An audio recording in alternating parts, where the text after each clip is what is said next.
Let's see. Let's see if it's working.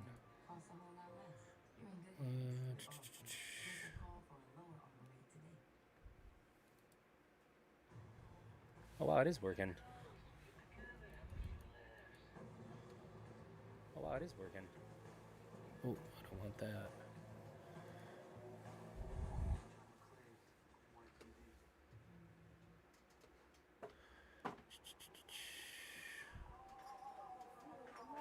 Oh wow, look at that. Yep. A very successful first test. Oh, Lilith, can you turn that down a little bit? Lilith, you gotta turn it down a little bit. You gotta turn it down just a little bit.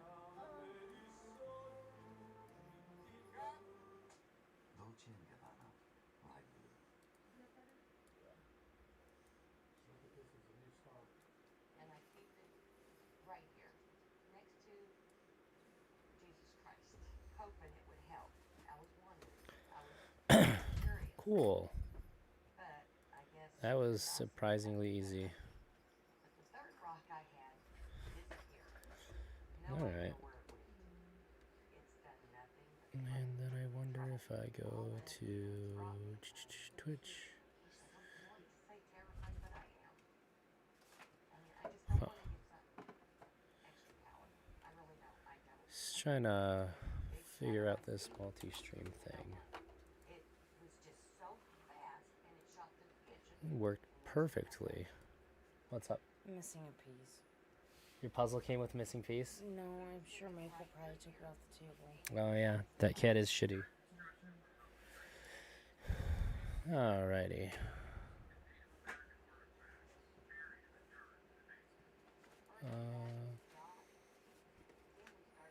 Speaking of that cat being shitty, I think he just farted by me. Gross. Yeah, I'll say. He is sitting behind you. Huh? He is sitting behind you. Yep, he farted by me. Lovely. Oh wow, even my... Wow, OBS fucking sucks. This is already... Even like the bitrate's way better. Okay, cool. Alright.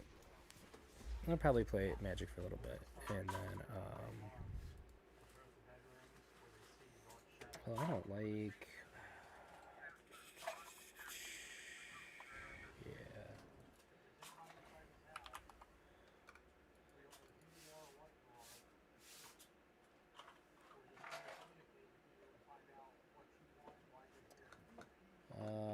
I see. It gives me a very short list of games to pick from. This hand is fine. Whatever, I don't care. So that's the downside to it here. Is that I can't, I love you. I love you have too. to go to bed now. Yep, okay. It's like 2 o'clock. Good night, I love you. I will wake you up in the morning when I gotta go to work. Yep. Thanks. Love you too. There we go. I have to manually assign the game like on Twitch. Okay, that's not too bad.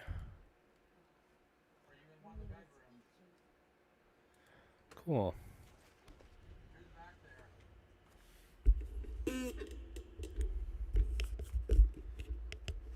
Yeah, this software is way better.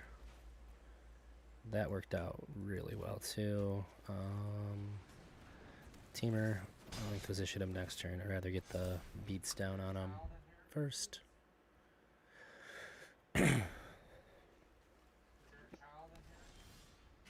Ooh, that's awesome. Yeah, we're gonna do that for sure. Inquisition. Ooh. Yeah, fuck Clythos. He's the worst.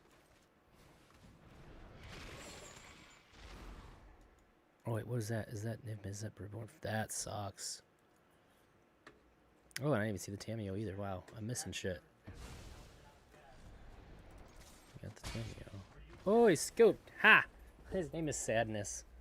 Phenomenal.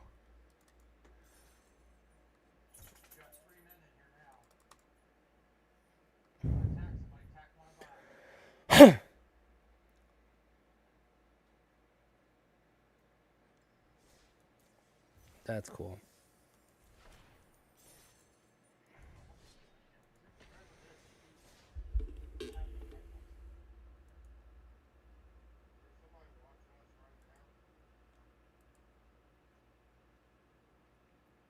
Hmm.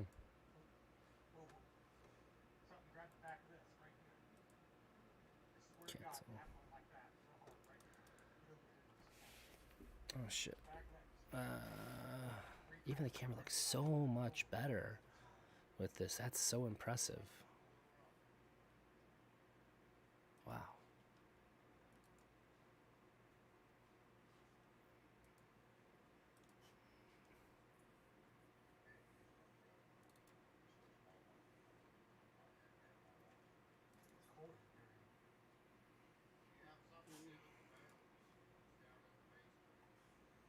That's gonna take like all day.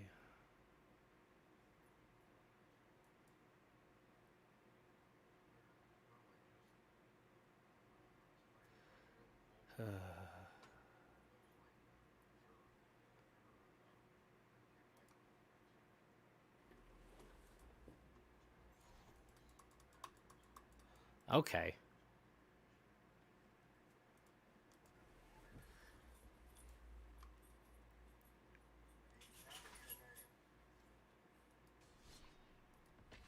We'll try this again.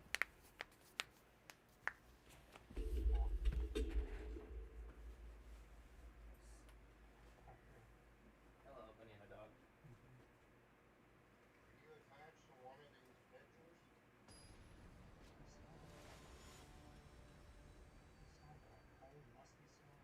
Wilson Ventures.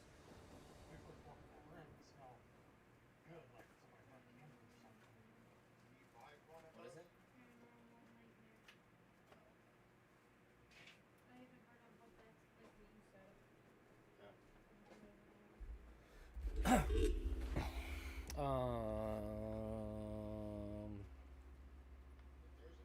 Oh, hand's bad.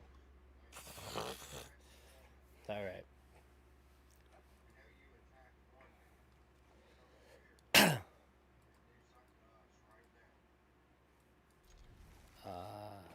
guess I just pitch a strike. This hand sucks dick.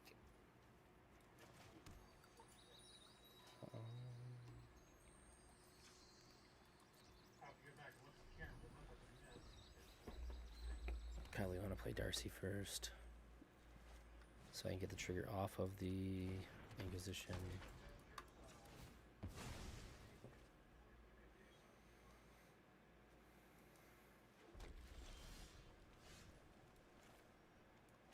I lied, we want to kill that first.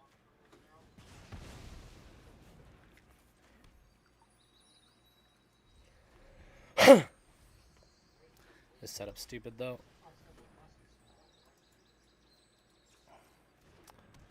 But that Inquisition's gonna be valuable now. Nice. To save me some life right away.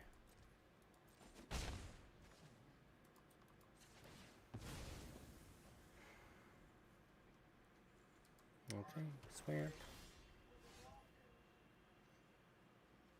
Sick.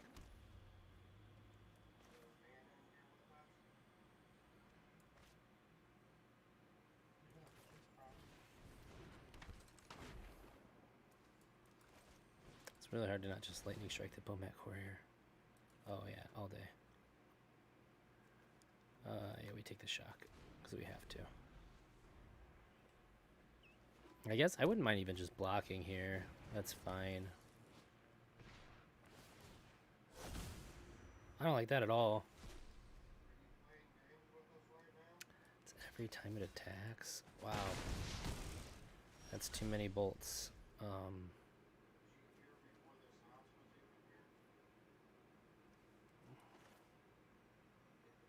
Yeah, this is cool. 2 attacks gets you 8 lightning bolts. What the fuck even is that? That's crazy. That's the first time I've seen that. He's running with a place out of lightning bolts now. Which isn't super awesome for me, but it could be worse. Could have gotten fucking 8, I guess. Nice. Nice. Clears board off, and now I have the advantage. I top deck way better than he does. Yeah. That's cool. Land. Yeah, cool. Is better than I thought. If I get a land, I think he can't win.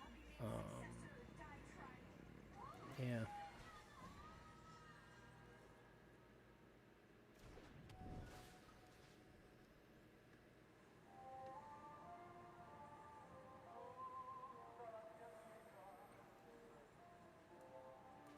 He says take the instant since he's playing Darcy's, try to limit him. To draw, maybe land. Maybe a land, let's go. Maybe a land. That's rude. That's silly.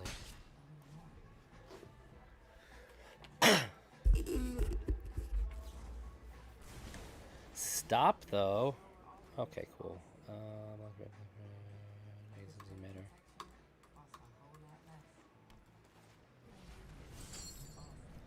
Land. Instant. On. Land. Any other sorceries? Okay, artifact, cool. He can't beat me anymore. I don't even think they can clock it out. They get bolt 3 times in a row. 6. Yeah, they still win then. That's 10 damage. And that's 6 more. Yeah, I just win.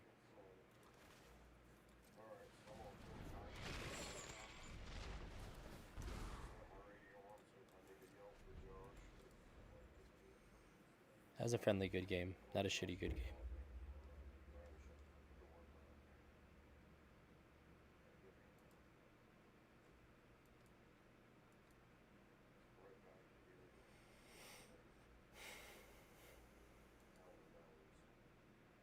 Does he gonna rope me? What a fucking boner. He's gonna rope me.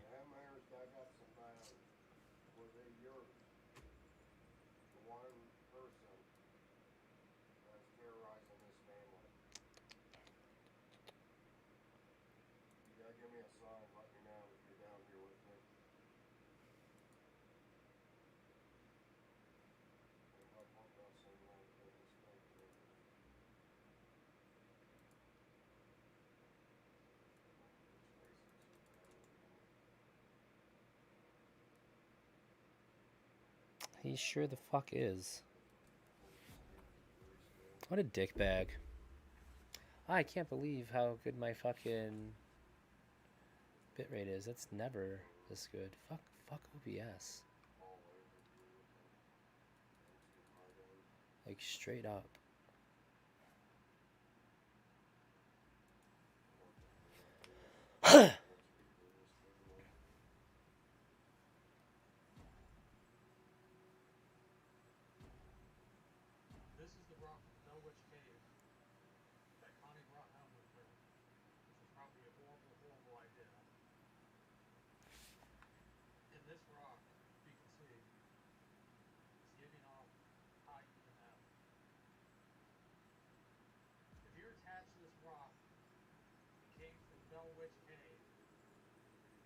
What a fucking shitter. Like, literally, why not just scoop? He's wasting his own ass time, too. Tell me your name.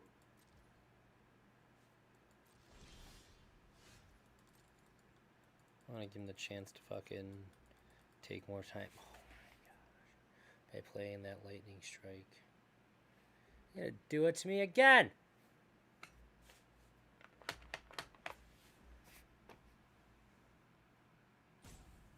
It's not nice. It's not a nice thing to do. Was you Native American?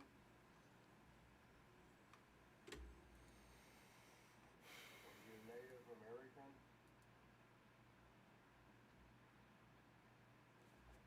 Over there. Oh my god.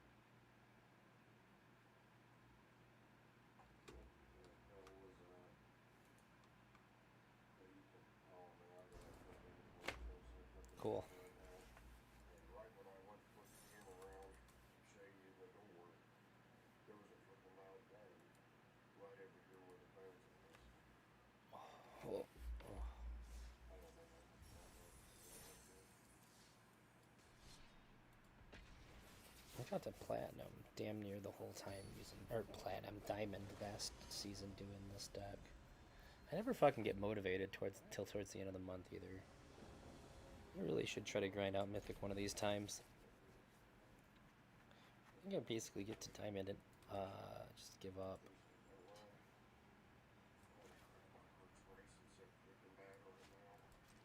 Yeah, okay, we'll save the Thoughtseize for after the Young PZ if we can. Oh, my lands! I gotta get my fucking little emote guys back too.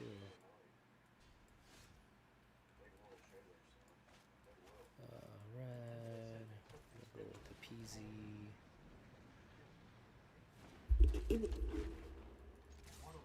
Swing.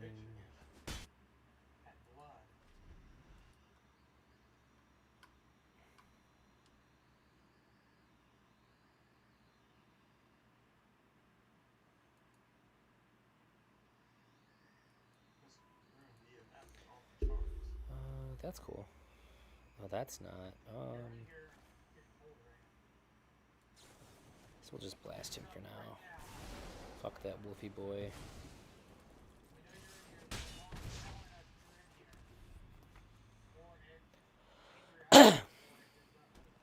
They played a. Oh, I thought he was gonna play the troll. That's pretty good too, though. This is pretty good too, though. Okay. Double Thoughtseize is nothing to scoff at.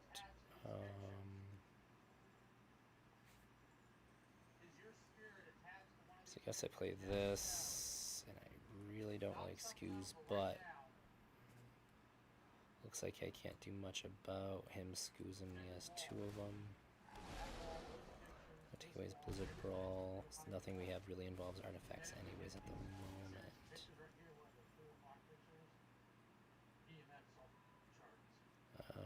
I don't think this matters at all. I'm just gonna pass. I guess I don't really have any issues quadruple blocking. Feels like kind of a bummer, but it's not terrible. He has no creatures to hit. Yuck. Although, to be honest, probably just gonna chump it up. I don't care about that. Okay, cool. We can get rid of both scoozes at once. That's nice and easy. Does very convenient for me. Not till the scoozes are gone.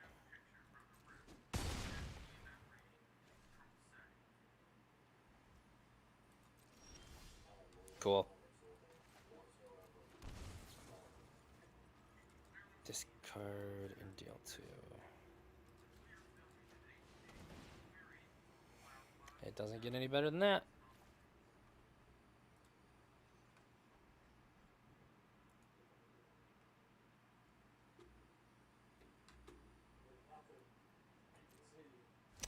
I should have popped my fucking... Oh no. I'm stupid. I'm really stupid. Why did I do that? I'm so dumb. I had the thing the whole time. It was always there. Oh no, he's gonna get creatures. He got no creatures. None. Oh, he has Citrus. He has Citrus Supplier. Fucking blind. Holy fucking shit. And he has his own creatures to eat too. That's not super good for me.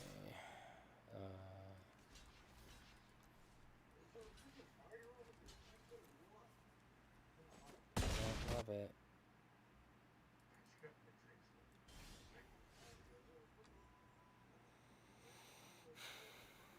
Yeah, I fucked this one up. I could have coasted for a long time off of just chumping the green guy, but I fucked it up. That's okay. No big deal.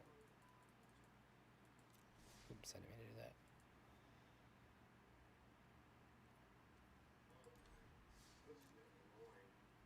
I'll be right back. I gotta try to find this thing.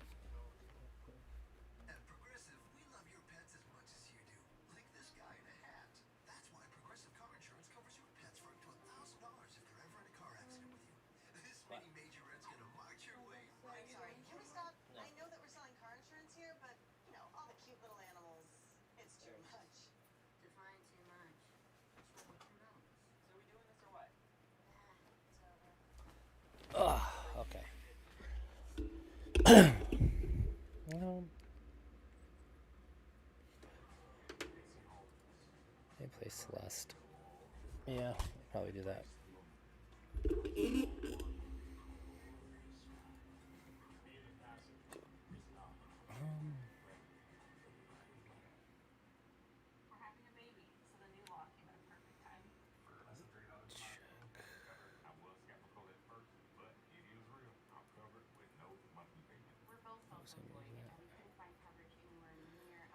Oh, we just gotta hope somebody pops through then. Oh yeah, I gotta change.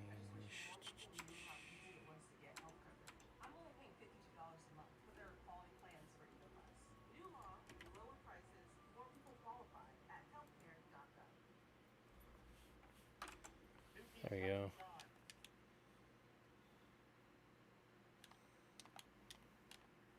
Okay. I am shameful. Oh my gosh, come on.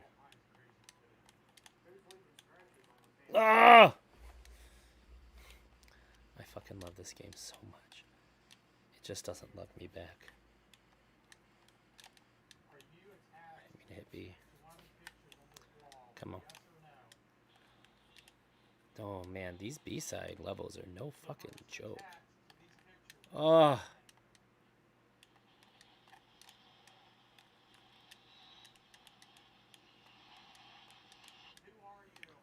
I really do need to go back and do the first ones as well, but oh, I've already come this far on level 3 ones. Oh! No, I could never make it like that. I could never.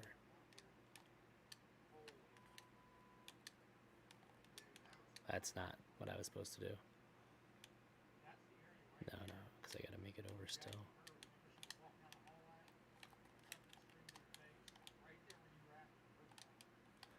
I think.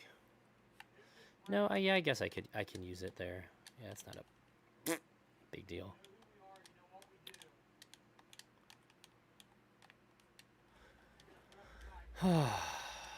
Oh my goodness.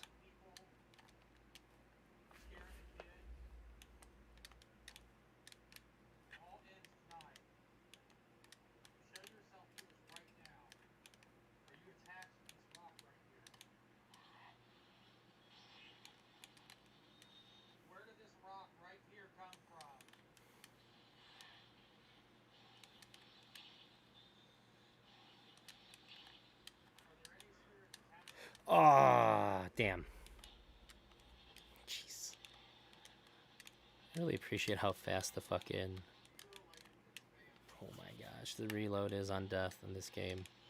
That makes all the difference in the world.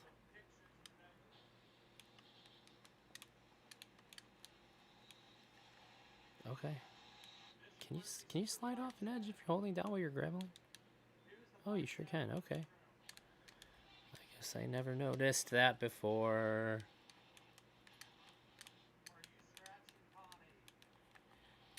Oh. I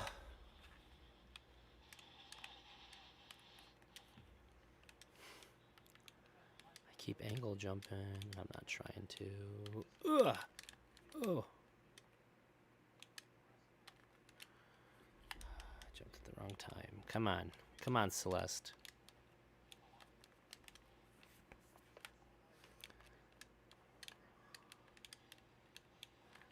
Genuinely, this part should not be that hard.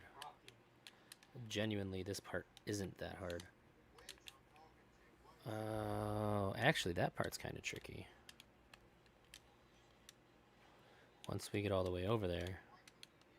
Ooh. Ooh. Ooh. Oh! Oh! No.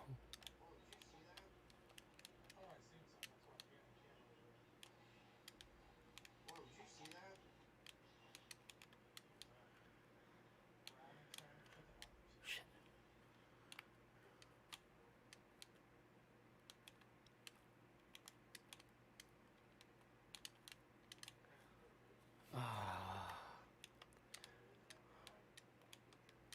I know what I have to do, but I am a little lost as to how I'm gonna do it.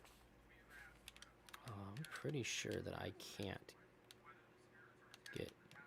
over here without dashing. Pretty confident about that.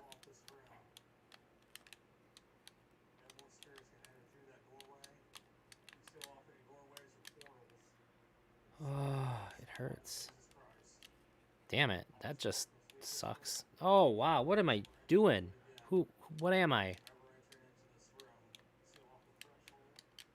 Ah!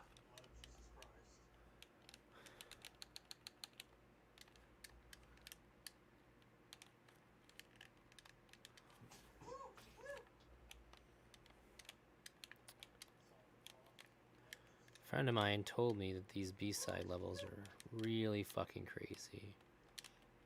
Oh! They're significantly harder than the main game. There is, no doubt about that. Even the level 1 B-sides are really nothing to scoff at. Yep.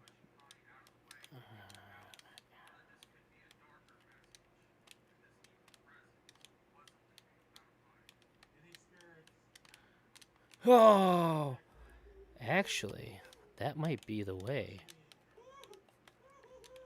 Might have accidentally just stumbled onto the answer. Problem is, I fucking hate the answer then. Yeah, that was the answer. Okay, it wasn't too bad. Oh, okay.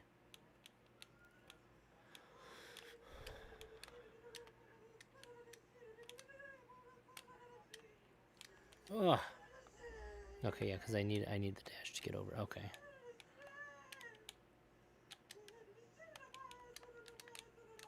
Oh, I don't think this kind of level should be too hard for me.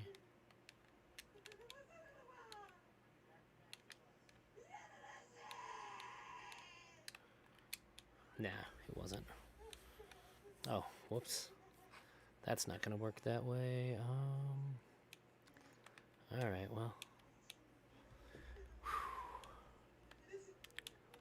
This one seems like it's gonna be stressful. Oh, maybe not so bad. Ooh. Yeah, still, I would say most likely not so bad.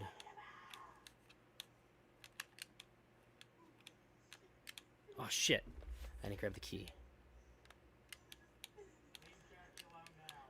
I didn't say the easy. But, it still doesn't feel so bad. I should focus on getting the bottom one first. It's gonna be harder to get. There we go. Whoa.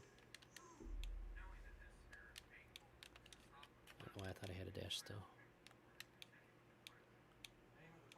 They really spoil you at the end of the game, giving you a second dash.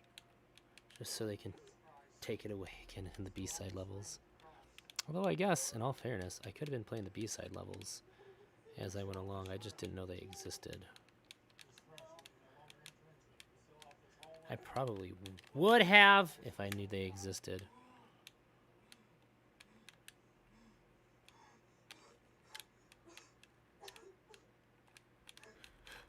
Oh. Okay. All right.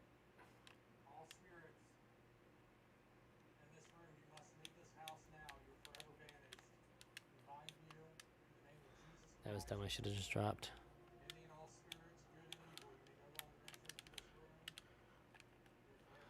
Oh, yeah. I guess I can grab. Okay. That was dumb. Piecing it together.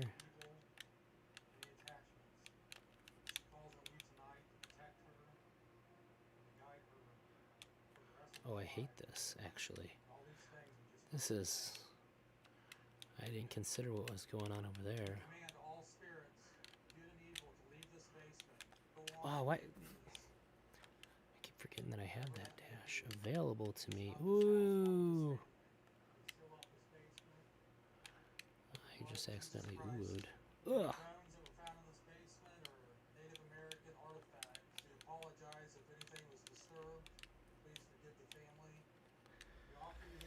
Okay.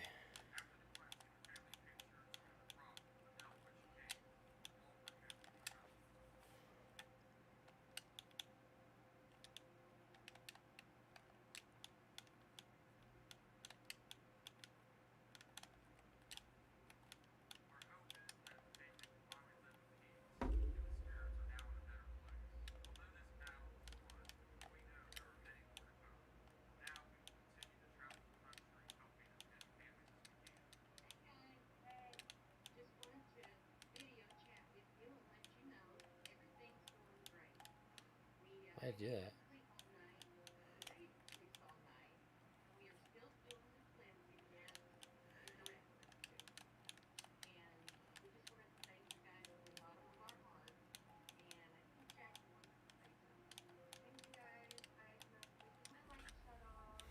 Man.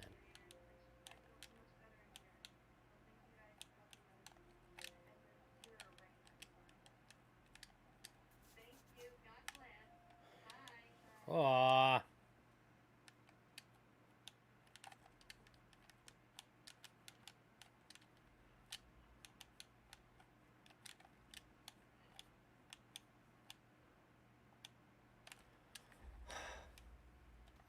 Okay, I guess I lied when I said this one wouldn't be that bad.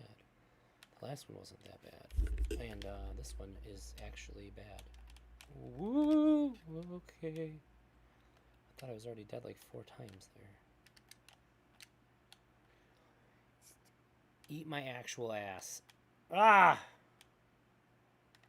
Alright. I need to figure out the lore of this fucking one here. Oh, okay. Alright, from now on we beat that one first. And then I can come back.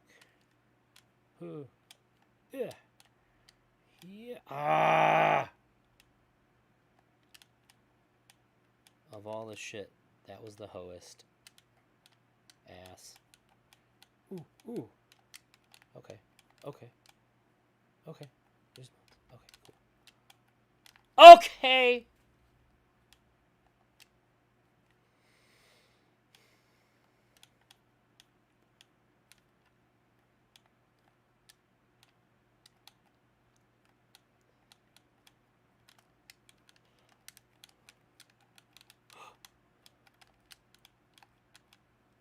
Yes, got it. Woo, let's go.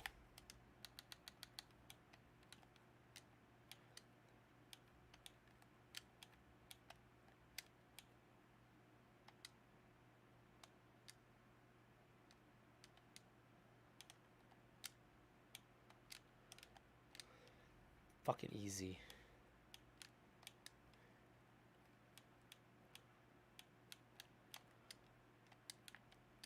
Okay, I see. Ooh, wait. So when I get to, oh, okay, yeah, okay. I just gotta save my dash for there. I don't want to say it, but I bet this one doesn't take me. Fucking shit. Yeah, I'm not gonna say it. Holy fuck, dude! What is even happening?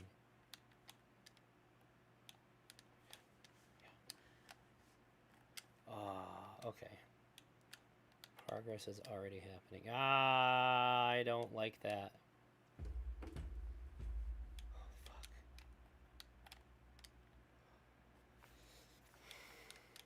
The tricky part on this one isn't any of the shit that seems like it would be the tricky parts.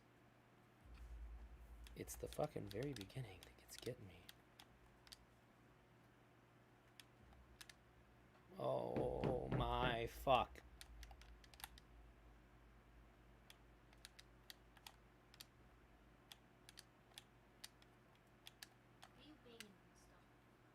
I guess I can shoot up instead and grab that ledge and then hop over.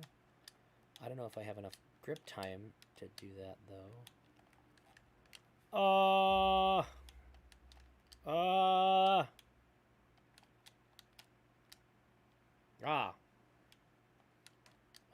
Damn it!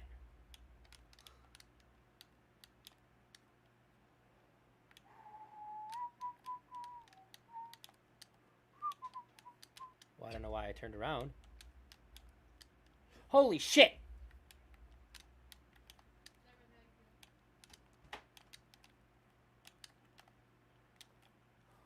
Oh, she had no grip strength left. I made it all the way over. Ah! Stupid fucking lava ash bullshit. I don't know what the fuck this is. But I don't like these guys.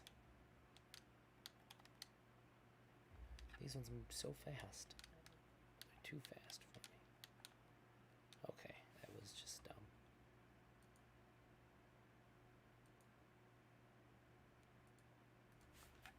Oh shit, I didn't mean to do that.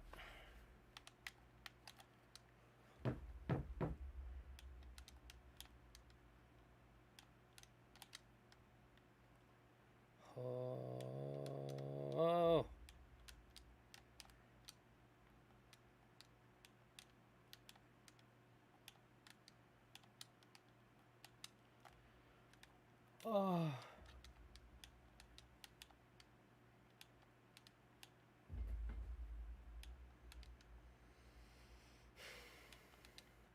This is my fucking life.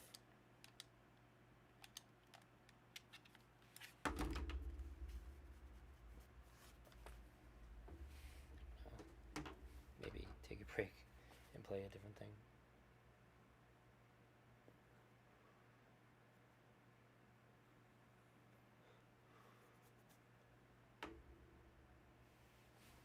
Alright, yeah, I'm gonna play something different for a minute.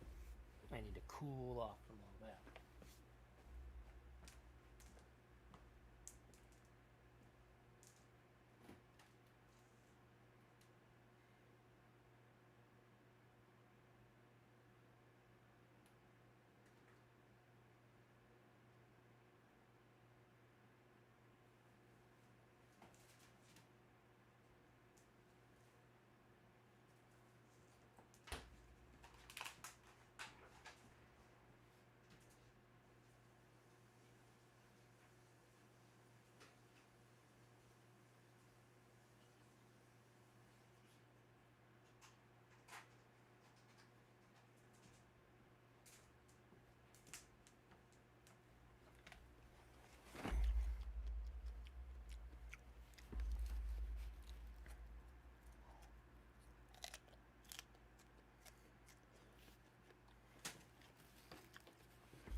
Guess I gotta think about this.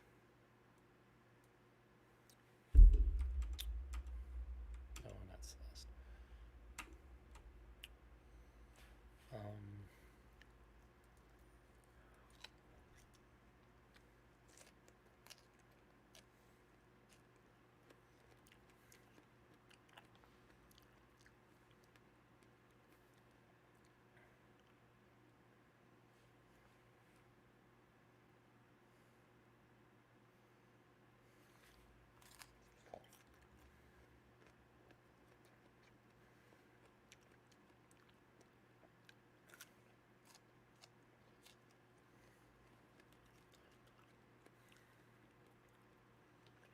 Yeah, okay.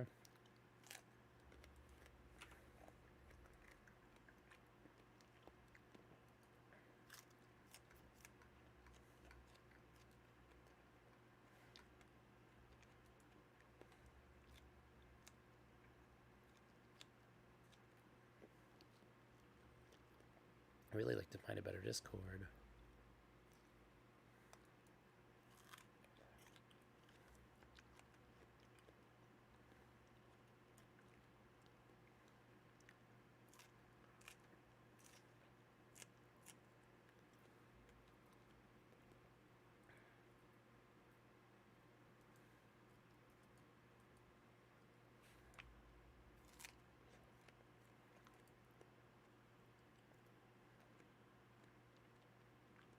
Hello? Oh shit, you're muted.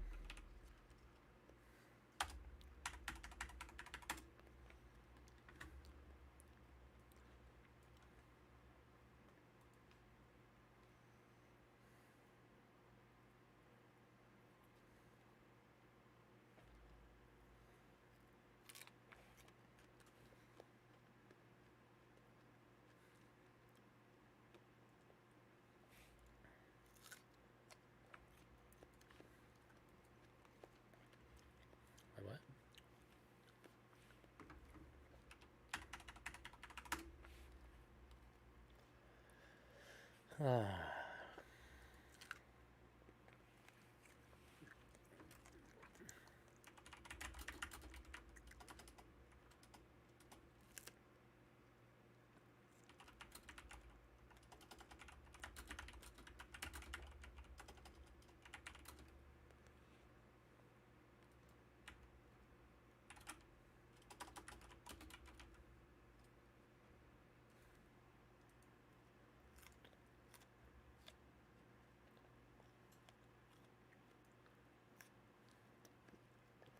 Wait. Am I not allowed to play right now?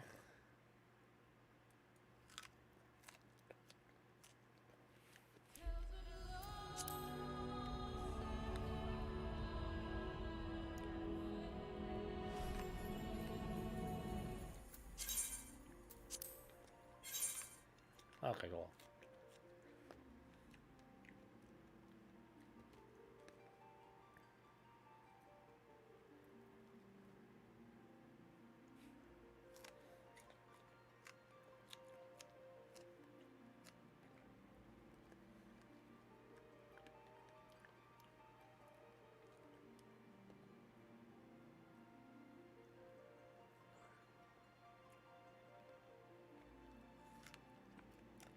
I don't like that one. Real soft. Ooh. Okay, too many of my strawberries are soft and gross.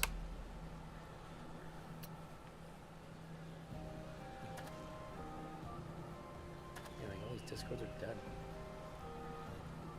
It's like people don't even do anything at 2:30 in the morning.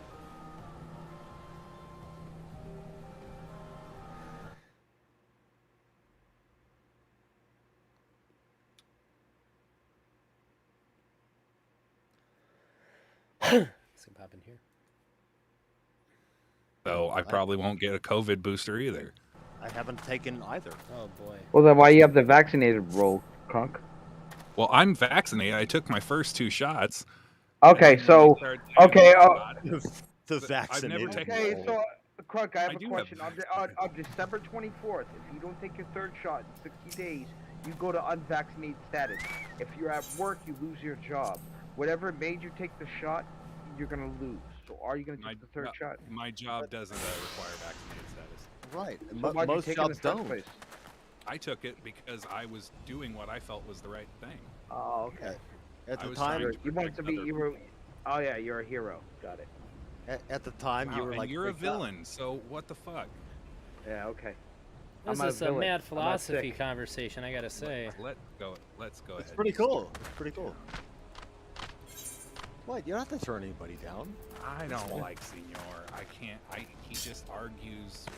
He spouts the anti-vax Oh, stuff, come and I get on. the anti-vax stuff, but guy's he triggered. derails into it out there, and we'll be talking about a video game. Yeah, you'll be on your 8th shot by the time you Well, get. that's because you guys are both so. It's like the whole vaccinated thing. It's like, dude, what the fuck, dude? I'm Do I vaccinated. actually have that role? I have plenty of vaccines, but I don't post on Discord. Hey, I'm Oh, I vaccinated. do have the vaccinated role. What the fuck? That's why I said something. He's a dipshit. It's like, dude, you guys are like. Dude, reading he's into taking too many way vaccines. too His much. brain's got fucking clotted or something. You guys talk about philosophy here at all? Sometimes.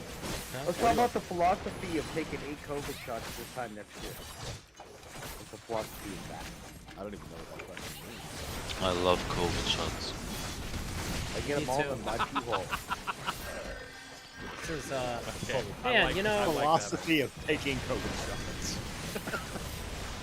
this You is know, when you actually- guys on your 12th, It's so hard. when you're on your 12th booster shot next year, you guys need to submit.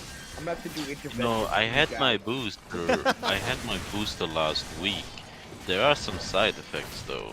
Yeah, There's like this death in about a month. What happened to you? There's I this had- thing I had my between my booster at- legs that has swollen to a huge size. 6.5 inches. His dick got to 6.5 inches. He's almost a black guy. Probably a rare case. It's because of the vaccine, I think, and the boosters. I recommend you to take it. It makes your dick bigger. I'll never be Yeah. vaccinated, sir, ever. Alright, I Grizzly, got I it. fucking love you, Get you outta piece here. of shit. It almost sounds. Alright, yeah, I don't want to engage in all that shit. What the fuck? My lovely, oh. What?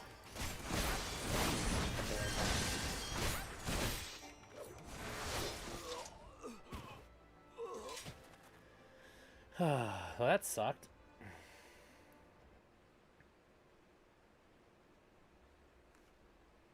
That was supposed to be a room for philosophy.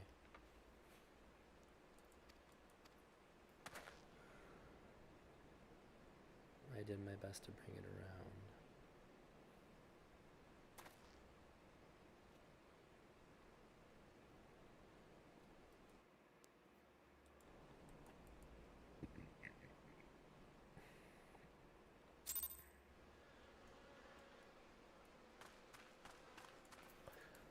Alright.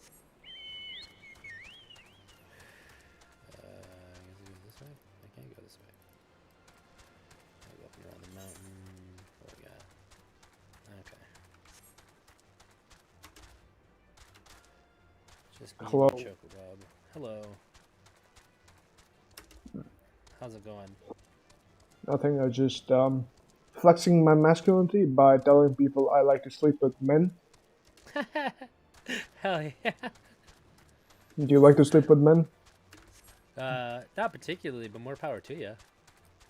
Uh huh. What do you like to sleep with? um, like if I had my choice, generally more than one woman.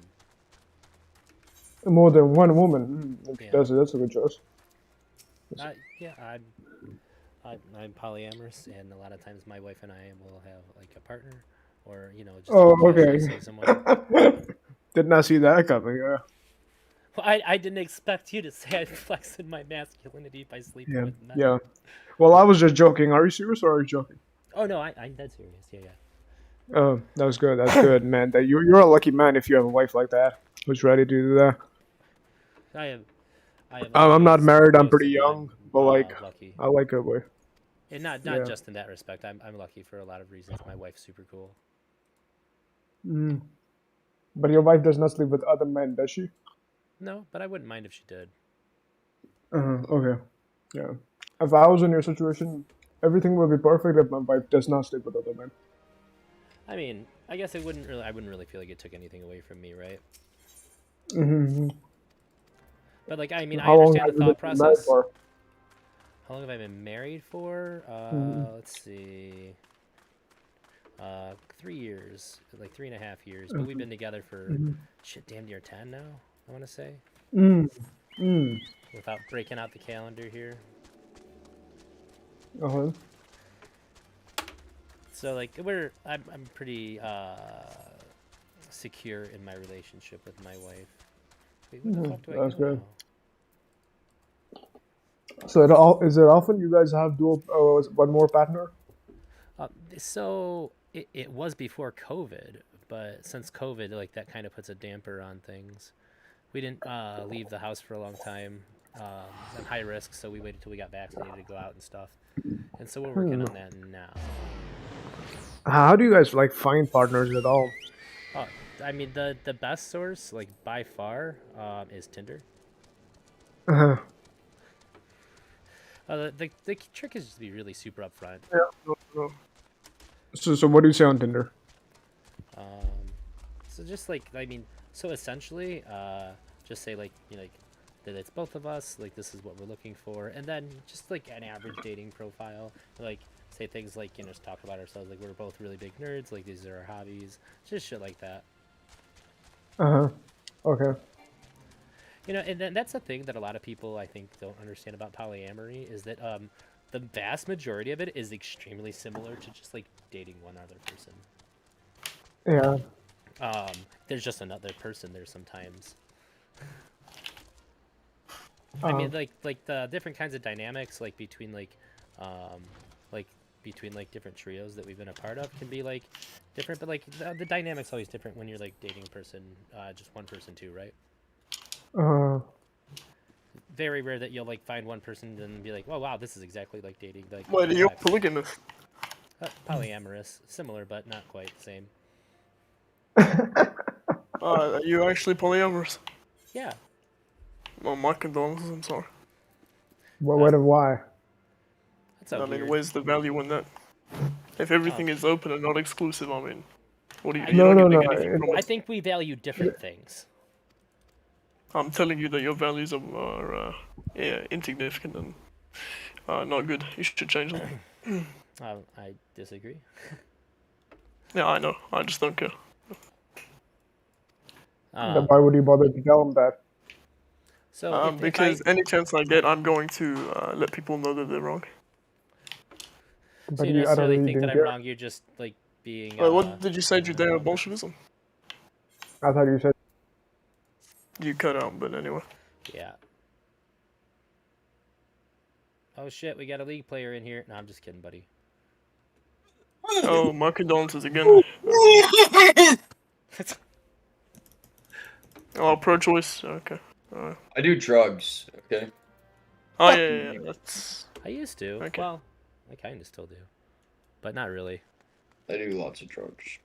I did a lot when I was younger. I used to be an addict, but like 10 years clean now. Maybe a little more than 10. Let's go, bro. What were you addicted to? Stimulants, big time. Like Yeah, Adderall, my heroin. man. Do Like- you like coke? So here's the thing. Here's the thing about cocaine. It costs That's so much nice. fucking money. It costs way too much money. And like compared to like you That's never why you know can't exactly be what you're addicted getting. to it. Yeah. You never know exactly what you're getting. Like for the amount of like a weekend's worth of fucking coke, I could get like a month's worth of Adderall. Well, at least back then, Adderall prices are insane now that I don't. do it. It's Yeah, fucking but crazy. dude, Adderall And I is always not know what the I'm getting. same. But I always know what I'm getting. It's always much cleaner. Don't get bloody noses. And cocaine affects one quadrant of your brain. Adderall does the same thing to your entire brain. No, but Adderall doesn't do the same. It doesn't have the euphoric effect that It sure did for me, my cocaine guy. maybe I don't know, dude. When I was doing Adderall, like I was in school when I was doing Adderall, and I was just Well, like, I getting would take it schoolwork orally done. and snort it. See, I tried snorting it. Fucking bastard, dude. How the fuck does he get away? That's so goofy. Like, let me put it this way. I What wrote the the book on fuck, stimulants, and I wrote the book while I was on Adderall, so it's a very well-written, well-researched book. Okay. Yeah, but like, I mean, I just do stimulants for fun, to be honest. I like cocaine a lot, to be honest. So. It just, in my opinion, it's just inferior. I always feel like coke is an old person's drug. Like, that's the drug from the I mean, 80s. it's We definitely have- like a sophisticated person's drug. Like, don't get me wrong, like, it's hard to get addicted to cocaine just because it costs so much, you know? Like, well, addiction doesn't really work that way, right? Well, I understand, okay, I understand yeah, what you're saying. yeah, It's but, hard like, to regularly partake. because of if the you price. were, I think like if I had unlimited money, like yeah, I'd probably be addicted to cocaine. But because I don't, and I value my money more than like I'm not to the point where I'm like valuing cocaine over money. You know, you know what I Yeah. mean? So Like, like, I I would have keep definitely it always pretty done it if cool. it was free back then. Oh, you never bought it? Yeah, so like my ex-wife bought it a few times, and it was just like it just never like really compared. Well, I guess like the best we ever got was like in some fucking skeezy motel. Some fucking ex-marine fucking gave us some, and that shit was pretty fucking cool. It was wild though. Like I wrote up like some fucking crazy ass business plan for like a fucking like small town insurance company, and I woke up in the morning, I was like, that's the dumbest shit I ever wrote in my life. Yeah, it really do be like that. Fucking one time I was off coke and Ambien, and I was writing CS:GO strategies, and that shit was so fucking incoherent. Like, it was 'cause- just retarded. Ambien takes you to another fucking planet, dude. Oh yeah. Yeah, I don't know. Like I could take Adderall and be around other people that weren't on Adderall. Like they'd know that I was, but like I could. But like if you're on coke and you're around other people who aren't on coke, like that's a bad time for every person involved. Yeah, no, I generally do coke with my friends, and then like I'll do Yeah, it on my yeah. own sometimes. Yeah, I just think that well yeah, if you're alone, but yeah, I'm saying you can't be around people that aren't on it. It's not fun for them and it's not fun for you.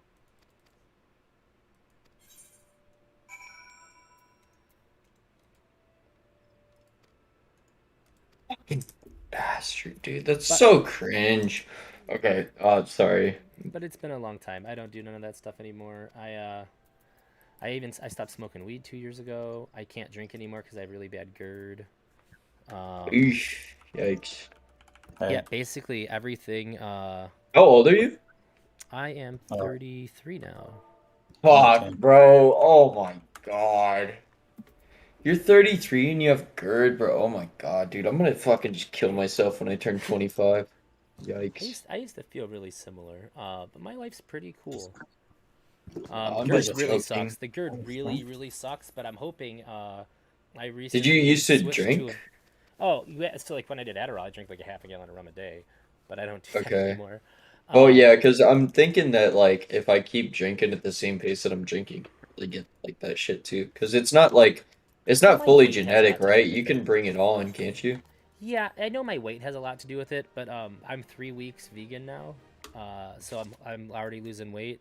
So I'm hoping I that'll have guess some Don't impact. don't do the vegan weight loss bullshit, No, man. I didn't Come do it for on. weight. I didn't do it for weight loss. I did it for ethical reasons. Oh god, that's even worse, dude. Why is that even worse? Because I'm just gonna eat like 3 times as much meat now. That's look. Here's the thing. My moral system doesn't give a shit what you do, right? I just think that we all have to do like what we think is correct. I don't try to get other people. I to be understand, vegan. but like, are you gonna you're gonna sacrifice your standard of living for a fucking animal? Like, I would never understand that. So essentially, it just came down to this. So like one of the things that really got me thinking is like I can't kill bugs. Like I just don't think that it's right. I can't do it. I don't get shitty with people when they do it, but I can't do it. And so Sorry. that made me think about it. And then I just sort of, the question kind of like created in my mind, could I think of any other circumstance where I could, so I guess let me take a step back and say, if I tell somebody to like, if I have some sort of coercive means, like be a pay or whatever, and I say, hey, kill Reddit, and this guy shoots you, like I killed you, right? Nah, I mean, not necessarily. If somebody pays a hitman to kill you, like they didn't commit murder. I mean, I'd say they are an accessory to murder, but I don't think they committed murder. To me, I it's the think same. that's the Morally, it would be the difference to me. same thing as like me pulling the trigger. If I just convinced somebody or paid somebody to pull the See, trigger, it's the same. Yeah, thing. like I work in a very objective based I have a very objective based reasoning. So like when somebody pays somebody to have yeah, like that to me you're just an accessory to the crime. So I would say whether you consider an accessory or not, I would say it's just as bad. You are very directly causally related to this bad thing that happened. And so that's how I feel. I mean, about those things. I mean but you could go like so many ways with that. You know what it And I would, you could well, go I would say that so I'm many entirely consistent in that ideology. I mean, You would not I could universalize that. You would never find a situation where you could like give me another example using what I just laid out where I wouldn't agree with. let me think. So you If I coerce somebody to do something, I did it. That's well, like if what you I'm saying. coerce somebody to do something, but you're not coercing anybody to kill animals. No. right? Hang on. I'm not talking about other people. So like if I'm paying for the meat that like I killed that animal. Okay, yeah, I can agree with that. Yeah. And the way that our agriculture and stuff, so like I might be comfortable with eating, like let's say like I knew somebody who had a cow, their cow got old and it died, and they treated their cow real good, like it was like a family cow. I could This probably is be able to do that. fucking. Sorry. Like that would probably be pretty ethical to me. But the fact that like I could never find another area, another like way where I'd say I'm comfortable killing and torturing animals for pleasure. So I couldn't make an exception just for food then.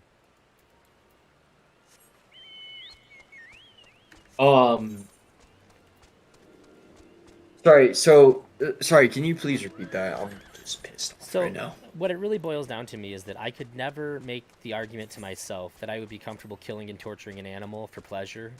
Let's take eating aside. Could I think of any other example where I would feel comfortable killing and torturing an animal for my own pleasure? And I would say no. And I can't find any reason why like eating them would be an exception to like why I would kill or torture them for pleasure. Well, you're not torturing an animal. No, they are tortured. I mean, you could always just be a man and grab your fucking balls and like kill it yourself. Like that's kind of what I do. Well, I already So- said that I can't kill bugs. I don't feel right doing that. You So don't. Then okay. Then I mean, this gets down to the question. I mean, my philosophy is that you shouldn't eat meat until you've killed something. I mean, unless you're a kid, right? Like your parents should feed you meat, but like once you turn like 10 years old, you should probably be able to like kill an animal just because that's the way life is. If you want to eat meat, like you're gonna have to know where it comes from. You should kill it. And I think that a lot of people wouldn't be able to do that. I don't think a lot Right. of people could. But a land lot it. of people are pussies, you know. Sure, that's fine. So. Like, and I'm sure that a lot of things that I do would constitute me as a pussy in your book, but like, I don't give a Probably. shit about that. that Well, like, I mean, I think that like, you know, I know it's like crude to say, oh, you're a pussy, but in a sense, like, yeah, I think that like men should be men. You should build character through these sort of means. Like, I mean, when and it goes in with a lot of things. Like, it's not just killing animals that is like comes along with this. It's things like, you know, I earning don't- your keep and shit like that. I mean, this is what a lot of like younger people now realize. I was raised by my grandparents, right? I was raised by old school people. So like I got like hit. If I fucked up, like I got the belt, right? That's just what happened. And it made me disciplined, right? It made me sure. Do you acknowledge that thoughtful, there's and other it made ways me that people responsible. Would you say that it's also fair to say that there's other way to make people thoughtful and responsible without invoking violence? For the most part, no. I think that you'd have to be a social pariah to be able to do that. I think that for most parents, they have no idea what they're doing because it's their first kid or second kid. They really have no experience, and they should do what has been done for centuries, which is Ooh, okay. Wait. You fucked up, you get a spanking. Like that's wait. what the English tradition is, and I think that we should keep to our traditions and stop trying to do these Oh. experiments on our kids. So I so wholeheartedly disagree with the idea of You probably do. tradition for the sake of tradition. Yeah, you probably do. I mean, it's not a tradition for the sake of tradition. I think I explained it pretty clearly. I say that we should stick to what we know works instead of doing these experiments like not hitting our kids, because not hitting our kids is a new idea. Hitting nice soundboard. Anyways, hitting our kids I'm muted. is a tradition that has been proven to work. Okay, so that I just can't imagine that, like, we couldn't ever universalize that, right? Like slavery worked, God, govern me harder, Daddy. right? But we wouldn't say that like we should keep doing that because it worked too, right? Like I hope you wouldn't say that. Well, I would just say that slavery is morally wrong, and I don't think that you should do that. Yeah, but I mean, I would also argue that like invoking violence on a child is wrong, and you shouldn't do that. Well, invoking violence, well, I guess technically you're right, but invoking has a different connotation. What's the difference? I To mean, you, what's the difference? I mean, you know, it's just like when you say invoking, it's like it has a different connotation. What's That's the what I don't connotation like. that's different? That's what I'm The asking. connotation is that the child is innocent and that it's not for the child's good. It's just to win, you know. Oh, I wouldn't say so. Okay, so I would. I say just that think that that's the connotation. using violence to get your way to impose your will on a child is wrong. Because that's what To you're impose your will, yeah, I would agree with that. Okay, so that's a better. Okay, so let's use impose your will, right?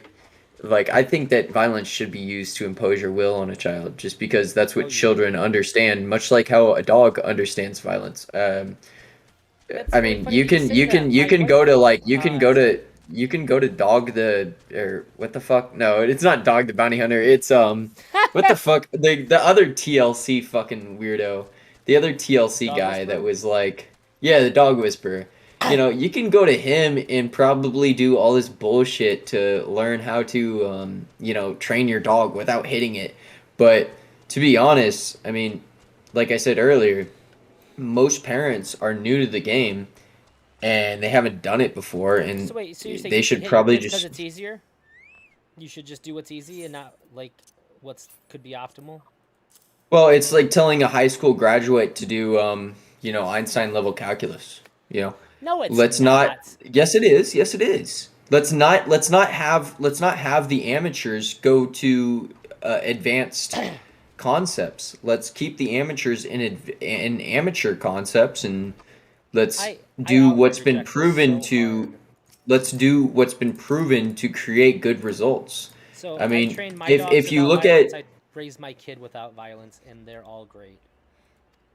I mean that's great, but I think in a sense you're an exception to the rule. Just because I look at the millennial generation, and they're some of the biggest pussies, the some of the laziest people I've ever met, and it's because they were never forced to like do anything with violence. Like I mean that's it. Like when I was growing up, I was forced to do my work, or else I had violence on the other end. You know, for lack of a Any better other term. factors mattered?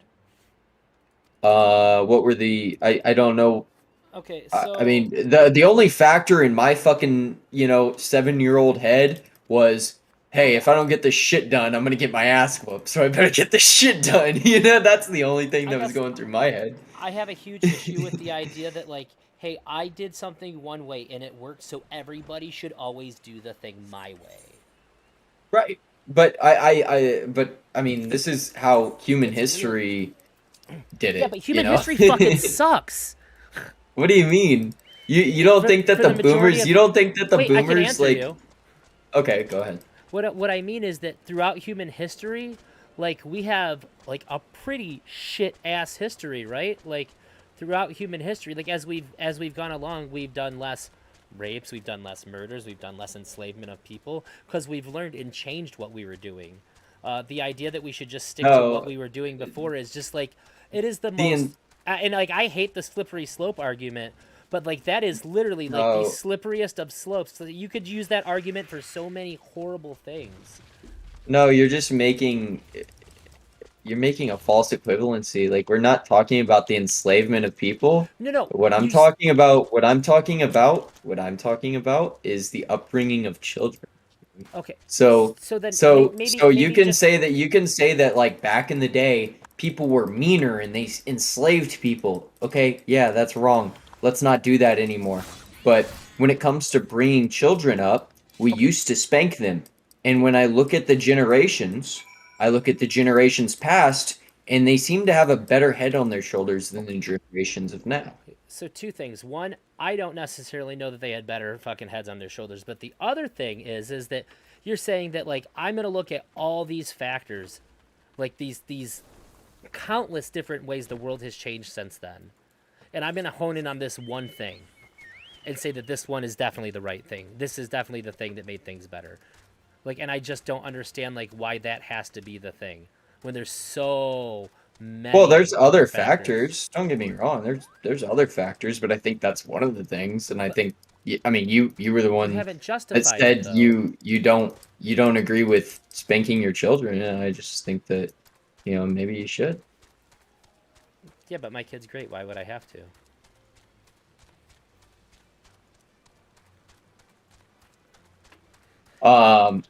Well, I mean, yeah, You know, like I I didn't said even earlier, get- you're the exception to the rule. I didn't yell at my kid to the first time until she was 7. And when she did, she cried and she realized that she didn't want to have me yell at her. Well, again. okay. You didn't tell me that you had a daughter. I mean, there's a little bit of a difference there. Not to me. If I thought violence is the right thing, I would hit my daughter just as much as my son. Oh, shut the fuck up, dude. You're such a fence-sitting fucking loser, dude. Oh, come on, dude. Okay, so if your wife slaps you, you're just gonna fucking backhand her. You're gonna fucking slap a hoe. You're gonna fucking pull that shit back and just pimp slap the fuck out of her, right?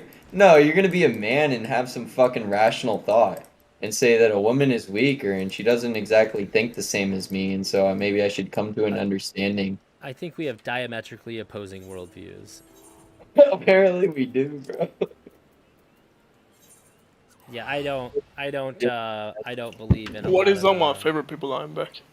Hey, how's it going, man? We're debating about spanking children and using violence to Oh, they're impose more your than spank, will. bro. I torture them. Base, let's go. Okay, that was a joke, but I mean, I'm very in favor of beating my kids. Same. Ah! Do you know how a fucking shield, man? You're fucking. Okay. Sorry, go ahead. Do you think maybe the fact that you play a lot of League of Legends might have something to do with your animosity towards children?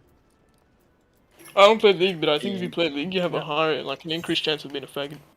Yeah, that's true. Yeah, bro. Yeah, of course. Guys, he's in mid. He's in mid. I'm a fag. Yeah, I'm a fag. 'Cause I'm out of here. I don't want any of that. Big yikes.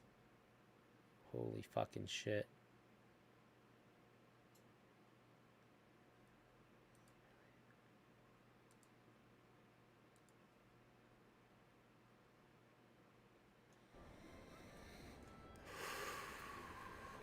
That was too much.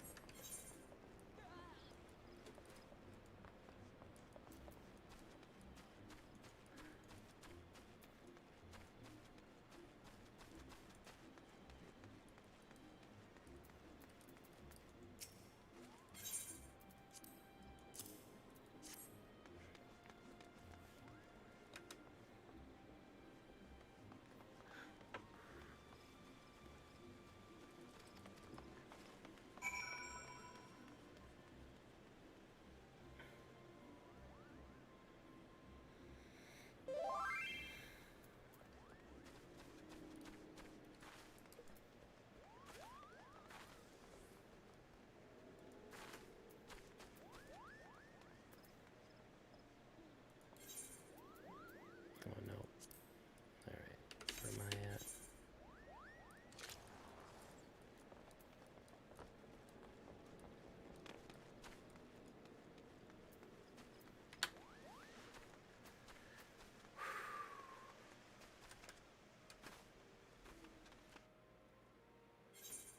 That was real stinky. That was a really stinky conversation.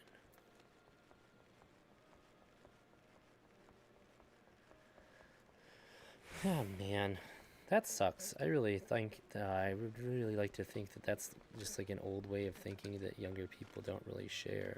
Fucking damn it.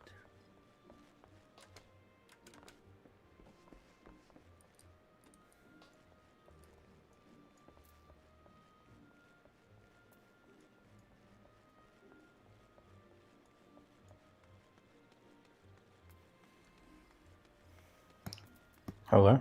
Hello? Is this on Twitch? Yeah. But like Oh. not like the Discord's not visible or anything. Is that okay with you? No, it's let me just watch this stream of yours. Okay.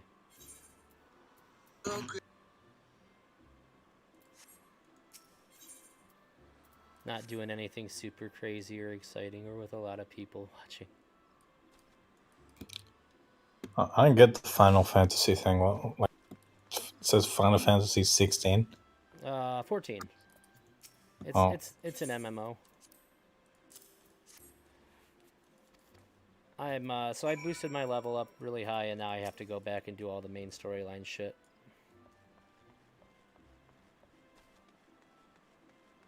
This is very passive gaming. I'm not really paying attention to what I'm doing or anything. I'm just trying to get to the point where all the new stuff is so I can play with people.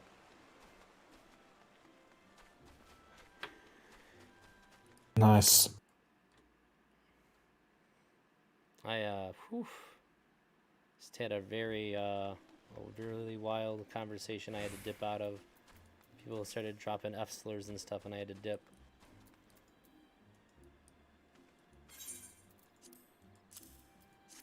Yeah, it's a bit messed up there.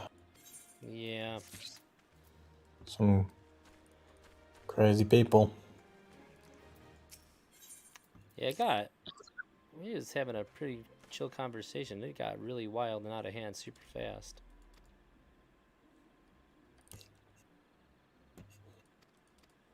Yeah, man, it's like the worst people in society just flock to this server. You know, I think, I actually think too that's true because since I joined the server, I got so many requests to join like straight up like white supremacist discords.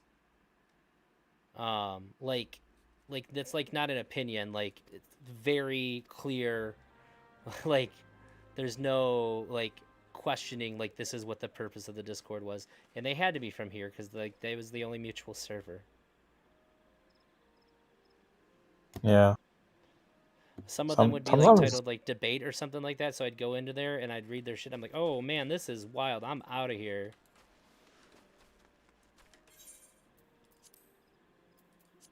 Yeah. Do you reckon you'd like be brave enough to stand up against a white nationalist government if it ever came to power in America?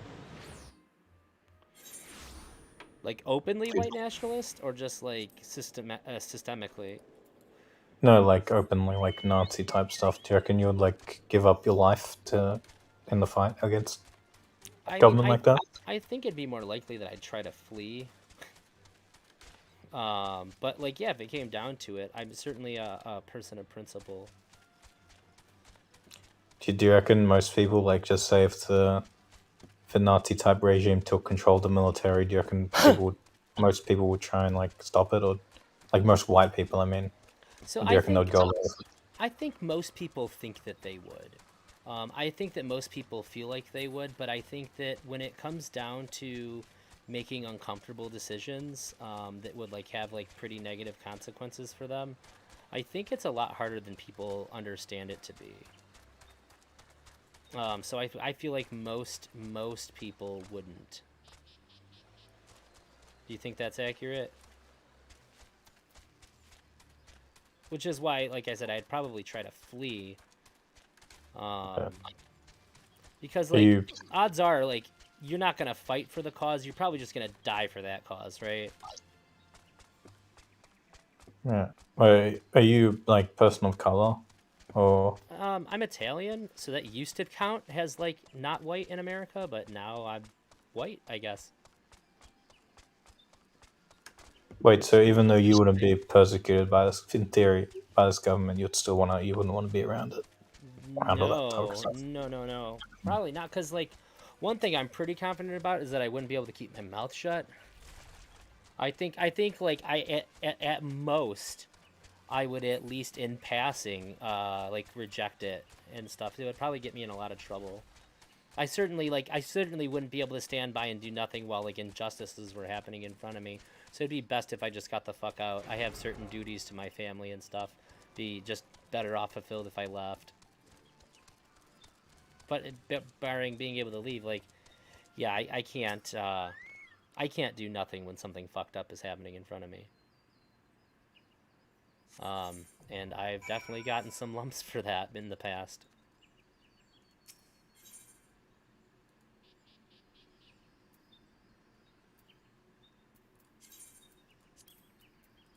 Do you think that you would stand up and fight?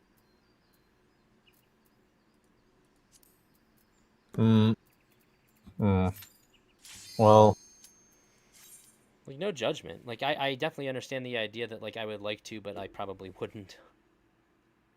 yeah, because I mean, if it was a government like the not, like you gotta consider the fact that if you lose, your whole family's probably gonna get executed, and That's what I'm saying. That's not a cause you're fighting for. That's a cause you're dying for. 10 to 1. Which is why, like, I would definitely choose to just leave. I would leave and then probably do my best to, like, raise awareness from where I'm at and try to get action that way. It's like, that's just being honest. Like, of course, it'd be super cool to say, like, you know, like, I would, like, physically fight against this power structure and all that, but, like, that's probably more than I'd be capable of. Like I do what's within. I try to do what's within my power to do. If something's outside of my control, I usually try to remove myself from the situation. Much like that conversation that got out of hand. Didn't feel responsible to have it being streamed or like uploaded to my YouTube.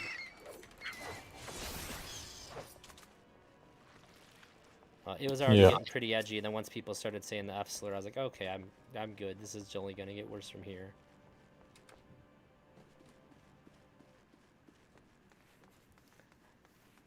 But do you think you would flee, or do you think you'd just try to keep your head down and hope that it passed? Nah, personally, I'm not sure if I could live in a society like that. I feel like you try to flee too. I'd feel responsible, like if I just didn't do anything. I'm not. It's difficult to think about.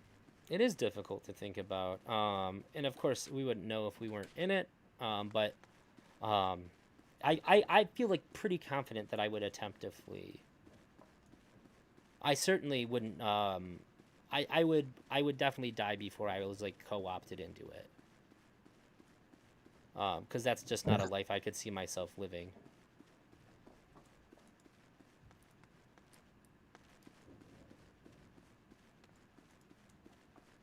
Like you couldn't put a gun to my head and make me kill somebody who didn't deserve to die. And like the bar for deserving to die is pretty fucking steep. Yeah. Okay, I gotta find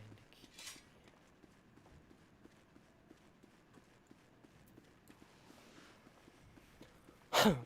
So I say there's certainly like, are you from the U.S.?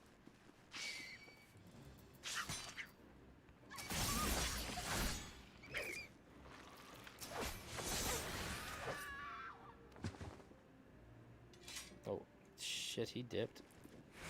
What a weird question to lay down and dip.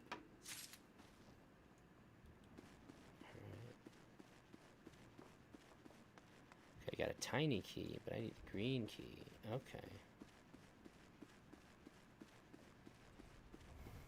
I seen a locked door somewhere. Probably not in this room yet. That's where we found the tiny key.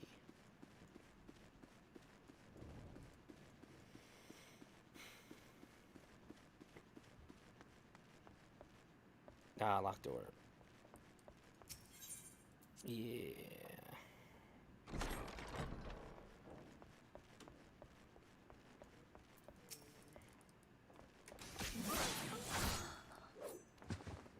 Tiny key.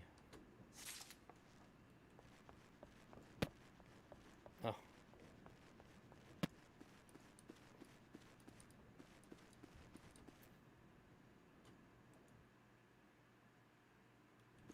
Okay. Hello.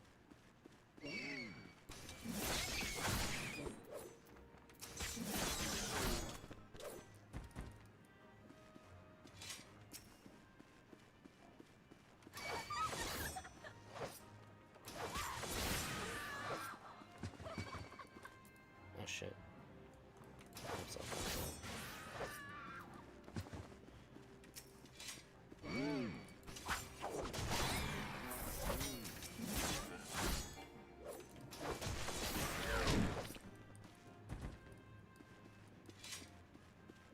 I'm gonna take a wild guess. Say I should go in here.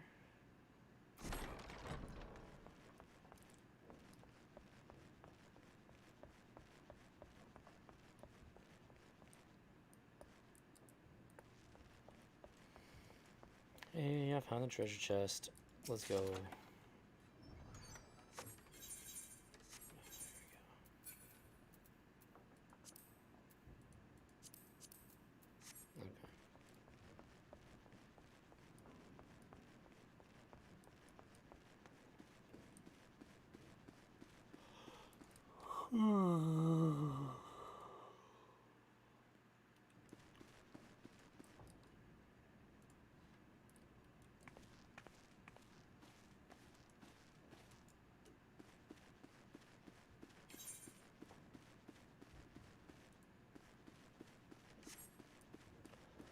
The Red Hall. It was a boss, mini boss, something.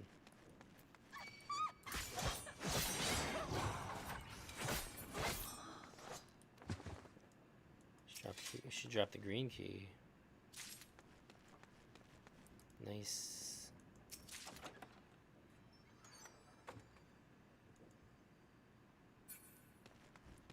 I don't know what I got out of there.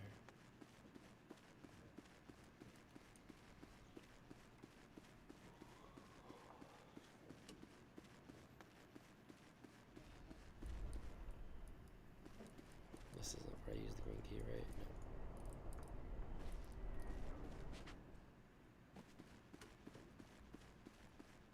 Oh, okay. Oh, this is. Oh, I see. Where the hell do I use the green key at? What's going on, Jazzy? Hey, how's it going? Hiya, bud. It's going pretty good, man. Hell yeah, Are you dude. a video game? Yeah, I'm playing Final Fantasy 14. Oh, nice. This server's fucking wild. Politics? Yeah. Yeah, yeah. Some dude was in here a minute ago. He asked me, basically, if Nazis took over the United States, what would I do about it? And then he dipped. I was like, alright. Yeah, he's probably under the impression that maybe that is the case or something. Nope, I asked. What'd he say? I think. Oh, I maybe think, he's making an analogy that, like, who is running the United States are basically Nazis. That's probably what No. Like, cause No. like that's kind of how I probed. No, he was just like, I was like overtly, like actual like Nazis, like akin to like how Germany's operating, like not just like systemic like white supremacy. And he's like, yes, like Germany, like full on like government occupation of its people. And yeah, it's like I would probably flee. And I think that's what he landed on too. And then he just like dipped, like didn't say anything. It was really weird. Cause yeah, that's my strange. first thought is that he's trying to make some like broader point or something. And no, that's not the case. It was real weird. I know there's a lot of like different takes on World War II and what came of that and the way that history played out. I've heard different like JQ opinions on it. What's that? The Jewish question. I don't know if I'm familiar with that. What is that? It just sort of like broadly gathers in like Holocaust denial and things like that. Yeah, I guess like that kind of stuff, and then also that like I don't know, that there was more to the war basically. It wasn't really so much about what's emphasized today, Yeah, but there I was mean, other things going on about like finances. sure, but like people say the same shit about the Civil War too, right? Like, of course, there's Yeah. multiple factors, but like, it's pretty clear what the major things were.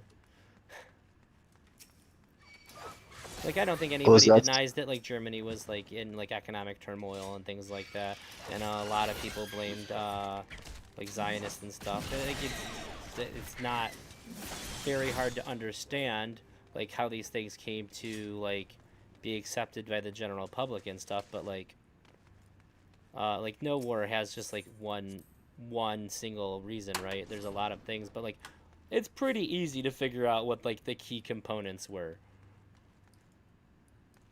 Yeah, and I agree to a certain extent. I guess the way that I see it, I'm not very informed or educated, but I guess the way that I see it is like whoever's in charge decides how like history is written, and I see that right before my very own eyes, like since I've been alive. In terms of like, I don't know, just like a good example might be like when Bush said they have weapons of mass destruction in Iraq or wherever. Yeah, but don't you think it's super telling that we know like now that they didn't? Like we knew like not that long after that they didn't. It's like we know they lied. I think they knew that the whole time. So what I'm proposing is like a lot of the way that people interpret like history or reality, even like in the moment. So like when we went to war, what was the most people's perception? Were under the perception that they had weapons, they could attack us, and then even after, it's like. But we're talking about history, and like we all know that they didn't, and that it was under false pretenses. This is not like a contentious idea, right? Yeah, true. It's but super I guess easy to convince people in the moment. It's even easier to convince them after because like there's nothing they can like if you control the sources of information where this information is presented, then like it's even easier to rewrite history. I would say it's way easier. It's a lot harder now. Yeah, I would say now. Yeah. Information, and like, yeah. So it's not like like in order to cover up like the major things about World War II, it would be so fucking impossible. The amount of players involved, there's no fucking way we would know. Well, the thing is, like, anytime anybody like proposes, I'm not very educated on this topic, so I shouldn't talk on it. But I noticed that like, if you propose anything different than modern history, then you automatically become like a Nazi. And like, I'm not saying like denying Holocaust. I'm just saying like, if you propose like different information and not even related to like that stuff, like you'll become like a Nazi. Yeah, no, I get it. And look, here's the thing. I'm okay having certain conversations like about stuff like that in the right setting. Like even if it's on stream, as long as there's not other people to where I can actually talk and I'm not going to get steamrolled and dogpiled on by like 5 other guys, it's fine. And I've had these conversations. So like there's certain things that I won't talk about unless I know that I can be really responsible about it. Like especially if I'm streaming, which I am, but not your username isn't on there or anything like that. Oh, okay, gotcha. So like yeah, we don't have to realism, talk about that. So like race realism is something that I'm really careful about when I talk about. The Jewish question is something that I'm really careful about how I talk about it, or like the settings and stuff, which I'll talk about it. But I do think that there's certain conversations worth having, and in that I mean to just sort of explain to people why that these alternative views are pretty fucking nonsense. I used to live with a guy who was like a big World War II buff.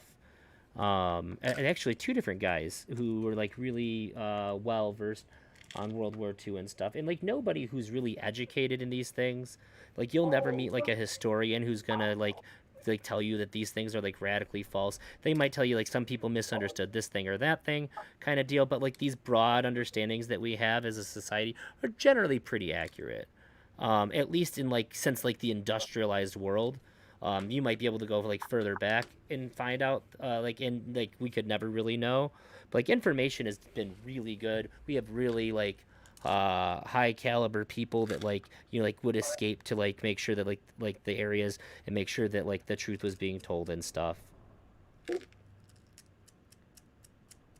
Yeah, I get you too about being like certain topics you have to be careful how you discuss it, but I get you.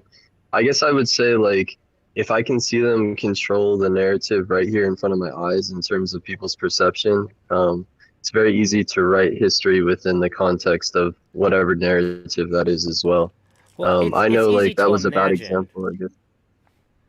But well, you have to consider. I guess there's just a lot of things to consider. But like now we have the ability to look at things that like information is not very easily controlled anymore. Yeah, but I would say like things like having a country like fake attack you, things like that are very possible and then easily used to like. Never mind, that's a stupid example. Like false flag attacks and things like that. Yeah, sure. But I mean, those are. It's very easy to. The point is like this. Like, let's say that like I want to enter a country. The way that I'm going to do that politically is I'm going to actually have them attack me first. And then I'm going to get my whole country to be on board to enter that country. And now, like, everybody's under the narrative that they attacked us first. Now history is going to be written in that way, things like that. So I would just say there's a little bit more, like, leniency there. Yeah, I don't think anybody would deny that. Yeah. But, and I don't know. I guess that's the only point I'm trying to make. And, like, I just think... I don't think history is very accurate, is what I would say. Yeah. I still stick with, like, the major themes are probably pretty accurate. Because otherwise, like, we'd find evidence of it, right? So the problem with, like, a lot, like, and so pre-2016, pre-Trump, I would absolutely be what people would call a conspiracy theorist. But that like, I can't fucking be that anymore, man. It's just that I get grouped in with like actual batshit crazy people. Back like pre-Trump, conspiracy theories meant like, you know, you had some theories. You had like a lot of information that you could draw like good lines to and say like, here's like actual evidence of these things. Like you can draw pretty clear lines, things like that. But nowadays it's like, well, you know, like, don't you think this is a little bit weird? And that's all you fucking need. That shit's crazy. Yeah, I agree. and it kind of is out of control. So, like, I definitely understand the idea of, like, not just trusting any old narrative that people throw at you, but as I've gotten a little bit older and a little bit wiser, I've come to see that, like, for the most part, things pretty much are the way that we think of them. There's a lot of nuance that gets missed, I would say. Okay. Yeah, I think that's fair to a certain degree. I just think, I don't know, my perception tells me that, like, I cannot trust history because, like, I can't trust even the mainstream narrative, which turns into history, so why would I trust the history? You know what I mean? And I don't think too much of it. I just don't give it that much value, I guess. I look at it like, this is like the winner's story or the narrative that they want. History is written by the victor, right? Yeah, exactly. So I guess the biggest point of contention that I have is that used to be a lot easier than it is now. Yeah, and I see that. I agree with you. Like with modern technology and the amount of people who can, notate things and like journal about what's going on, I can see that. But I also can see like how easily manipulated like a lot of people can be, and how the perception of people can be skewed, on a like global scale. When you're talking about certain individuals that are portrayed a certain way in the limelight or in the media news, it gives this it makes people have a certain perception of an individual who have no facts or knowledge of that individual, yet they all are like pushing the same like narrative about the individual when they really don't know much. And I see that happen in the world. It's like, have you ever heard this thing? It's coined in psychology. It's called illusory truth effect. Have you heard of that before? It's like this. The way that it works is like, and this is proven scientifically. They took an individual who believed in something for. You just keep repeating the same thing, and people believe that it's true. Yes. Exactly. So this shows us. Yeah, exactly. And this shows us like some of our limitations of what it means to be human, and because of this, we have to be very careful because humans are very like, I don't know if this is the right word. They're not like self-regulating, but they regulate each other, and we do it like in a tribe form. So, an example of this would be like, if you dress outside of like what's a standard for your friends, they may ostracize you. Yeah, exactly. That when you think about it in terms of like information, the same thing happens. You can be ostracized by having a separate opinion than what everybody perceives. Yeah, but that's not necessarily a bad thing either, right? That's not a bad thing necessarily. It is though. I think it is overall. I think it's something that like. Well, you gotta think of how it's like good and bad. Too. It's extremely pragmatic. Like it's good and it's bad though. So like I would even argue that to a degree it's necessary for the social contract to exist. Right? I don't know if I agree with that, honestly. I think that most people should like, instead of like, we should just like approach things from a very like neutral standpoint. We shouldn't be going into things with like already having perceptions formed. Okay, well, since we both have the same perception, we can get along. We could still get along. Well, we just look at things more neutrally. Okay, that's what I would say. Let me reformulate how I'm trying to say this. So I would say that it's really good that when people tend to not agree with us, we don't in-group with them. Because I don't agree with that. I don't agree with that. And the reason why is because like what will happen is like you're just going to create an echo chamber, and that's not like you're not. I didn't say you shouldn't expose yourself. You shouldn't in-group with them. Because it's very important for us to have a sense of community and be around like-minded individuals. I think it's really easy. So there's this huge narrative, and it's true that we do it's particularly in our online lives. There's very few instances where you're going to have real-life echo chambers.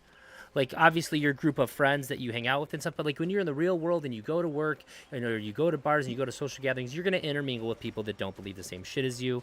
And we all do this. And for the most part, we're able to get along. But I would say that there's a ton of merit to being around people that are like-minded to you. That's what gives us a sense of community, which I would say is essential, especially since like churches, that shit's done, right? That shit is done.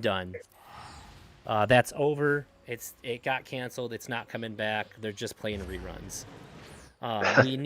We need some form of community. It is essential to our mental well-being and to our social well-being as like a whole. Yeah, but absolutely. Yeah. I do agree that it is very, very, very important to take yourself outside of situations when you're trying to analyze something, figure out what is correct, that you should try to take yourself outside of your feelings. And most people don't have the capacity to do that. It's something that I talk to my wife about a lot. It's something that I experience when I talk to a lot of people. They'll often have emotional reactions to things that I talk about when that's not really useful. There's a time and a place for that, but when you're trying to determine what is right, if you have an emotional reaction, you might end up using the wrong tools to analyze the thing you're trying to figure out. So, like for instance, if you if you're somebody who's like the product of like a lot of like racial oppression, right? You might have a pretty good chance of viewing every problem through that lens.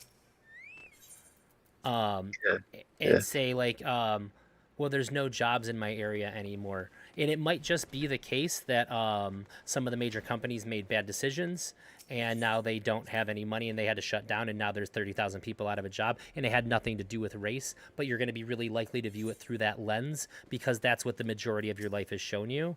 When you go, hold on, there's definitely things that are happening like this, but like this company closed. It's not because they didn't like a group of people. It's because they made bad business choices. So this is something we should be using like an economic system for. And I think that the big problem that people tend to just like pick the tool that they've used often and apply it across the board. We can even see that. We can, really common example would be people will try to use science to try to solve like ideological things, you know, or we'll see people use or the opposite way. Yeah, so like there's certain things that are just like they can only really be solved by like philosophy. Like how should I go about like finding my happiness? How should I treat other people? Science is completely fucking useless here, right? But there will be people like, well, actually, you know, if we look at how people respond, like if we look at the neurochemistry of how people respond to this, we can determine like that's not what we need in this situation. We need to examine how we feel here. This is when like emotional thinking and philosophical thinking would be good. And I just think that a lot of people aren't capable of taking themselves out of their emotions in order to approach things with the appropriate tools. Yeah, I agree, man. I would say like 85% of these people are on like autopilot. They don't really have. They have free will, but I don't know. Like they're just on autopilot. Some of them, like, forgive me for saying that too, because some of them don't even have the ability to like step outside of that. There's just too much going on or whatever. There's too much commotion. They're just trying to like get by, shit like that. But I would say like, yeah, a good like 80% of these people are not like, I don't know. Like, I love all the people. I'm part of that 80% too, to a certain degree. And I would just say that like, they're not very informed. This goes for like any group. So like you can take like even a religious group, 80% of them know almost nothing about their religion, but they are there because of like cultural, holy fuck, so many that's other a reasons. Based Yeah. ass take. Very well. We will Yeah, but I think that goes like across the population in a lot of ways too. I think in a lot of other ways, but yeah, especially like you can see that a lot within like a religious like context or something like that, because it's so like looking outside of the religion, the psychological factors that are being played on them in terms of like, this is your culture, your family, your way of life, your people. It's very hard to like exit that and like, yeah, be willing to stand up outside of it. Yeah.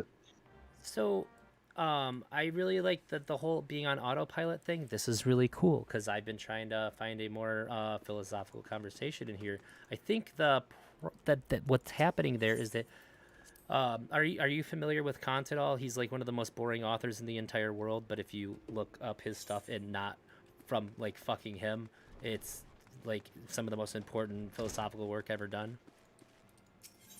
I don't think I have. That name sounds familiar. Last Yeah, name is Kant. Yeah, Immanuel Kant. He's like he's literally the father of deontology, which is one of the there's like utilitarianism and deontology are like the two largest branches of philosophy. Basically, deontology says that there's rules and you can't violate these rules.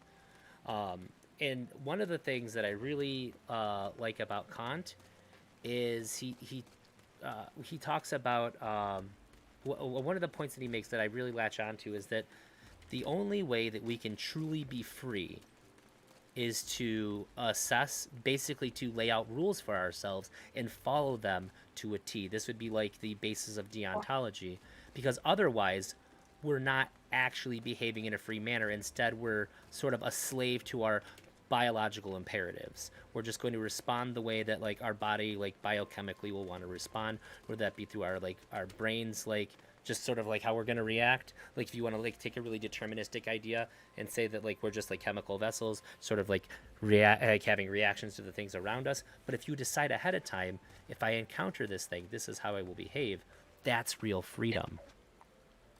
Right? Because you're actually making that decision then. You're doing it in advance, so when you run into it, you go, this is the correct path. This is the thing that I have chose that I will do, instead of being a slave to like how you're gonna react in your emotional state when exposed to it.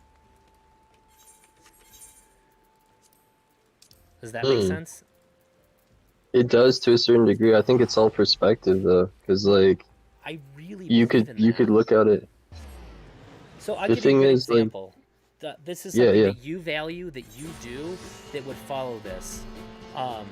So it's just kind of a silly one, but it's always one that pops into my head because I find myself in this situation a lot. Let's say you're driving and you're far from home and all the businesses are closed and you got to take a shit. You already decided that no matter what, I'm not going to pull over and take a shit in the middle of the road, right? Okay. Yeah. But your body says, fuck you, dude, pull over and take a shit right now. But you're like, no, I'm not going to do that because for many reasons, like I know this to be not how I want to behave, right? Yeah. And I would say that you are somebody who is going to be a slave to the biological imperative of their body, saying pull over and take a shit in the middle of the road. I am more free than them because I have made the decision that I will not do that, right? I would say this person is a slave to their body. The only thing is, like, there may come a moment where, like, it won't be a choice. So it's like you just shit your pants, like Now, in the car. if there's not a you know? choice, that's different. Okay, I get you. When I a think choice I is, yeah. So this would be like a deontologist would call this a tragedy, then, right? Where the bad thing had to happen. This was not a bad thing that was chosen. This is a bad thing that was forced to happen. Sort of like if you had to kill one person or another, and your moral system would say, I can't kill anybody, but you had to kill one person or the other for whatever reason. This is just a tragedy. Kant also said the only good deed is the will to do good. So the only thing that you can do that's actually like good is trying to do what's right. It's the attempt that matters. I like that. Yeah, I like that because I think intention is very powerful, and I think like you can do things with intention and still do wrong. So that's why I value intention. Yeah, consequentialism I think is garbage. Because if you really base things off of like consequences, it gets so muddied. So like, let's say you save somebody's life and that person goes and kills 7 people. You didn't do a bad thing. You did a good thing. Right? Right. Yeah, exactly. So, and I think that a lot of people probably are mostly slaves to their impulses. And that's what you were getting at. But I would say that when we think about things, that's why I really think that the world needs a lot more philosophy, because people should be thinking about things in advance so that they don't have to be a slave to their emotions. And which isn't to say that I don't value emotion. It's a perfectly wonderful thing, and we need to use it a lot so that we can be happy and like good. And it's a great big part of our social system and what makes us us. But we shouldn't ever be a slave to it, because that's when bad things happen. That's when you get like people getting murdered and stuff like that. And I think that a lot of times too, like a lot of people think that they believe things that they don't. Like you said, like most people with like religion don't actually know what their religion stands for. I would say that most people base most of their actions on things that they don't truly believe in. A lot of times when I have a debate with somebody, I'll call them out something. I won't say like that you're wrong. I'll say I don't think that you actually believe that. Because if you're consistent, I don't give a fuck. If I can point out like some crazy problem with like your logic, and you bite the bullet and say like, no, the crazy thing I think is right. Like, oh, all right, fair enough. Like, I think you're insane, but I understand how you think now. But most people, I would say, probably just ignore certain things because they can't go through the process of actually breaking down what they think they think. They have yet to think it out, or they haven't thought it out exactly.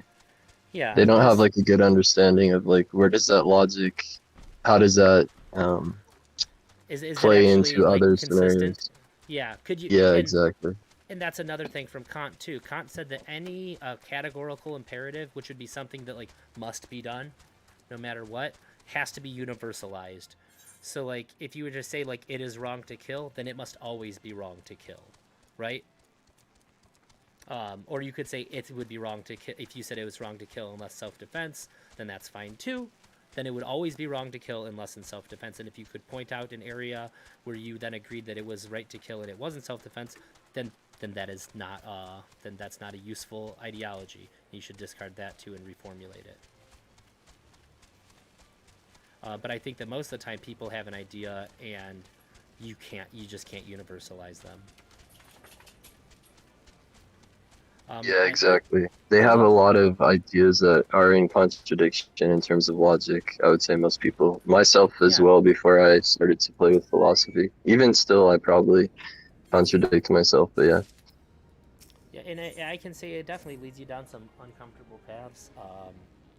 Like, I'm not very vocal about it in my regular life, but I recently had to become vegan because I realized that there was, like, no escaping the immorality of, like, not being, but based on my system. So I essentially had to ask myself, could I torture and kill animals for pleasure for any other reason? No. So I probably can't do it in this instance either. Yeah. I think once you see like how the whole industry works, it's easy to make that choice. Even though I have yet to make it, I still eat meat. When you see how everything runs, it's like, what the fuck? If people saw that, it's torture too. Yeah, and just the way, like the entire lifestyle of the animal is fucking insane. Like they're they're just, yeah, it's crazy. The mental anguish is unfathomable. And then we consume that shit. That becomes a part of us. It's crazy. Yeah, for a long time before I pulled the trigger, I would basically say too, like, well, vegans are right. We just don't care, right? And that's pretty much like what it would come down to. Like, I know you're right, but like, I'm just not going to change. Like, I'm wrong. Yeah. Like, I'm wrong. Like, that's all I could really say. Yeah. And I think that a lot of people would rather choose cognitive dissonance over discomfort, not realizing the discomfort that their cognitive dissonance causes them. Yeah. And I think they just don't care that much too, some of it. It's just like, they're like, it's too socially accepted to the point where like, they really don't see as much as like they might watch the documentary and be opposed to what they see. They just don't care enough. I don't know, because it's. Yeah, there's two parts. Yeah, what's that? There's two parts. There's like the indoctrination, where it's just so generally accepted that they don't have to like feel bad, And then the other Right. half is too is that it's selfishness and greedy, right? Like I just don't wanna. I know the right thing to do, and I just don't want to do it. You could see this too, there's a lot of understanding to this too, because like we all do selfish things, and it's not inherently bad to be selfish sometimes. Or depending on the situation, a lot of the time, sometimes it's the right thing to do. But I would say that like if you see somebody getting mugged and that guy has a gun, you should probably try to help that person. But like, is it worth getting shot? Do I want to risk getting shot? Like, I know this is right, but like, maybe I might end up being selfish in this situation, right? Yeah. That's a pretty easy example, pretty justified example of like why we might be selfish. But like, when it comes to like, am I okay with like terrible deeds just for my own pleasure? It gets a lot harder to justify that. How do But for you some people, it's not. Yeah. I'm assuming you're not religious, right? No, I do. I'm not religious, but I do believe in a higher consciousness, and this is strictly because of like personal revelation, and I can't dismiss that. That's one thing that I have a really hard time with, is that I couldn't tell somebody that like that if they said they had a religious experience that's not true. I do think that it's good to like examine it, because the one thing that really gets me is that I feel like if you have a religious sort of experience or some sort of revelation, where like you feel like you've had some sort of connection with a higher power, like you gotta believe it. Like, what other instance in your life would you go, well, like, I decided to distrust all my senses in this instance? You would never do that. I think we do that sometimes, like when something happens, but it's not so impactful. Like, let's say something like, yo, I know I put this here, but it's not here, something fell over. We don't give it a lot of thought or value just because it's not such an impact. So we will bypass our senses sometimes and just say, oh, whatever. We don't have time to figure out how this did that. You know what I mean? It's something like really subtle, and I'm not saying it's something supernatural, but just like, there are times where we are just like, I know I left my keys here, they're not here, maybe like your kid or somebody moved them. You don't think about it, but you're just willing to like keep it going because like it's not worth the stopping to figure it out. So I do think we do bypass that a lot. Maybe not a lot, but more often than we think. But it's just like low value situations or something. I don't know. No, I completely agree. I had a big personal revelation that I had on like exactly what you're talking about was I was at this girl's house when I was in high school, and she was having like a birthday party for her sister or something, and we're chilling in her room, and I heard giggling from underneath the bed, and oh shit. So I get up and I looked, and I didn't see anything, and I said, I don't know if I said it out loud or if I said it in my head with my little internal narrative, I must have just been hearing things. That's a really profound statement to make. Because what you're actually saying is, I just had an auditory hallucination with no other, like, strange symptoms that would probably go along with having auditory hallucinations, and I'm just going to accept that. Yeah, exactly. And that's I would that's add such to a it though. huge claim to make. And then just to follow up, there was somebody underneath the bed. I just couldn't fucking see them because it was too dark. And then when I saw them, I was like, I dismissed my own perception. Yes, yeah. The only thing is that I would say is like one thing that we cannot say, we can't necessarily put the claim on it that it's an auditory hallucination. Even if you look under the bed and don't see anybody, that doesn't mean it's an auditory hallucination. All that means is that it's a possibility of being an auditory hallucination, or it's also the possibility of you experience something that's not visible to you, not within your like visible spectrum. Yeah. Okay, well then the implications of that are staggering too then. Right? Yeah. I'm just saying, like, I think most of us, we jump to that one where we say like, oh, it must be auditory hallucination. I would do the same thing in that position, but the reality is like, it's more open-ended than that. We're coming to a conclusion, or we're making an assumption by saying that, is what I would say. But, Sure. Well, that's why I said you can't dismiss like revelation because of this. Because so. Yeah. Yeah. And the problem is that people, I think that people know they're dismissing a revelation because you would never accept that you're having an auditory hallucination because nothing else is happening, right? Like, you don't, your brain doesn't malfunction that hard without something else going on. Like, if you really believed you just had an auditory hallucination, wouldn't you go to the doctor? But you don't. Yeah. So you're telling yourself that you did by saying, "Oh, I must just be hearing things," but you don't believe that because you're not acting upon it. And to me, that's really profound. It shows the capacity that we have to willfully deceive ourselves. And that stuck with me hard. Like this happened, probably 18 years ago, and I still think about it all the time.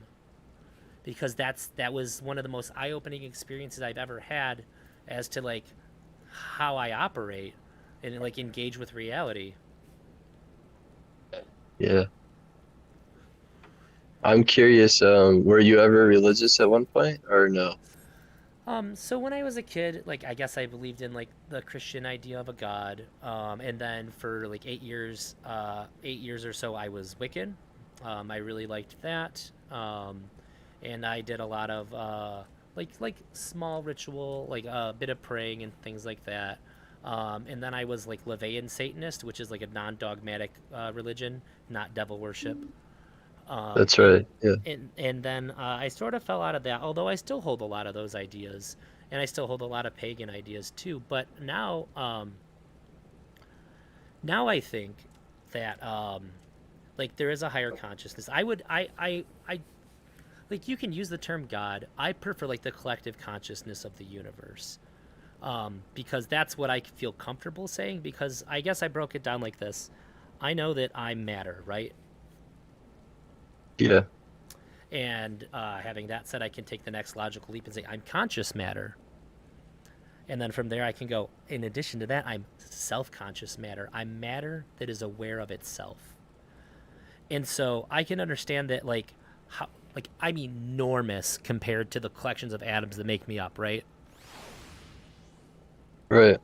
So it's crazy for me to think that consciousness could only arise from this level. And why would it not be able to happen at a much larger scale?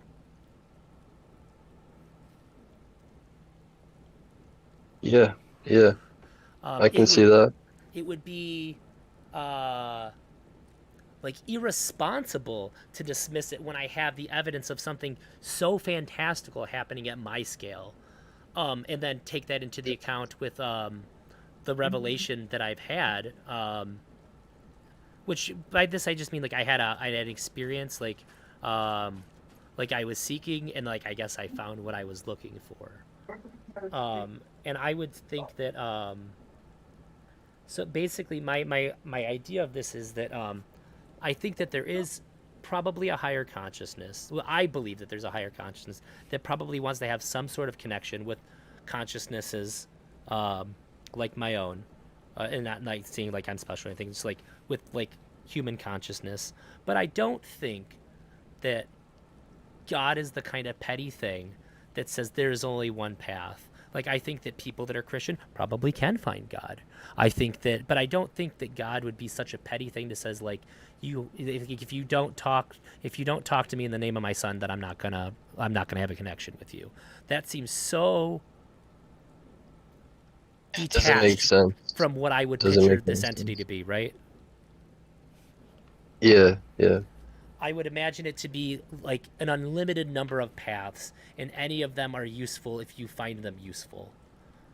And even I really like when Mormons knock on the door. I let them in and I talk to them a lot too, because I like talking to people who feel like they know God, and I want them to talk to me about what they think and feel about God. I don't care about their dogma. That to me is the interesting stuff. And I usually ask people too, like, what does God have to be in order to be God? And the most common things would be like had to have created the universe and has to be like omniscient, omnipresent. And for me, I would just say just has to be omnipresent. Not even omniscient, but probably.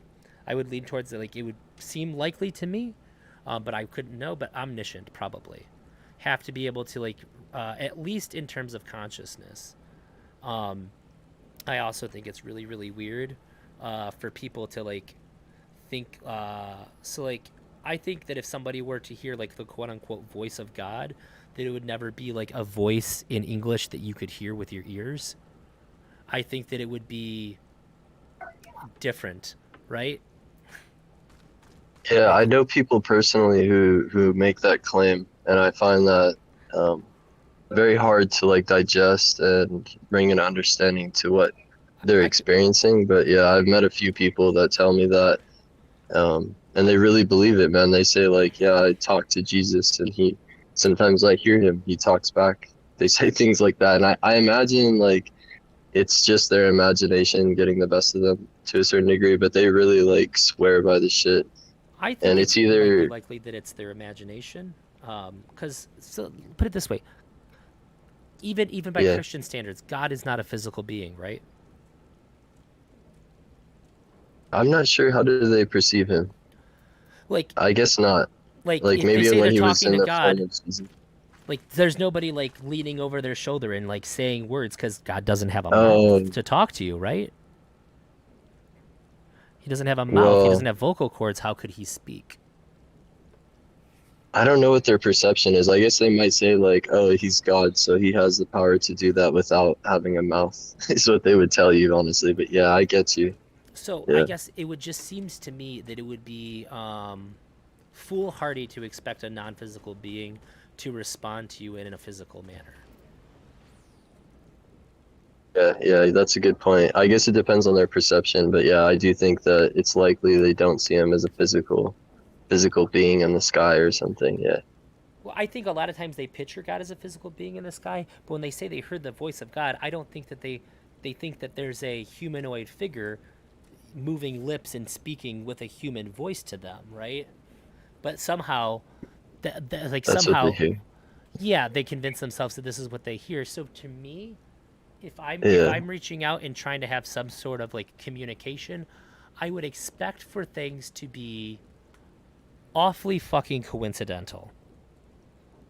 Immediately following, right? Yeah. That is the only way that I could imagine some sort of conversation happening. And to be honest too, it's not. I don't often like attempt communication or anything like that. I don't. I guess sometimes I'm not really sure how I feel, if like I should be or not. That shit gets really complicated, and it's kind of hard for me to like think on. But I still think that it's pretty crazy to expect to hear a voice in English. Yeah, exactly. It's like okay, you heard God speaking to you in English, but this guy in Africa, he doesn't speak English, and when he hears God, Jesus speaks in this language. How does that work? It's kind of well, I mean, honestly, I think these Christian people God was are really like be bilingual or multilingual, right? Yeah, I guess so. Yeah, I guess the point you're making is different. It's more about like the idea and concept. Why would you hear it in a voice form when he's not physical in that form? So I get the point you're making, but I guess like honestly, I think we're being manipulated is what I would say, because like I would give you this example, or I'll first start with this quote. It goes like this: any sufficiently advanced technology would be indistinguishable from a miracle or magic. Sure. So I'll give you an example of that in real life, and this isn't even that miraculous, but when Nikola Tesla was first introducing wireless radio frequency to the public, he was controlling a boat on a body of water, and he had like a little controller in his hand. Control, yeah. I'm very And everybody, they thought that like he was either doing magic or that they were being tricked, that there was somebody underneath the water. And this isn't even that miraculous. So I guess what I'd say is like, we need to bring an understanding first of what it means to be a human, because anybody can come here and manipulate us. It's very easy for someone to come here and perform a miracle, which we don't have an understanding of what a miracle is either. I would say like I know a miracle. I guess I would define a miracle as a lack of information. So it's like you see something happen, you don't know how it happened, so you call it a miracle. But the reality is it's just a lack of information. There is no such thing as a miracle, is what I would propose. You know, this sounds almost what's the word? Fuck. It almost sounds like kind of like pretentious and dismissive, but I think the best answer for like what is a miracle, I would say, I can't tell you what a miracle is, but I'd know it if I seen it. Yeah, I guess I don't believe in miracles, man, whatsoever. There is no such thing as a miracle. I think by thinking in things like that or thinking in terms of that, you can easily be manipulated, man. An alien I don't think I've can ever come seen a here. miracle. Well, this is the thing. Check it out. Like an alien could come here and perform miracles, do things that like are beyond your cognitive. Like you've never thought in that direction. Like whatever it might be, he might be able to do something, and he might tell you, "Hey, I'm doing a miracle, and I created you." And a lot of us would eat that up real fast and follow behind him. So I would say that like we need to be a lot more skeptical. We're very unintelligent. We need to understand where we stand in a lot of ways. So like if we don't do things like that, we're easily manipulated. I know we manipulate ourselves, like our own people, sometimes ourselves, as in we manipulate just ourselves. We were talking about that a little bit earlier too, in terms of like how we can deny our senses or things that we experience and just write it off as like, oh, I must have just heard something that I didn't hear even though I heard it. Yeah. And I guess I'd say like we need to be more a lot more fucking skeptical is what I would say. But that's just my opinion. Yeah, the two things on that. One, which is really easy, and then I'll get into the more difficult thing to address what you're talking about. One is one of my favorite quotes about God is that I can't tell you what God is, but I can tell you what he isn't. I really like that. And I feel like that rings true to me. But basically the implication that you're giving me is that my revelation could simply be the product of a higher conscious being with more advanced technologies, or even perhaps just more advanced consciousness that can interact with us in ways that I couldn't possibly fathom, right?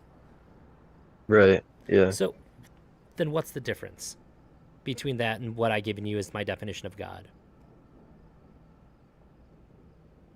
The difference is like that being is not like all aware. It doesn't have the way you define God. You gave the attribute that like he has an awareness of everything. Is that what you said?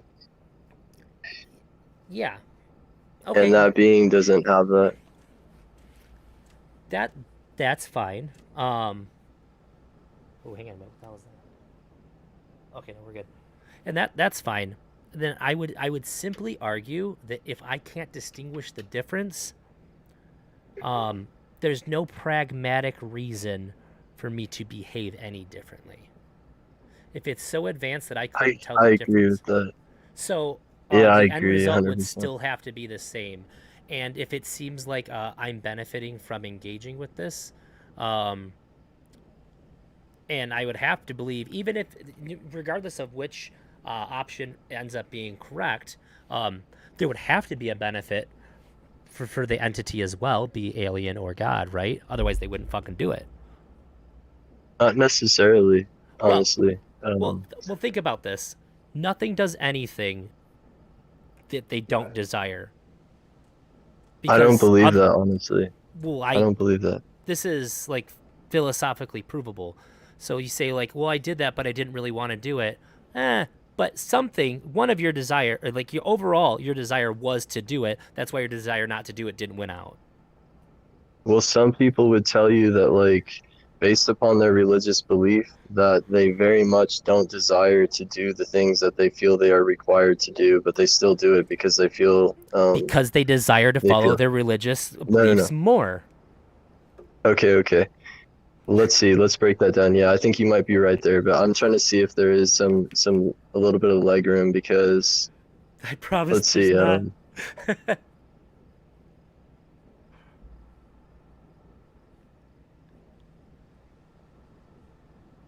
You can pretty much break down everything that we do into like our desires. Okay, what about this? What about like I'm trying to, I don't know, I'm not thinking of a good idea, but the concept that came to my mind is like okay, so let me think. Okay, what if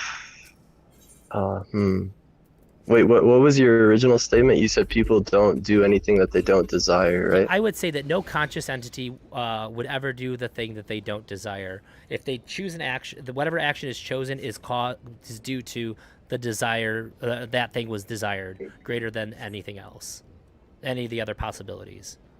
Yeah.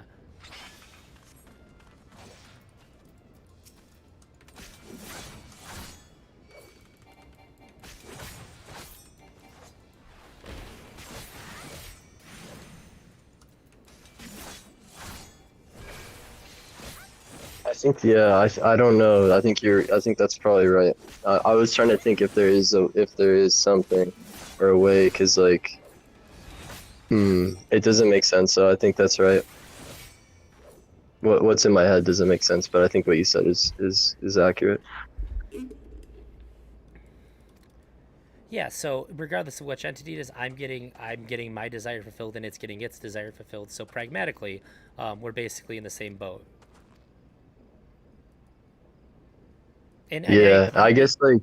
And I can see that you're right. It could be either one, but I have to behave as though my perceptions are correct, because otherwise I would just fall into absurdity, right?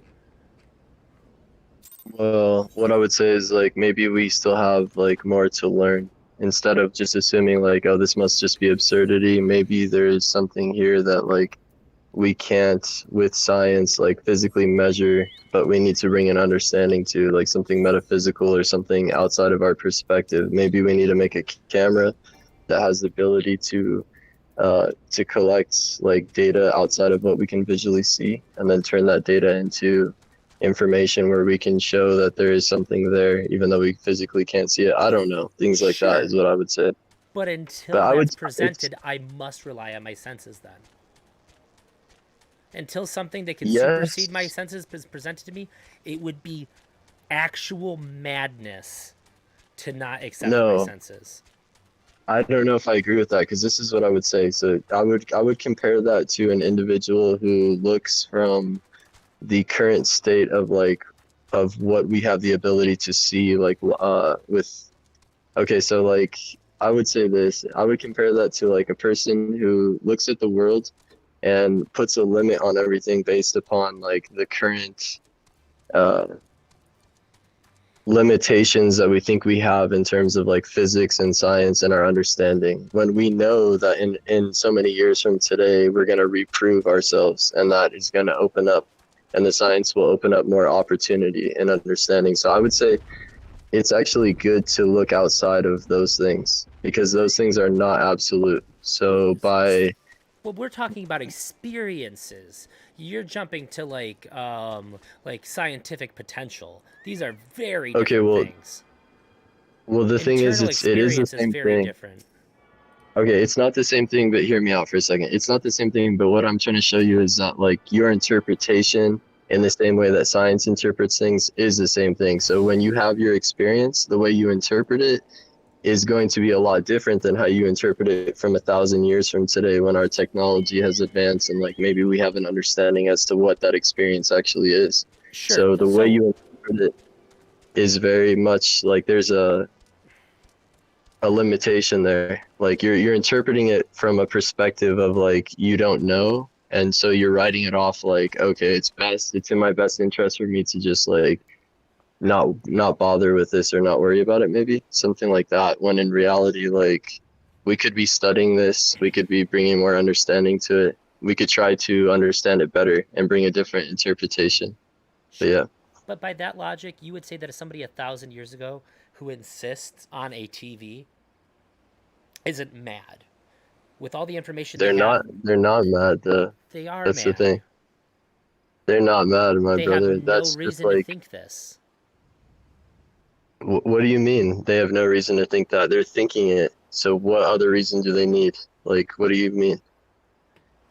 Without any reason to come to that conclusion, like, So then in your world, there's no such thing as madness, right? What would qualify as madness?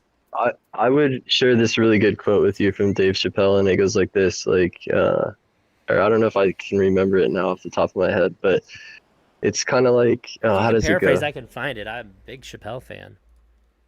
Okay, yeah, check it out. It kind of goes like this, like, calling somebody crazy is dismissive. I can't remember all of it, but yeah, he basically says that he puts out the claim that like when you call somebody crazy, you're being dismissive.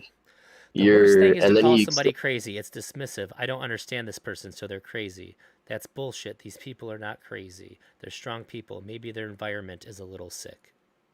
Yeah, that's the quote. And I would change it up a little bit, but I think he hit the nail on the head right there when he says like to call anybody crazy is being dismissive, because when you call somebody crazy, a lot of times we lack an understanding of their experience. And like I know there are people who have like real issues going on, you know, like chemical imbalances, and like what they're experiencing is invalid. But I think a lot of times we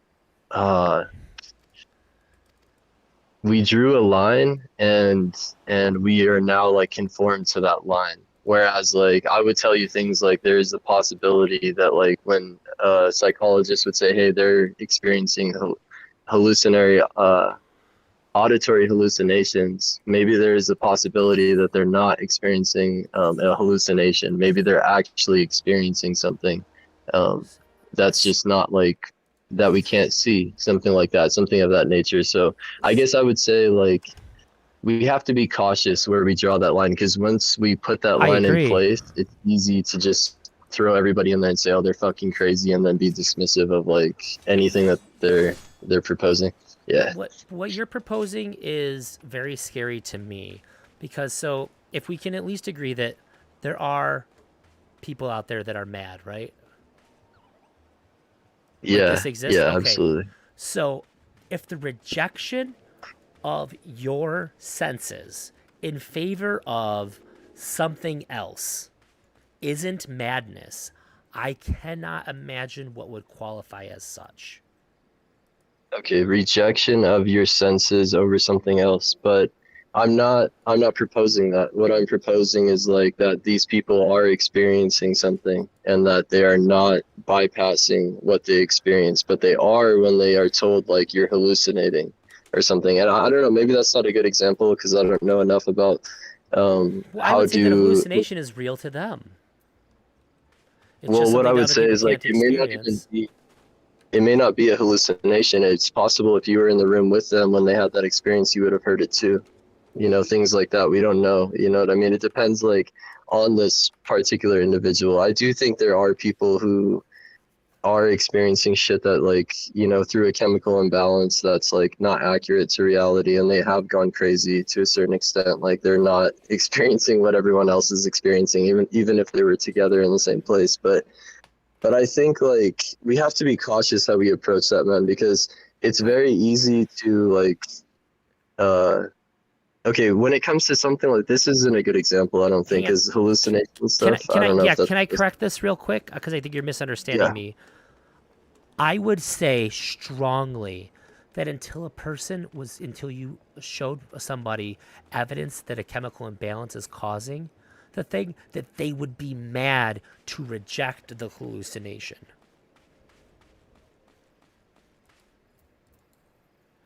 Because this is provided to them via their sensory perception.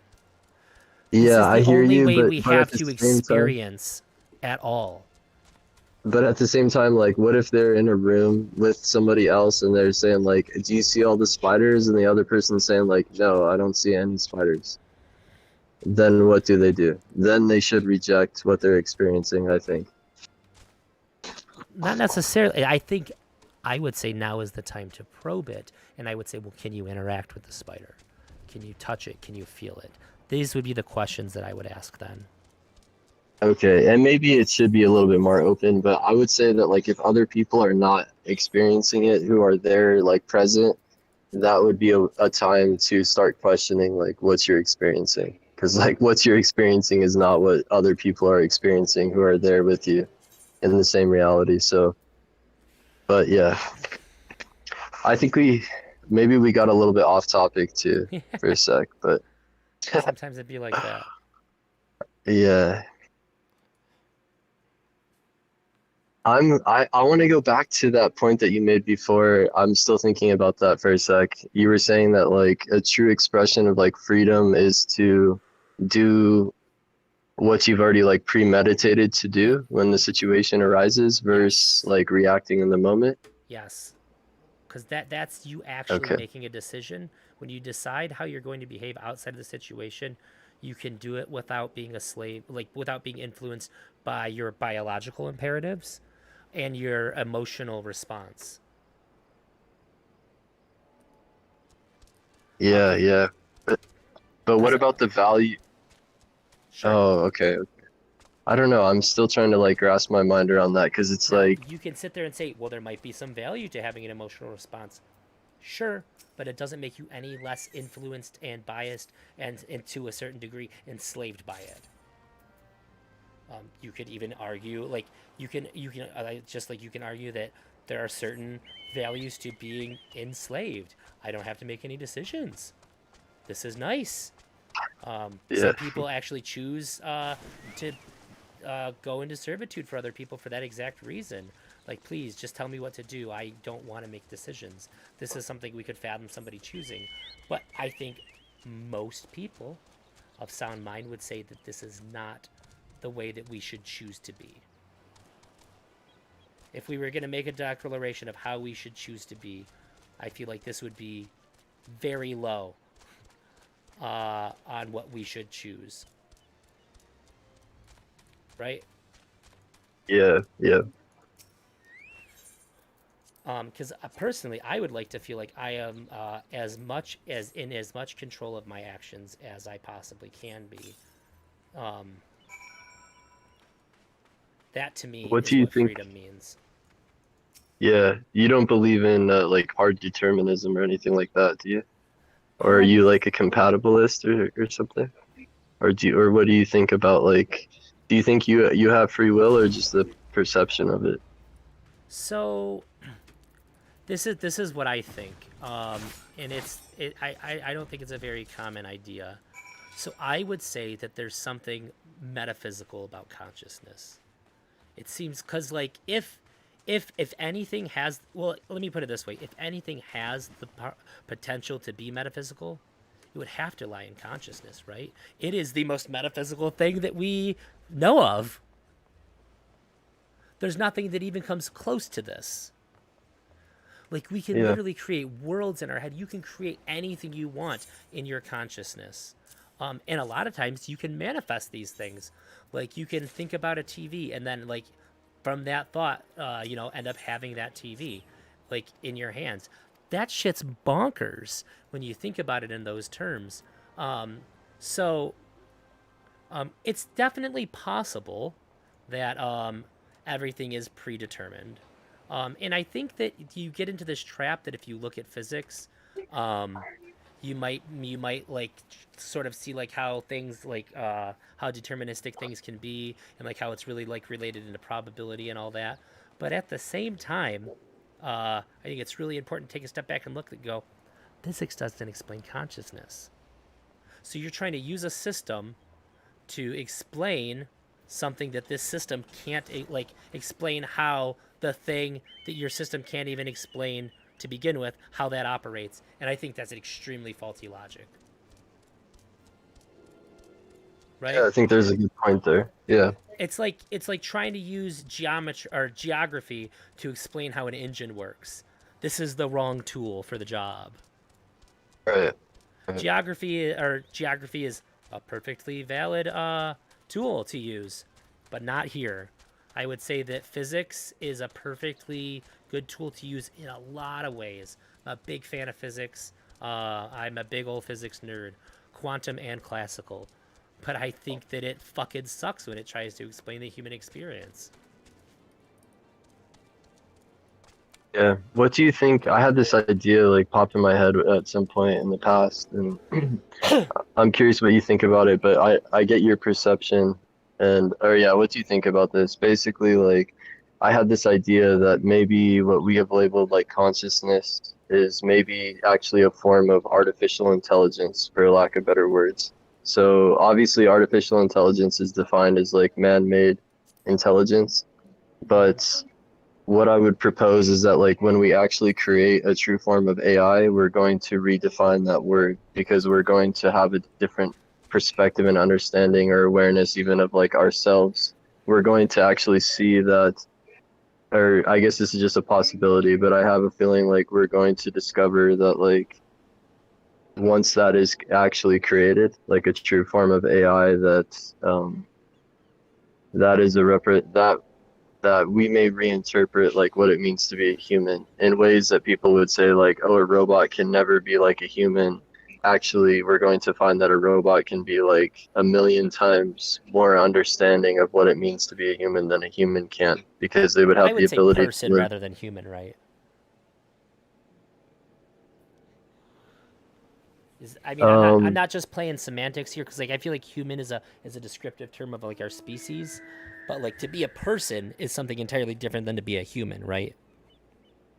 Well, what I would say is like we may have the ability to create an AI and then trap it in a like physical body, and then that physical body of that AI experience human life over and over and over. Then I would compare it to a human. Yeah. So I would say If it that would lived change like a how I human. felt about the capacity for a machine, rather than how it changed. It wouldn't change how I felt about my conscious experience. It would change how I felt about the potential for a machine to experience. And I understand what you're Gotcha, saying. but So basically, I guess I could relate what you're proposing is that like, essentially you're saying like, I could relate to what you're saying is like the simulation theory. Like, what if we're not quote unquote real, and what if we're just in a simulation, right? well, what I would say is like kind of like you made an argument earlier and you said like if it doesn't impact, if it's as if like reality is the same way, then what difference does it make? You said that in a different way, but like I would tell you that like it's likely that we are in a simulation is the first thing I would say, but the second thing I'd say is like that doesn't mean that we're not real at all. We are very real, and like it doesn't Yeah. make a difference, in fact, because like The simulation is what the only we thing that is experience. real. That's what we would call real anyway. It wouldn't even be like that.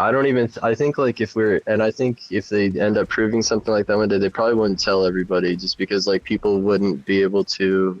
You have to think about it for a while, because like what I would say is like when I first thought about it, okay, it scared me, and I thought things like that means we're fake and things like that, but it doesn't. That's the thing. Like in reality, like it doesn't make a difference at all. I would say because it's the only reality we know, that like why would it not be real? Like if we've never been in like It's a base compatible with what reality. we call real. Yeah, exactly. So it's very real. I'll just leave it at that. But I would just yeah, go ahead. One of my personal arguments against the simulation theory is, Yeah, let's hear and it. I've never heard anybody use it before. If we're in a simulation, it's terrible. Who would design a simulation that could fucking figure out it's a simulation?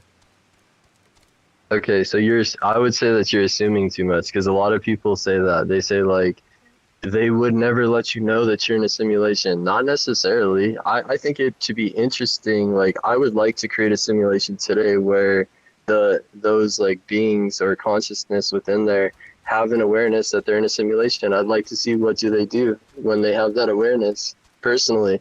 And I'm just being real with you. So No. I'm not what saying I'm that it's saying not is- possible. I'm saying that it's bad. It's not bad though. It's bad from your perspective, and you're looking from a very like singular point from your perspective. You know what I mean? So like, you Yeah, got to of course. understand that like, all I'm saying is when we have the ability to simulate and we start simulating, you're going to see we're going to simulate pretty much like infinity. We're going to simulate as much as we potentially can, because there's a lot of value there in terms of the information that could come of that. Sure. But it's not even just that. Like people's curiosity is going to have them wanting to simulate. I think it really rather interesting if we were able to create like a true form of AI, something that is obviously eternal, and then give it the impression that like it's not eternal, and that it has like a biological clock. I have, yeah. Yeah, it's kind of akin to that kind of a machine, right? You know That what? I potential? only saw like the first like episode or two, and Fucking I think that was finish it. okay. Somebody was talking about it here on politics, and that's what got me to go check it out. And then I just never got back to it. But I remember the discussion about it. I was like, oh, this shit sounds really good, like really interesting. Like, yeah, because they were playing with concepts like that, right? Or I don't remember what happened in them, but okay. So like one, like if it's a simulation, I don't care. It doesn't matter. But when I first heard of the simulation theory, the first thing that I thought of is so like my whole life I've written, right? Like more so like long drawn out, like pretty much entire books in my head rather than always putting it to paper. When I was pretty young, the thought occurred to me for like an idea for a story would be, what if our entire existence is see like the Twilight Zone or like the Simpsons, where like the Simpsons one is Bart put Pop on a tooth and that tooth grew a whole civilization on it. Oh, that's right. Yeah. So what if that's like what we are, but so some advanced alien civilization created what we are, and then just like you ever play an RTS? What does RTS mean? Like What's real-time that? strategy game, like a Command and Conquer or anything like that? Yeah. You know how you can turn up the speed? Yep. So, like, what if we were some experiments, like some advanced life form ran into a problem that they couldn't solve, and they, like, need answers now. So they created us, and to us, time is moving normal, but for them, we're on, like, 12 billion times speed, so they can watch us get to that point where we run into the same problem they are, and they can see how we solve it so that they can solve it in their reality. Yeah. And I thought about creating a book about that. So when I heard the simulation theory, that's the first thing that I thought of. The only reason why that we would be a simulation is like, well, that would be the best reason to do that, right? Is to get answers quicker, to basically look into the future. Yeah, that, and plus, like, I think the reason we're going to do it personally is for monetary reasons. So we're going to use that information in the same way that we value information today as like gold. You're going to be able to generate a tremendous amount of information if you could simulate a reality as complex as this, and you could make a lot of money with it. I would say it's manifest destiny. Even if money didn't exist and we were in a currency-less society, we'd still do it. We have to. Yeah. I think that's going to be the first and the majority of like when we start to simulate. It's all going to be about it's going to be to generate money, just because that's how our economy works, and I think that's going to be the starting point. Because like in order to take the, I'd hope by that point we wouldn't have money anymore. I'd hope that we'd moved on to a resource-based economy by then. Fuck. That's such a miserable idea that we could literally generate an entire universe in a fucking computer tower, but we still fucking need currency? Ugh. Like, it's already a dated concept. Yeah, that's a good point. I really don't know, but I just am looking at like the current state of affairs. I would say like you have to produce income to do anything. So in order for them to simulate today, they have to produce income, or else we have to be facing some like calamity or something. We're pretty damn far away from creating this level of simulations, though. Yeah, definitely. And like, I'm a IT professional by trade. Although I've certainly done some work recently that isn't exactly IT, but still in related fields. But we're super far away from real artificial intelligence. We're super far away from. I think that people's perceptions on like what like the next 20 years are going to be are both incredibly optimistic and incredibly pessimistic simultaneously. I think we'll be able to do a lot of things that people wouldn't be able to imagine that we could do, but like some of the ideas that people think that we're like right around the corner from, we're really fucking far off from. And I don't think we're anywhere near. I like, agree. Cause like I just think about processing power and like the idea that we could create something this big. Like my graphics card in my computer is like this. I have a 2080 Ti. That's the starting point for AI. And this shit fucking can't run Minecraft Like if I can set Minecraft to overstress it, right? Right, right. We Yeah, I ain't get you. there It's yet. like, yeah, we still got time. Yeah, you could exponentially fucking grow this technology pretty fucking far out, and we're still a long ways off. One thing I will say though is like things will also change over time. So it may not be like maybe what we'll find in the end. I know this will take a long time, but maybe what we'll find in the end is that like it doesn't take much processing power at all. In fact, and it's dependent upon like the efficiency of the actual program. Like I think there's going to be a lot of ways that we make it more efficient, and I guess there will come a time where I think it's going to surprise us what it actually takes to run the simulation. Like what we may find in the long run is that like it doesn't take a lot of power at all to do that. But that will take, I think like we'll already be running simulations for a period of time, but we'll get more and more efficient. And then like in the same way that like it took a building, a building that was like a calculator, just computing like calculator functions today, and now we have like a phone that has like way more functionality. It's going to be like that. It's just going to take time. But in the end, like those things are not going to even be the limitations. Like, oh, how much computing power do we have? I mean, this is a long fucking time out, I think. But yeah, I think when we look from like the current like technology and like what's possible today, it's way too limited in form is what I would say. Like there's way too much potential. We might make like, for example, like quantum computing. Like before that was a thing, we thought like we were going to reach our max or our limits with like the other form of like computing power that we had. And then like when we discovered quantum computing, that it changed a lot of fucking things. And I think that's going to continue to happen, things like that, possibly. Like we've but already even like faltered on Moore's law. Yeah, that's right. But in a way, like I think what will happen is like that might all stop, but it may not matter. Like we may not need to double the processing power. We may find other ways to make it more efficient where we don't need twice as much processing power to get the same output. Sure, things we like might that. even move to like organic computing and things like that. But yeah, exactly. Yeah. I guess I still don't think that it would change my perspective on what it means to be human, or to be a person, to be a conscious entity. It would just change my perspective on what it meant to be a machine. I would say that's also relative to like the moment, because like I mean this is over long periods of time, but like what We'll if almost certainly be a man-machine hybrids, and that by that point too. In fact, I think it's very likely that has to precede that, just so that we can advance to there. Or it's also possible, like, let's say that we didn't have technology, that we just evolved as a human into something different than, like, what it means to be a human today. We already have. Like, We're cyborgs already.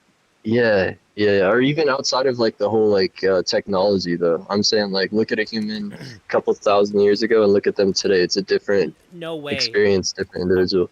Our evolution is never going to be divorced from technology. Oh, I think the technology is here. I'm just saying, like, in the perspective of like you saying like, oh, it's not going to change how I perceive what it means to be a human. You're going to change over time. If all the technology goes away, you still change. You give it enough time. Sure, but the AI isn't going to, like, seeing an AI that can function like a human won't change how what I view a human to be. It'll change what I view a machine to be. Yeah. Okay. Other things might change my perspective on what it means to be human, but not that. Gotcha. What do you think about do you believe in evolution? Well, yeah. What do you think about the idea of like us having a creator and that creator not being the creator of reality itself? So like something like aliens. Okay, so it means Sure. Okay, so basically we just have like some great grandfather that didn't create everything. Yeah, I mean that's totally plausible. This would be something akin to thinking about life after death to me, and my perspective is, I mean, like, have you read any Confucius at all? No, I haven't. Okay, so this would so certain things I just don't consider worth like really considering too much. So Zeus said to Confucius, what of death? And Confucius said to Zeus, he said, "You do not yet know of life. How can you begin to contemplate death?" And so in that same vein, you would say, what do you like? What would I think about that? I would say that I don't even understand a fraction of what all this means. To go past that and to like truly try to analyze like what could supersede this kind of experience, it is not graspable because I have not grasped what this is yet. Yeah, I got you. What do you think? Let me ask you this. Which of these do you think is more logical, or which one do you think is more likely that the creator of all of reality and everything created individuals or created humans, like individually, or another life form within all of reality potentially created humans? Which of those do you think is more likely of the Those two? are my only two options? Yeah, of those only two options.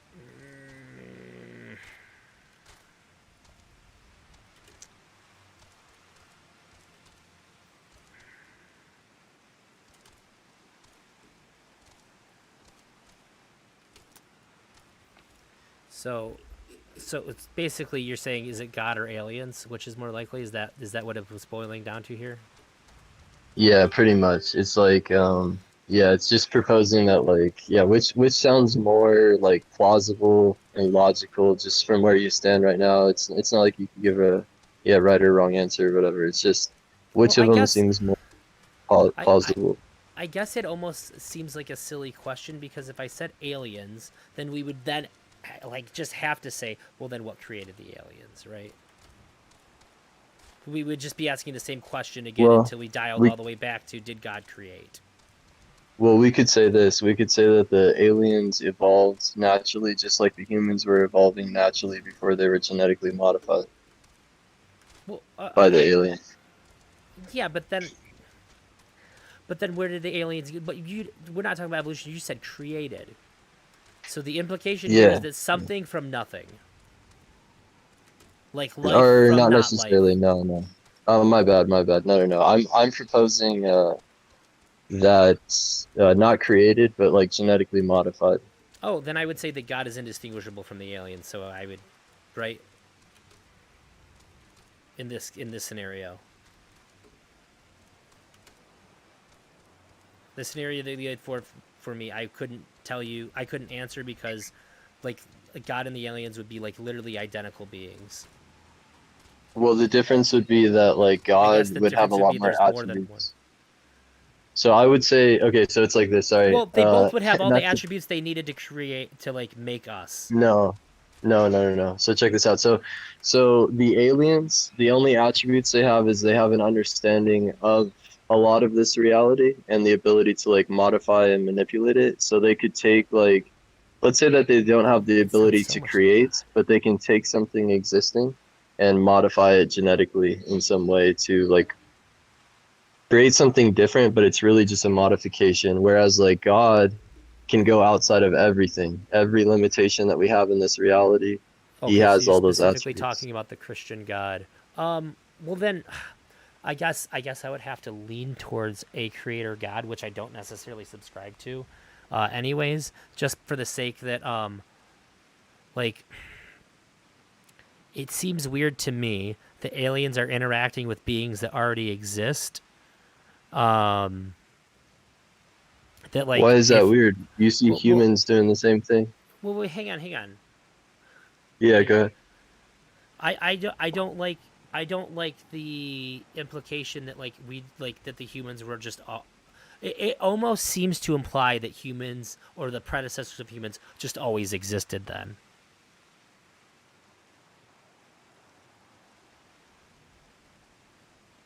Do you see what I'm saying? Well, why though? Why always existed?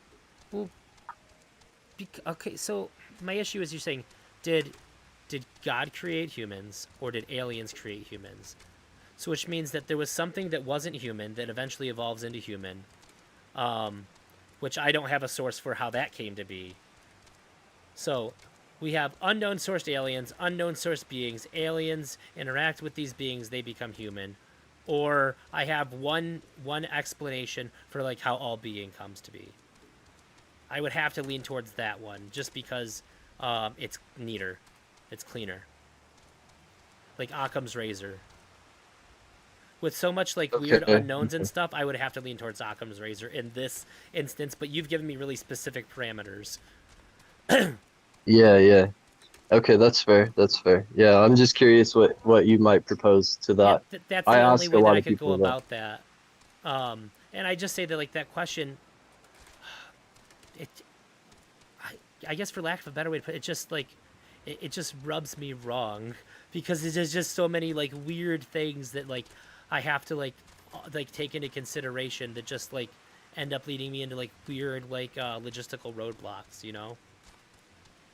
I think it feels that way, but it's something that like I don't know. I think if we gave it more thought and understanding, like we may be able to like repave those roads, that the direction or the way that you were thinking, but maybe in a different way, something like that. This is why it's weird, because you're like, okay, Yeah. so did God create humans? So it would have been like, so there was nothing and now there's humans, or like, you know, like early humans that eventually turned into us, or is there like another being that like, or was the early ones just like genetically modified to be us? Like at least the God theory, it also explains like how like the life occurred, whereas the alien one doesn't explain that. It explains more with less. So what I would propose is that like current religion today, or the Abrahamic faiths, they are giving you a symbolic version of the truth, and the actual truth is what I'm proposing. That's what has created us. I don't know who that is. Oh, okay. Is that what he wrote says? books like about like the aliens in the Bible and stuff like that, and how like a lot of the stories, like if you interpret them like in this way, like a lot of them really do sound like allegorical stories about like alien visitors and things like that. Yeah. But, It like, appears that way to me as well, is what I'd I don't propose. give a lot of credence to the Bible. So if the Bible means anything, I would check this out. Sure. Or go ahead. No, my bad. I'm interrupting you. Go ahead. So if my thoughts on the Bible are pretty concrete to me, is so either the Bible is total bullshit or it's the Word of God. It's both. I guess there's three options. There's one is either it's total bullshit, it's the Word of God, or it's a publication that was put out for some reason to have some weird hidden meaning. We're like getting into like 12 tiers of conspiracy here. If it's the book, if it's the actual Word of God, now we're talking about the Christian God, the Abrahamic God, a consciousness above and beyond anything perfect.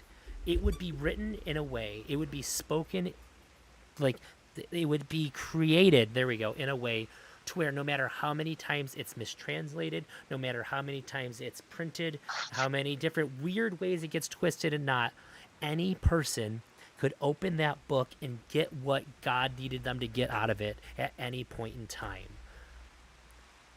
As long as that's truly what they were seeking. Now, it wouldn't bar people from like misconstruing it for their own needs and things, or their own wants, and being able to use it to manipulate people and all that.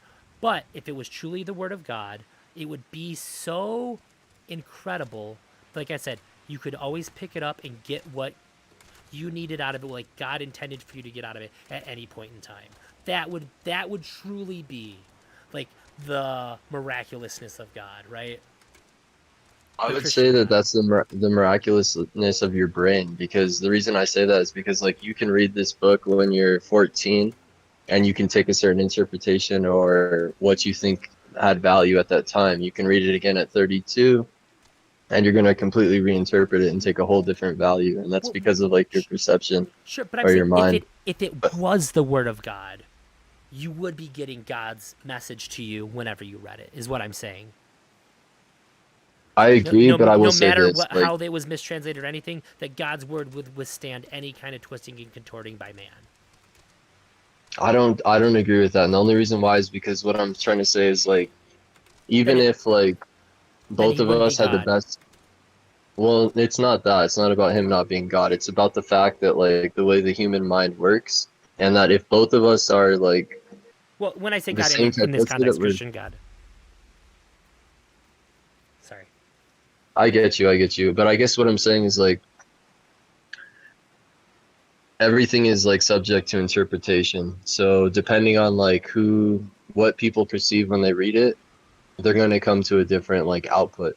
That's just how it works. Like we can both read the same Sure. book, but we're not going to have the same like understanding afterwards.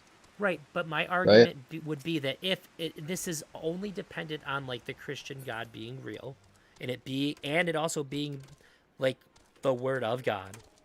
If this was the case, it would mean that anybody's subjective consciousness could engage with it, and you would get what God intended for you to get from it when you sought it. That's what I'm saying. Which would mean that you were made in a way to where you could interact with it, for one, because by like definitionally, if like we're considering the Christian God, or if the Bible is the Christian God's word, then that means you were made by God, and that there is no amount of anything that could be done to the word to where you wouldn't be able to get God's intention for you from it. It's basically like the tool, like I'm seeking something from this. You'll get what God intended for you to get, as long as you sought it truly for that reason, and you weren't just trying to manipulate other people or whatever. Yeah. I would say it would be a perfect device to deliver God's word to you. And nobody could ever do anything to like stop it from working via mistranslations or anything. And it would be always something different for everybody, because that would be the fucking glory of the Christian God. It's kind of, I think of it like, you ever watch like Death Note or Code Geass? I haven't, no. Oh, good God, man. By the way, both of them have 100% on Rotten Tomatoes. Well, Code Geass has Okay. 100% audience and critics. Death Note has 98% in audience and 100% on critics. Wow. It's just I'm gonna always, check them out. Code Geass is one of only 2 perfect shows ever made. I couldn't recommend it more. How do you spell that, with a K? Code and then Geass. It's an anime. Okay, gotcha.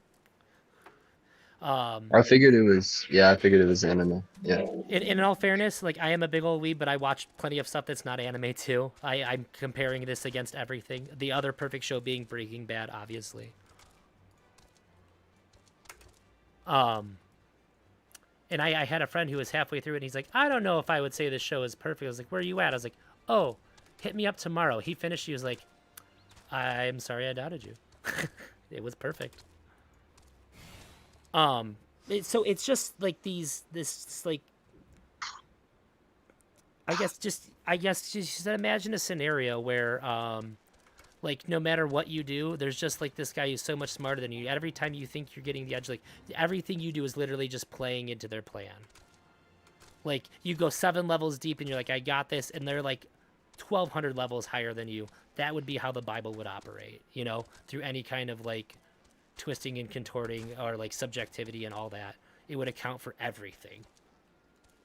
I think. Or it's not the word of God. Well, I think we have to first like define God, because like I would say that like in most this people's context, perception is. I'm talking about the Christian God in this context because it's the Bible. Oh, gotcha. So what I would propose is like what they've done is they've give a symbolic version of the actual truth, and then they But wait, that would be okay. Yeah, that would be okay, but I'd also say this, to make it more convincing, they've given it like a lot of like philosophical attributes, this God, where you can't prove or disprove it. And that's how they made it very like a powerful idea, because it's not something that people can prove or disprove, but it can play with your psychology. Non-falsifiable. Yeah. So sure. Yeah. But I'm saying that if the Christian God was true to like the lore, then even if they did all of that, the word would still withstand. Because that's the only way perfection like could produce a book, right? God would Yes, be like, here is but my I would word, say- and I know you're going to do all of these things to misconstrue the word. I know you're going to twist it. I know you're going to manipulate it and do all these things to the word, and yet the word will still withstand. That would be otherwise. Otherwise, God would not meet the standards in which the Bible has given to God, right? I see. You sound like you remind me of the Muslims, because they basically say that That you can't change Yeah, a every- single syllable in the Quran. yeah, and that nothing has changed, and that the reason why the Quran is here is because the previous prophets, they came and did their job, but we fucked up the word of God, and so that is the reason for the Quran existing, is what they would tell you. Yeah, I think that idea kind of struck me after thinking about it for a long time. Like I said, I invite Mormons in, and I do think that Mormons are one of the more wow Christians out there, right? Yeah. But the two that came to my house for a while, I said, well, don't you think that it's kind of weird that there's all these different interpretations of the Bible and like all these different translations and all that? And one said, yeah, and he was like really excited to tell me. He goes, God is not the author of confusion. And then basically said like that's why the Book of Mormon was created. But like that phrase alone stuck out to me super hard. God is not, and I thought about it. God is not the author of confusion. Like, and I was like, I guess if God was, he couldn't be, because he's God. Like by Christian standards, God couldn't be the author of confusion. And I was like, well, how could that be possible? Looking at how the Bible has been treated and how it's been retranslated and mistranslated. We don't even know what the fucking original one was to begin with. Like every single word could be wrong because there's like 200,000 copies that could have been the original. We don't, or none of them. It would have to be this way, right? Otherwise, it's not the word of God. And I'm not here saying that it is. I'm just saying that if it were, this is the only way it could function. I would disagree though, because I would say like even if it's the word of God, why can't it be changed by a human? So No, what? They have the ability. It could be changed and manipulated, but the word would still withstand. What do you mean withstand? Like it just got changed. We just agreed that somebody changed it. But we also agreed that every person will subjectively take something different from it, right? So what I'm saying is that if the Christian God is perfect by definition, right? Like perfect beyond understanding, right? Yeah. Like our technology and like, I could never even compare no matter how far we got, because that's the real glory of the Christian God, yes? Perfection incarnate. So therefore, you could, us humans, we could try to we could change the word on the surface level. We could change every single word in it, but it would be designed in such a way that every time we changed it, it was still going to subjectively give every person who saw it exactly what God intended for them to get from it. I mean, I think we would have to be God ourselves to make those type of changes, right?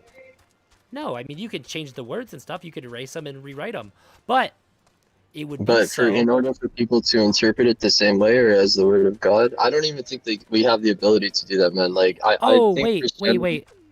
What I mean is that if you're seeking the Bible, you're seeking the Bible because you want like a connection with God, or you need help with your life, or whatever the reasons that people do.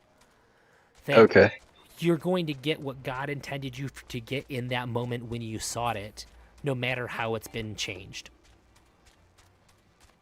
I would assume, like, I don't know. Because maybe if it wasn't, if we had the capacity to deny the meaning that God put into the word, then he's not God.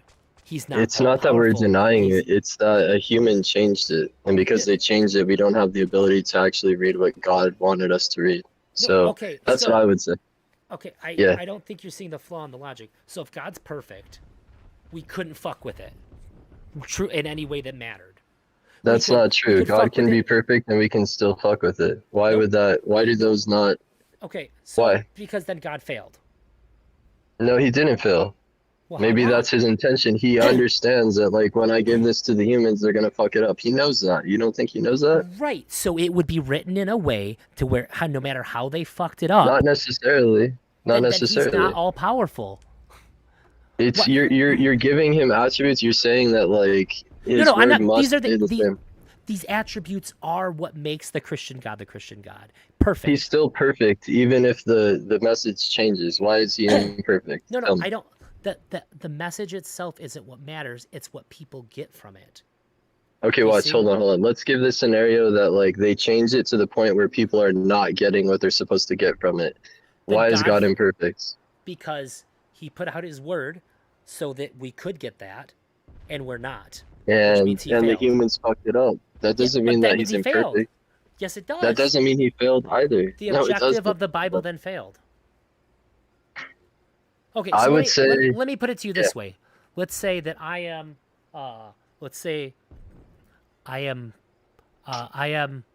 like, okay, so I'm perfect, right? I have all infinite power, and I am unfallible, and I build a bridge. If somebody was able to disassemble or rearrange this bridge in a way that I did not intend, I am not perfect, all-powerful, and infallible. Why? Why? Why? That doesn't make sense. It's not logical. Yeah. Definitionally, I'm not. If it's my No, it's intent not logical, man. to create But this this is- bridge that's let's- all withstanding and it's able to be changed, that means it did not withstand. It means And I that am you're not as perfect. powerful as you think you are. Yeah, exactly. Okay, So that so, they, so this would disqualify God from being God then. no. Hold on Hang on. a sec. My headset. okay. That's okay. No problem. You know what? I think. Wait, say that again, because I don't think that that's a necessity for God to still be imperfect now because somebody changed it. Like that doesn't make God imperfect. That's not logical, is it? Yeah, so like I said, if I am, so let's say, if God created a bridge, and his intention for this bridge was that it was all withstanding, and not able to be changed, and then people were able to change it, not all powerful, not all withstand, like not, it's just not all knowing. Yeah. Okay, I can agree on this scenario, but I think it's Which would different because disqualify him from being, definitionally, the Christian God, which is all-knowing and all-powerful. well, hold on. So how is all-knowing and all-powerful go away from humans change my text that I gave them? How does that make him any less powerful or all-knowing? Hang on. Only if, when they changed it, that every human who saw it wasn't able to get what he intended for them to get from it. Right. With that understanding, how does that make God any less powerful or understanding? Because that means that his word that he put on earth for humans to be able to seek is no longer accessible to them. On. Powering off. Powering on. Mic on. Mic off. Mic on.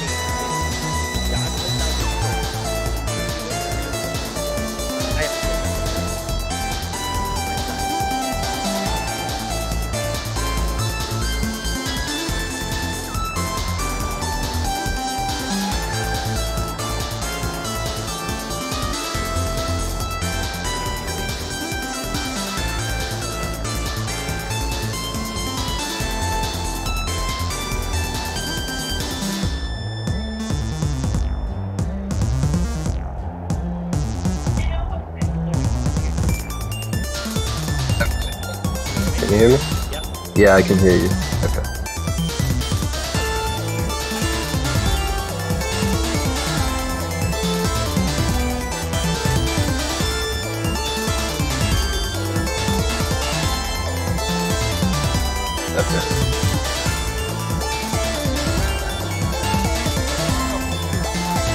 What I wanted to get into, and we'll get to it here in a sec or whatever, but I believe that there is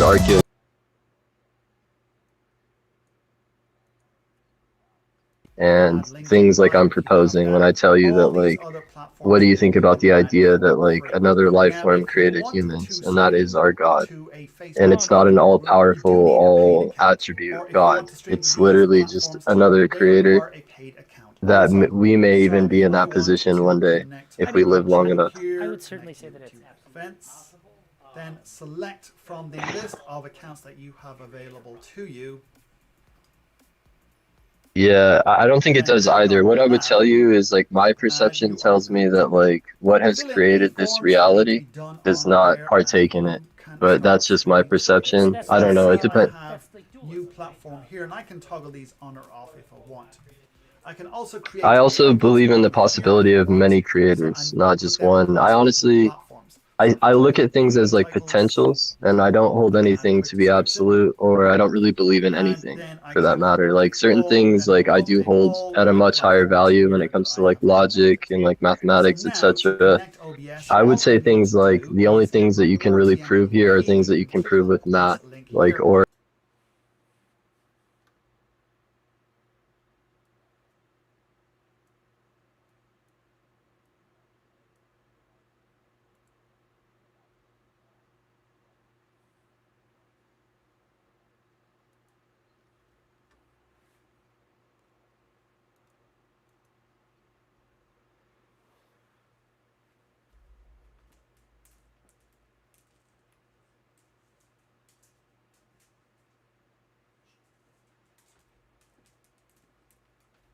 Sure, and so there's at least one absolute.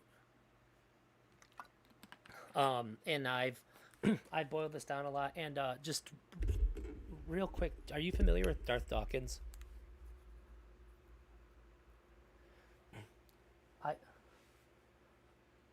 I've debated with him. I have a 2-part YouTube video where I debated him, and yeah, he is the hardest person to talk to in the entire world. He is the like definition of narcissistic personality disorder. The one thing I really tried to get him to understand is that if there's one absolute, it's consciousness. So everything else we just sort of presuppose. No, that the only thing that is absolute is consciousness. And the best way to express this is, I'm sure you've heard, like, I think, therefore I am, right? So this is inherently flawed because you're supposing the I. You're supposing that you're real, and you can't know that. But what we can say for sure is that there is a thinking thing, or even more simply, something is thinking. It might be me. I like to think that it's me. It's very comforting to think that it's me. It feels like it's me. But it could just be that something else is thinking, and its interpretation is like creating this idea that is me, right? So this is absolute. This is for sure, is that something is thinking. Therefore, consciousness exists.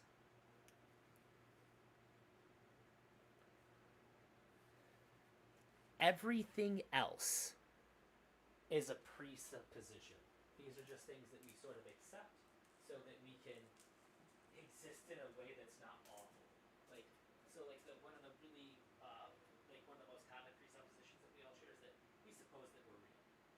We suppose that when we talk to each other, that the other person hears us, and that like, you know, our words have like some sort of like structure and meaning, and that we're able to communicate. We presuppose mathematics, we presuppose logic, these sorts of things. We can't prove any of this, but we presuppose it because we pretty much have to, right? Yeah. So that when you say there's no absolutes, I would just like to be clear that like we can at least suppose consciousness. Oh, buddy. But you're presupposing math. Have you ever seen the proof for 1 + 1 = 2?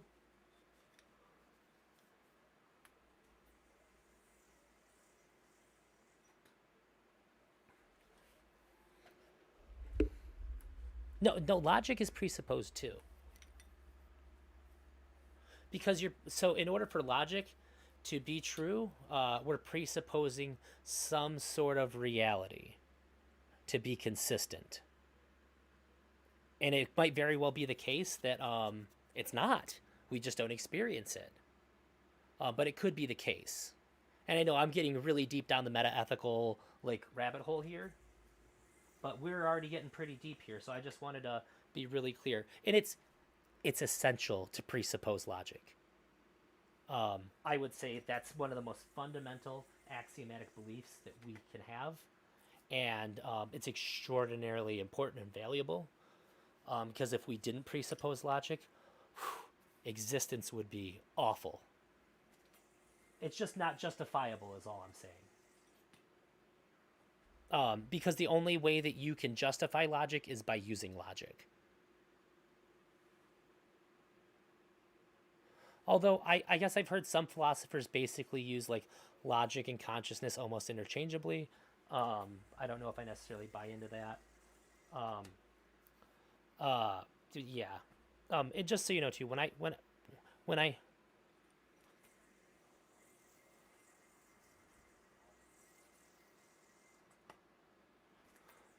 logic is self-fulfilling.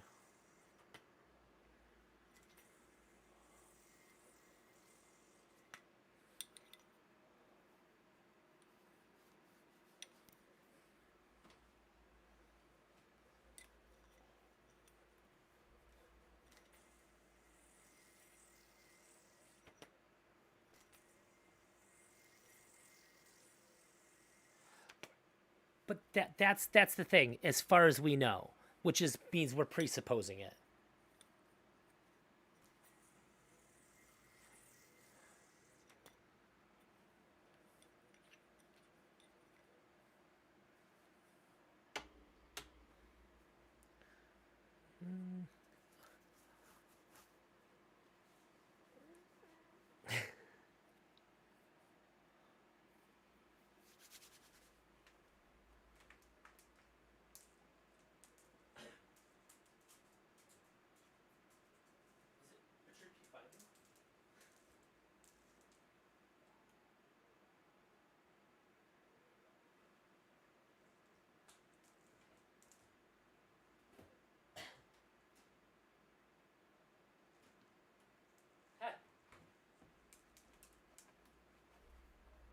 Mm-hmm.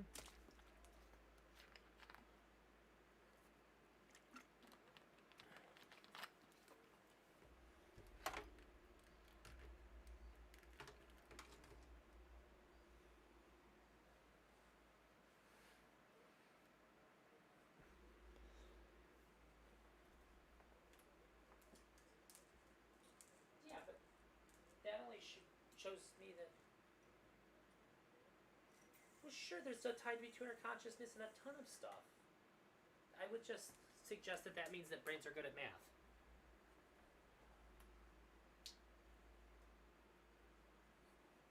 All you're telling me is that brains are good at math. That's it. That's all you're really saying. You're just saying that brains are good at math. That's all you're really like validating to me. But all you're really expressing is that brains are good at math.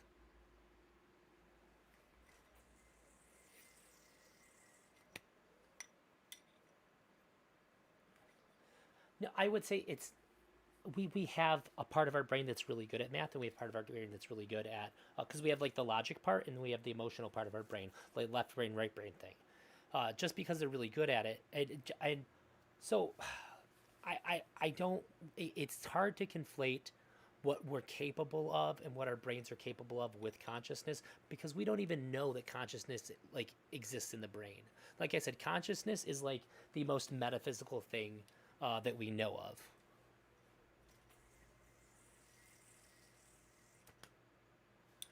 of.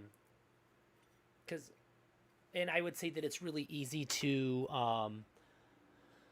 use mathematics, like for consciousness to engage with mathematics, because mathematics is really just rules and following those rules. But the problem is like, one of the fundamental problems is like the proof for like 1 + 1 = 2, the most basic arithmetic. The real issue that we have with 1 + 1 = 2 is that you're supposing the one exists to begin with. Like, have you ever seen the proof for 1 + 1 = 2? You know what I mean by the proof, right?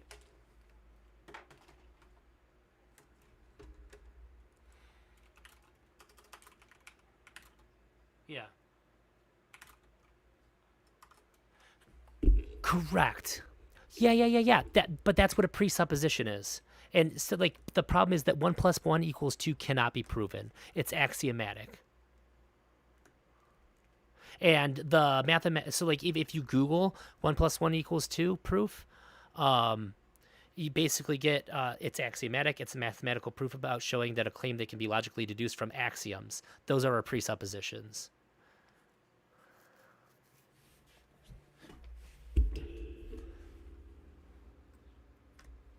So I would say, yeah, the presuppositions that one exists would be one for starters. The presupposition that we have the capacity to accurately interpret like information.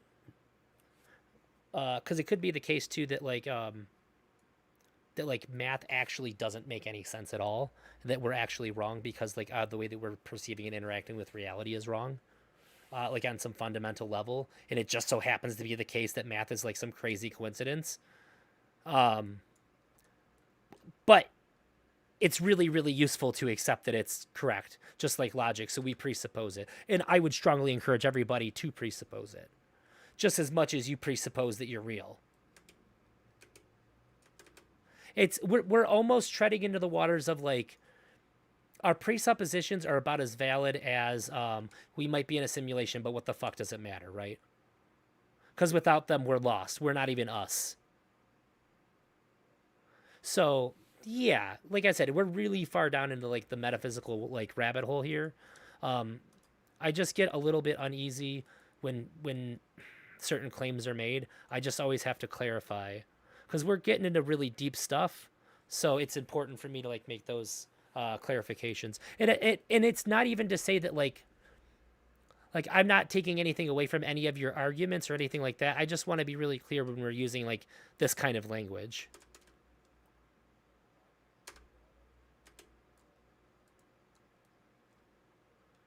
Yeah, I am really enjoying our conversation. Man, it's really hard, especially this time of night, to have intelligent conversation. Wait, are you a mod? Yeah, I just realized your role. Ambassador? What is that? Oh, you got politics ambassador. Oh, okay. Sorry.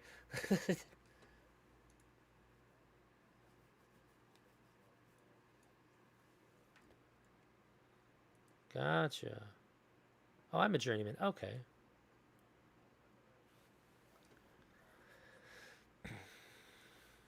Yeah, I added you as a friend. You can have a conversation with me anytime, buddy. You ask good questions. And put forth good ideas.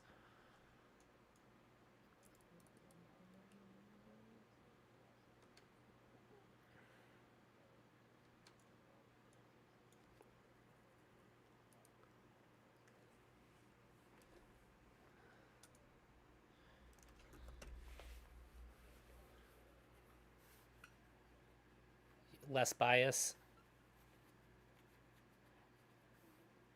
I also respect your humility too. It comes up a lot.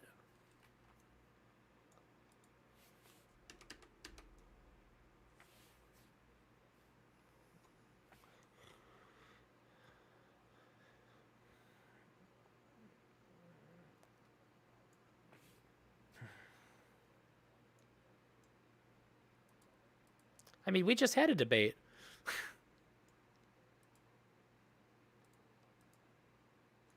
Yes. Well, that's an argument, my friend.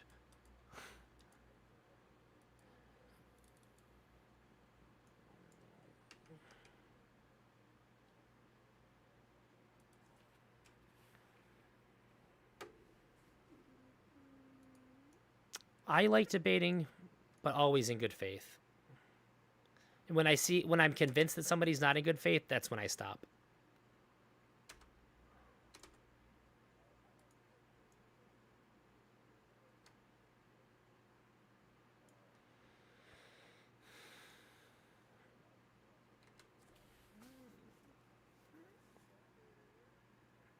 Oh yeah, dude, I play devil's advocate all the time. Like I'm not Christian, right? But I can argue for the Christian God so much fucking better than almost any Christian I know.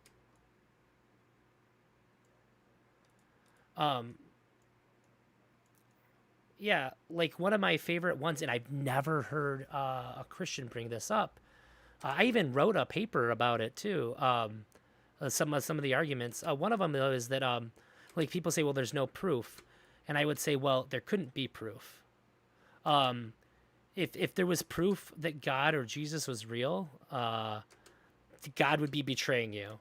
He would rob you of your ability to have faith, which would disqualify you from getting into heaven and having a relationship with him. And nobody fucking says that. Even flat earthers, I can argue that better than them, even though that's the most brain dead fucking thing I've ever heard in my life.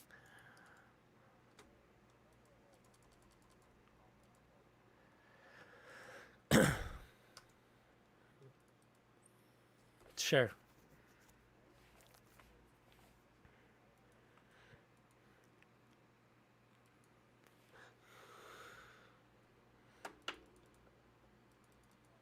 Oh my.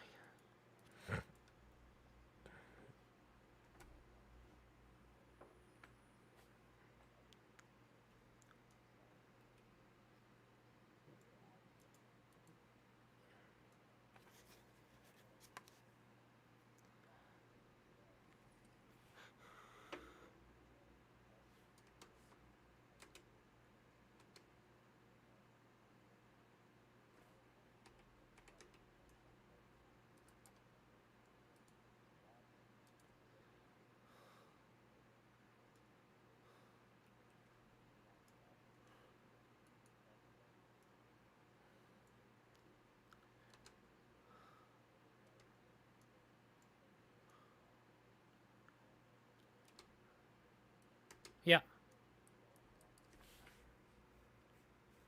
Sure, yeah. Like an old compass.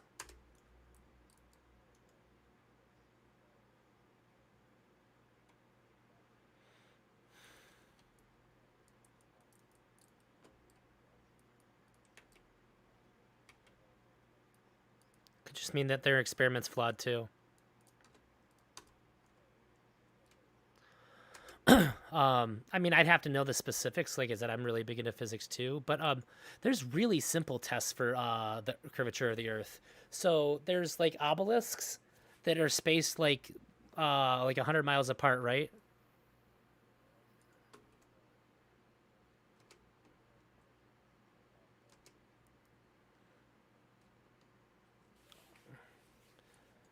I mean, we have space photos, bro.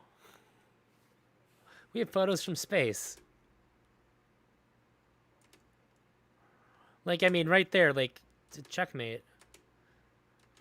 So we have airplanes that use GPSs that depend on the Earth being round, and it works.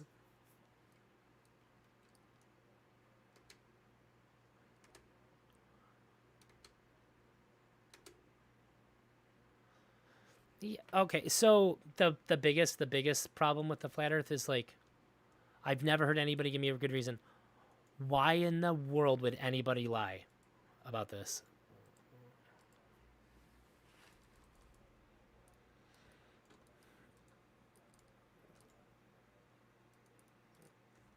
The motive? It'd have to be important.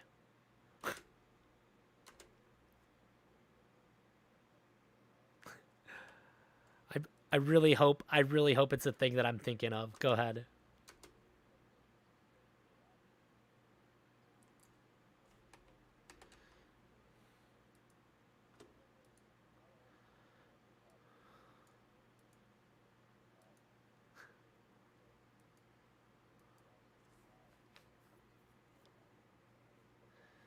Ugh.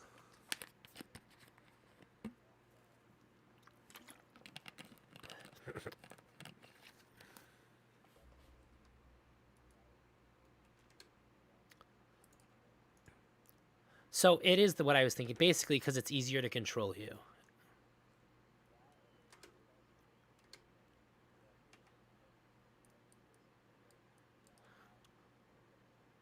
Yeah. I hate that's still not fair. Because you know what too? You know it's a great response to that. Well, that simply can't be true because like my faith tells me that the Earth is round and that our devil counterpart, is out here trying to convince people that the Earth is flat. So if we're both getting our information from divine sources, I guess it's just a draw, right? Fucking silly.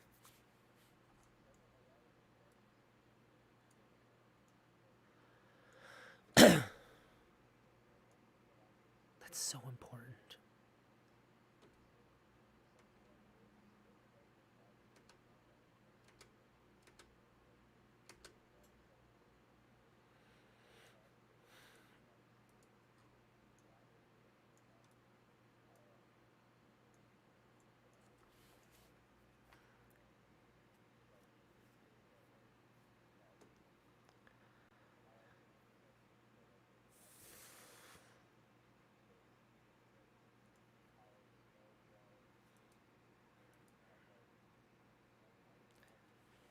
Did they ever tell you how gravity works? How does gravity work on a flat Earth? Because I have a way that could work, but I've never heard them say it.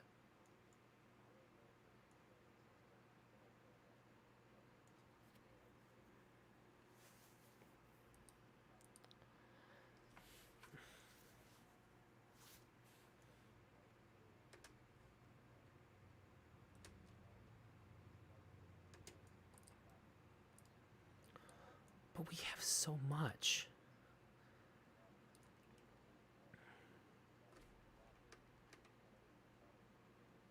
Well,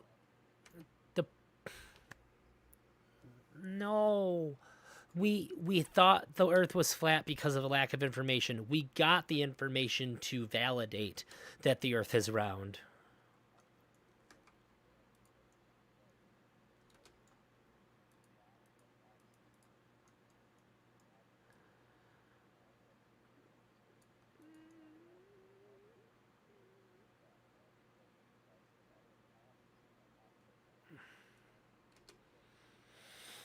I think that it's a lot more likely that we have enough creativity to where people can convince themselves of fucking anything. And that you can math anything out if you're operating under false pretenses. Because your math is going to be based on things that aren't real. Or would be incorrect. That the Earth is flat? That the Earth is flat?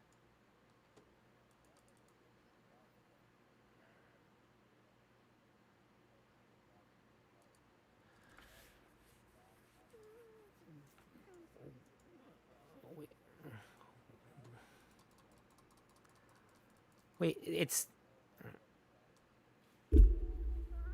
I do. The problem is that their information with all of these mathematical models that they're building, they're using something that's not true to base them on. Do you see?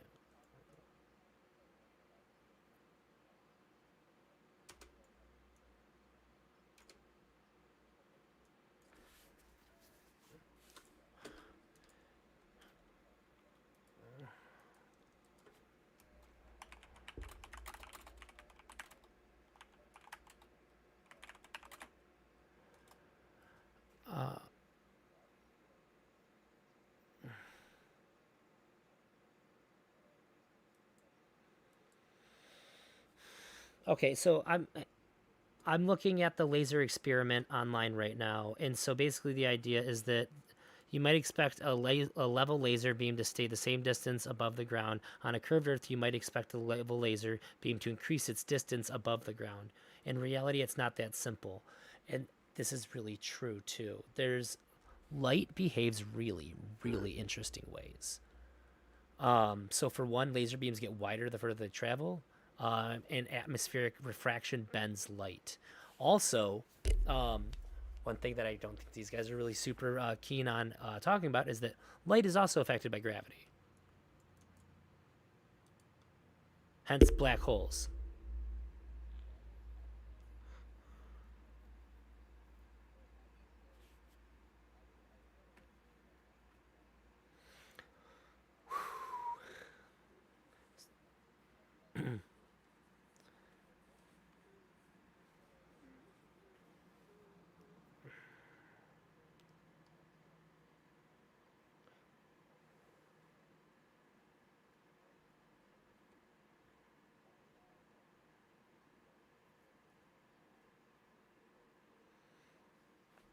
Yeah, when you go.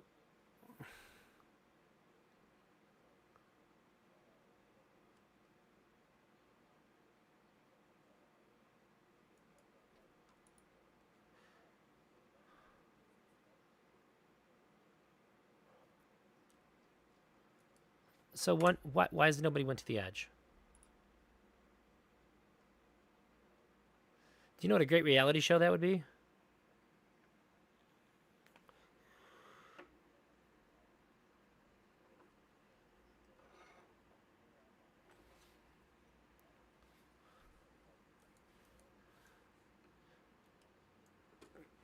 How come they never did before? We have no records of this ever happening.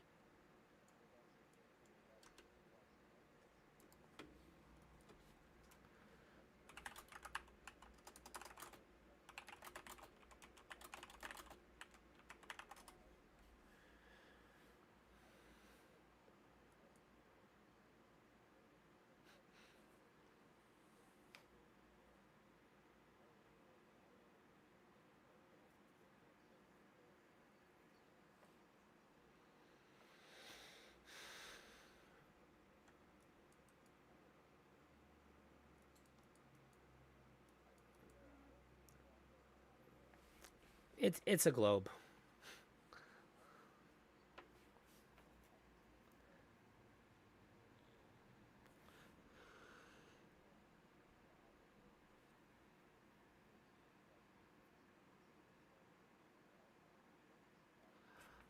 I have talked to flat earthers. And I always get mad because eventually I corner them and they say, well, in the Bible, I'm like, come on, man, no. Stop it.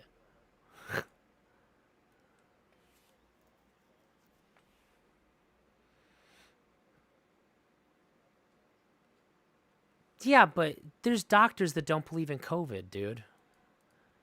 You can be a highly educated idiot.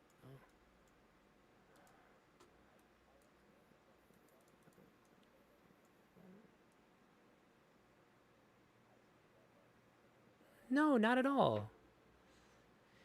Dude, there's people with master's degrees that fucking had all kinds of fucking wrong ideas about all kinds of shit. This isn't new. Some people just get into weird fucking ways of thinking, man. And it's just super hard to pry them off. So my buddy Sid is one of the most brilliant people I've ever met in my entire life. Him and I used to talk on the phone for hours about like quantum physics and stuff. And one day he got this totally bizarre notion in his head that perhaps sound moves just as fast as light, but we don't have the technology to measure it. And I was like, Sid, that's the dumbest fucking thing you've ever said to me in my entire life. We do have tools to measure it. That's how we know. We also don't need tools. You see lightning and then you hear the sound. He's like, but what if our ears but our ears are hearing it. Therefore they are measuring it. And I went around with a bunch of different arguments for him, and it took him like weeks to finally come like, yeah, I'm fucking stupid. I don't know what I was on. And this guy, he's so fucking smart. So him and I both have come up with like thought experiments that ended up being ran by physicists. He came up with a failed time machine experiment that some dude made in a college. We saw it on Discovery Channel. He was super bummed. And I came up with, I jumped out of my seat and called him right away. I proposed that you could stop a photon in liquid hydrogen so that it would stop moving so that you could examine it. And they did exactly that.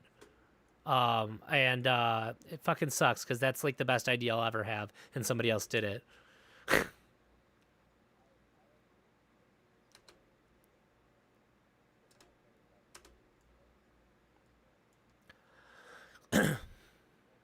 Yeah, I know, but like, I could have had a career, you know?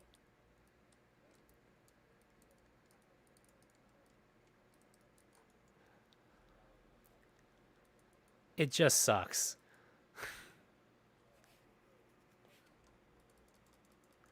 I guess think of it this way. It'd be like if you wrote a poem to woo the woman of your dreams and somebody stole the poem and got her. You'd be like, damn, like deep down you know she was in love with you, the poet that was you and not him, but like that don't make you feel any better when you go to bed at night.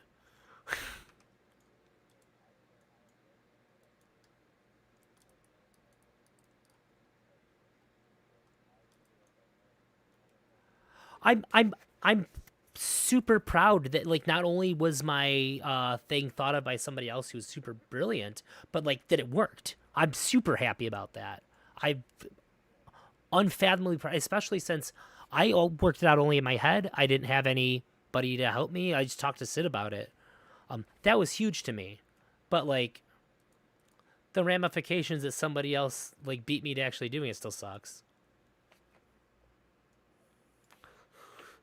And it also feels janky talking to people about it. I don't know if they think I'm full of shit. Because that's such a weird flex to make up, right? Something that nobody gives a shit about.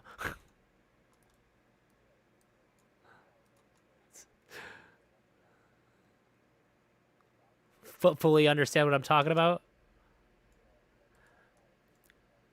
Basically, you make a single particle of light so cold that it slows down to basically stopping so that you can observe it.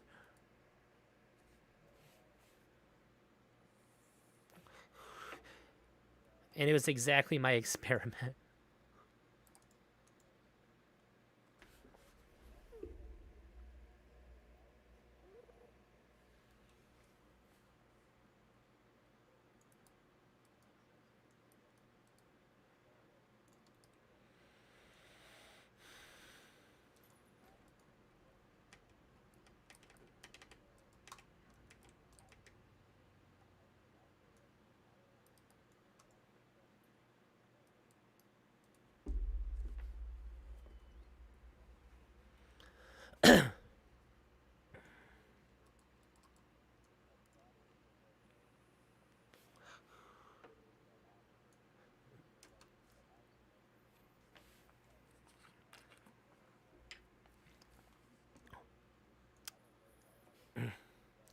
So, maybe it's similar to this. When I was younger, I had this idea that because like I pointed out before that like we can't even prove that consciousness is in the brain.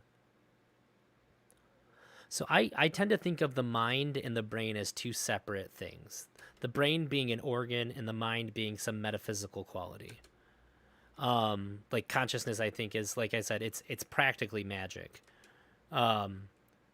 So I think that the brain, it might be the case that our brain is like a filter mechanism, and that perhaps all the information that could ever exist just sort of exists in the ether, and our brain is sort of the thing that allows things to come in and processes that. That it's never really us coming up with an idea, just rather our brain accessing the information that already exists.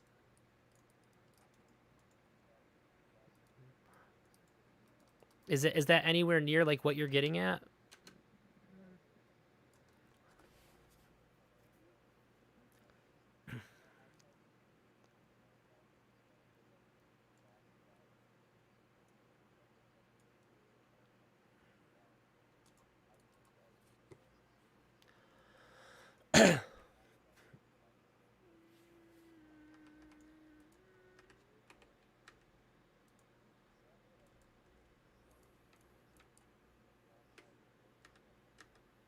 Just material ways.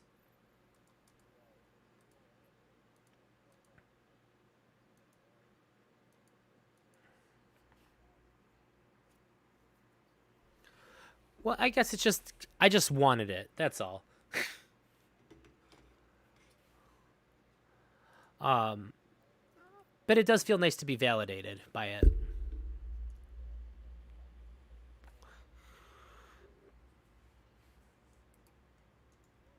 Yeah.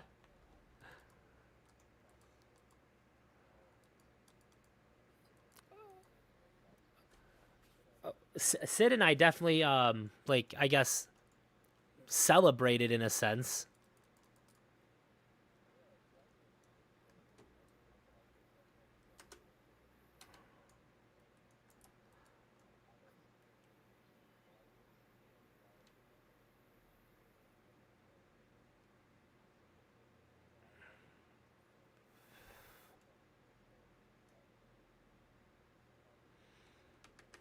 Yeah.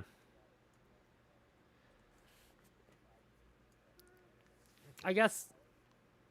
Oh, go ahead.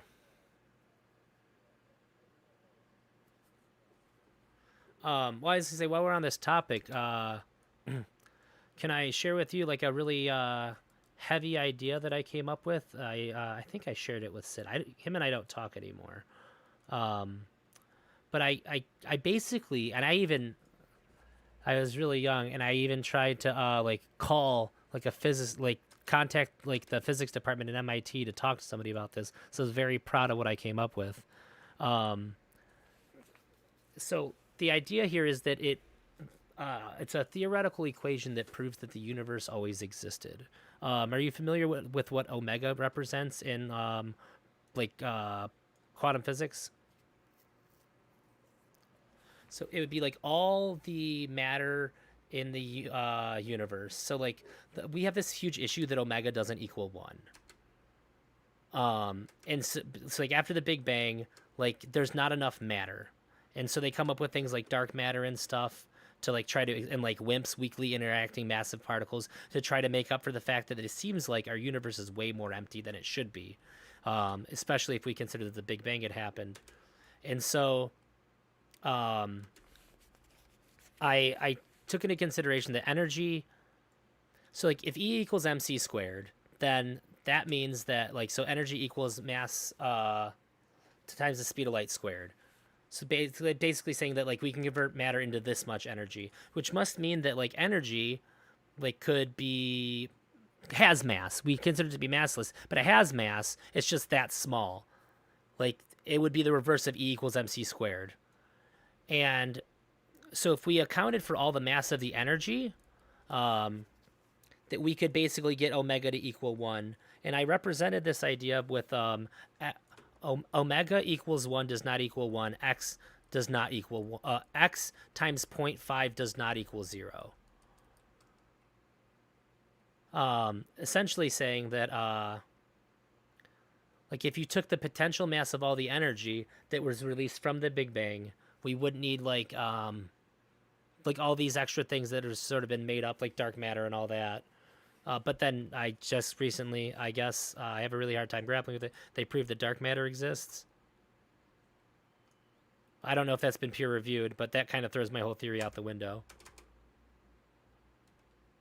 But basically, we always just talk about energy as not having mass, but like it like has to, just like so infinitesimal that it's like not worth talking about, basically. But when we're talking about on the grand scale of like the entire universe, I think it's worth talking about.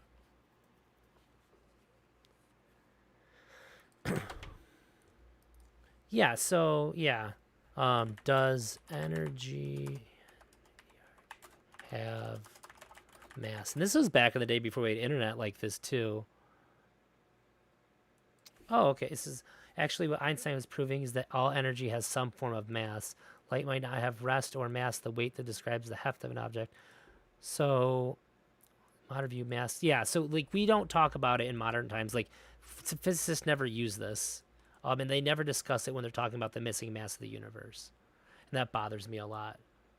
So like we would say like fire doesn't have any weight, right? It has no mass. But it does. It's just super duper duper small.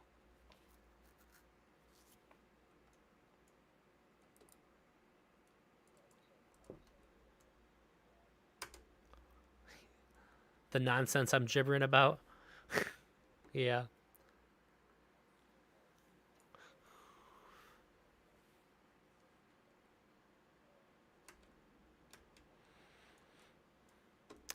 How old are you?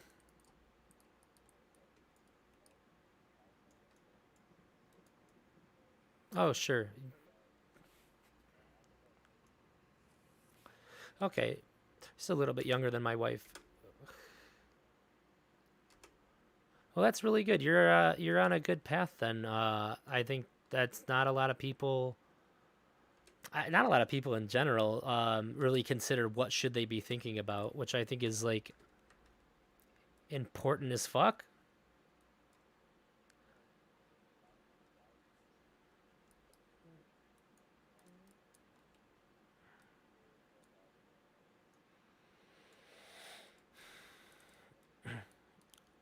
Do you consider your like so when like the things that you like think you should be thinking about, do you how do you internalize that idea? Like, do you try to like think about things like for your own well-being too? Is like the objective just to be smarter and have a better understanding of the world, or do you also like I should understand myself as well, and then like this has a ton of value?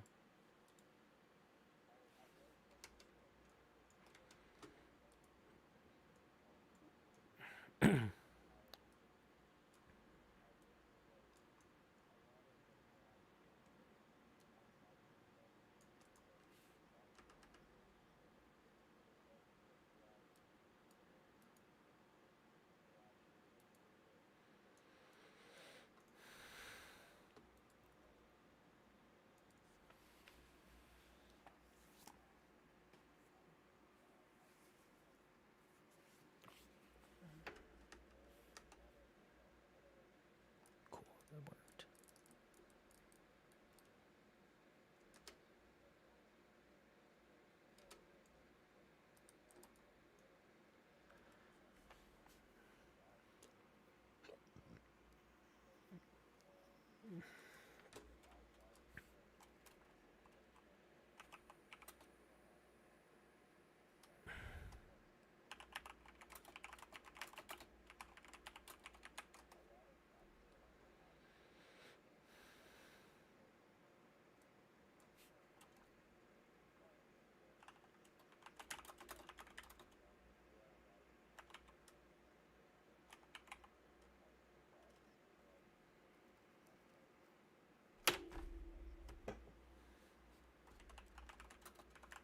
Okay.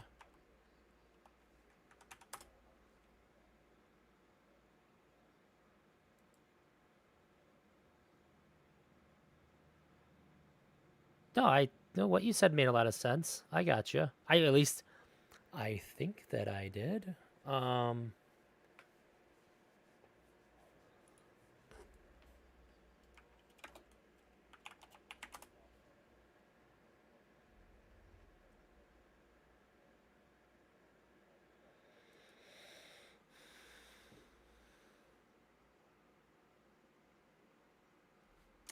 let me look him up. I'm really, really bad with names. Yeah, yeah. He's isn't he a is is he a physicist? Yeah, I seen him on Joe Rogan. He talked about these like weird particle movements and stuff.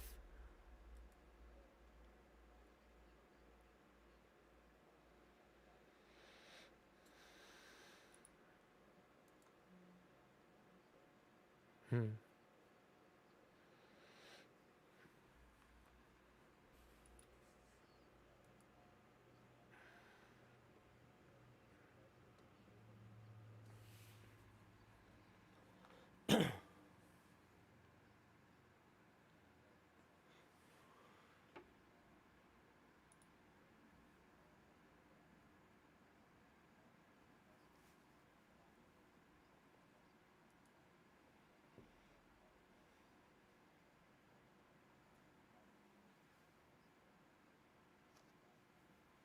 That's cool.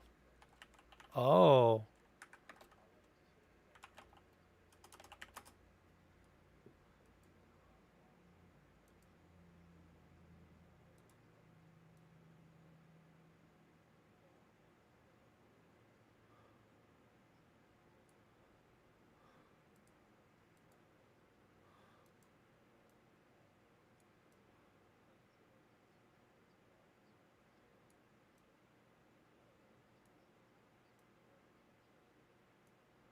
Yeah.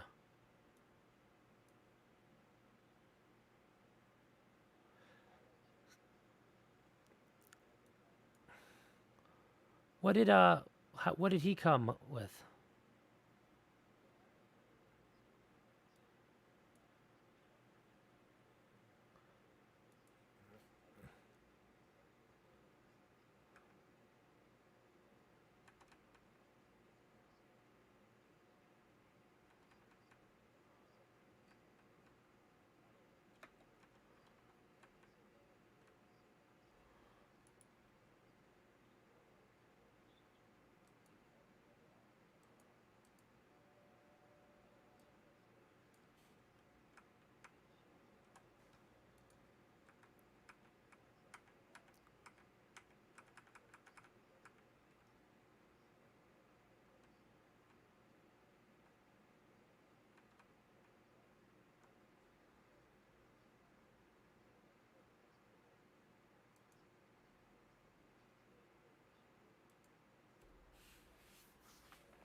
Mhm.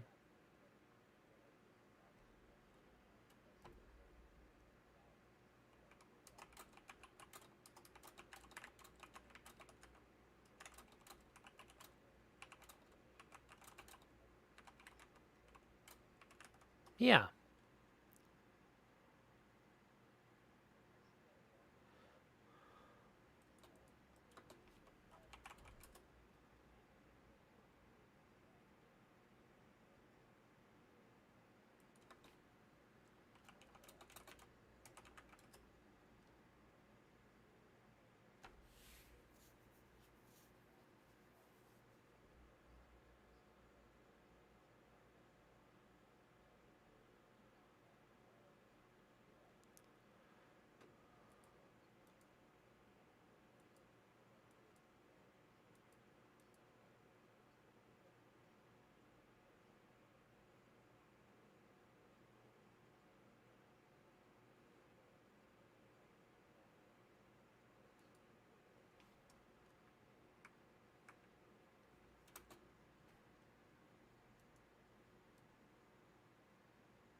Yeah, I know what you mean.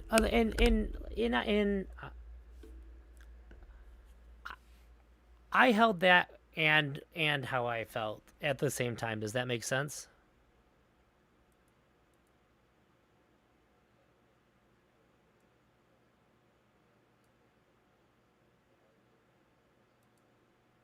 Wait, say that again.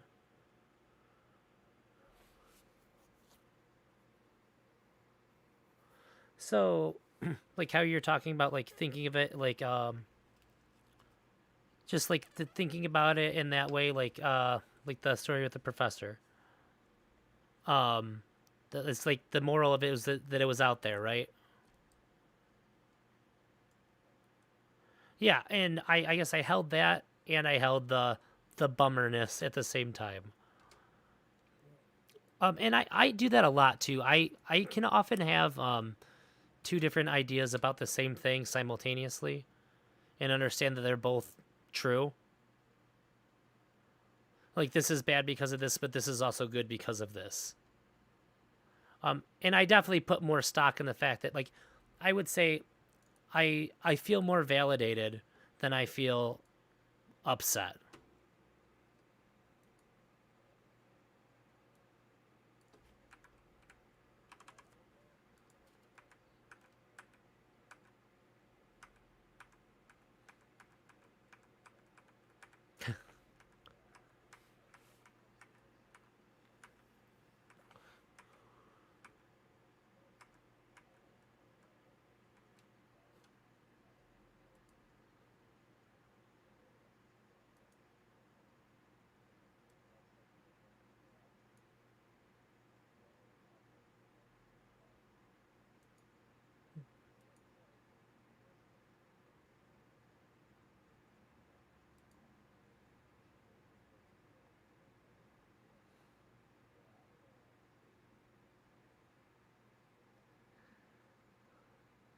okay. I'm trying really hard to remember this quote.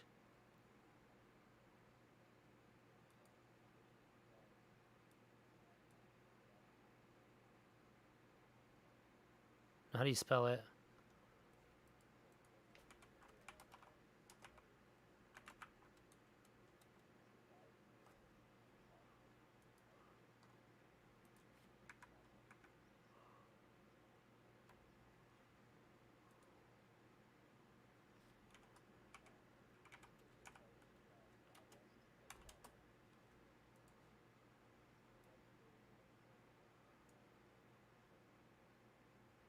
Huh.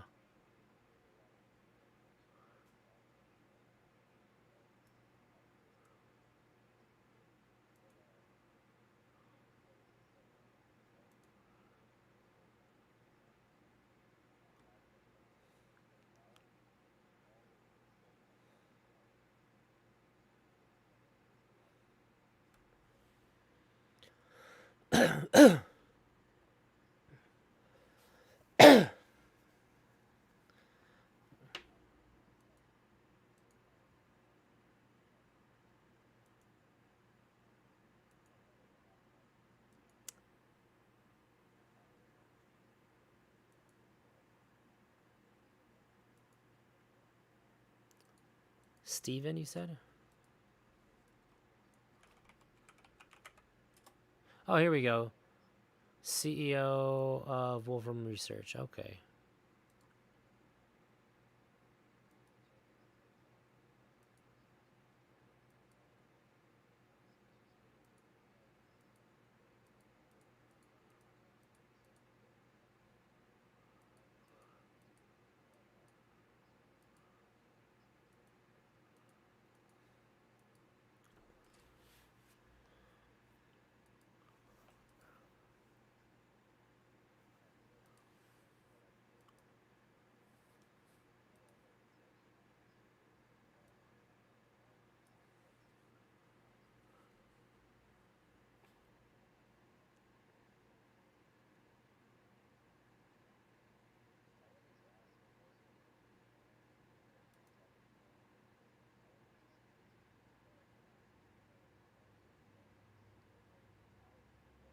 I think a lot about quantum mechanics.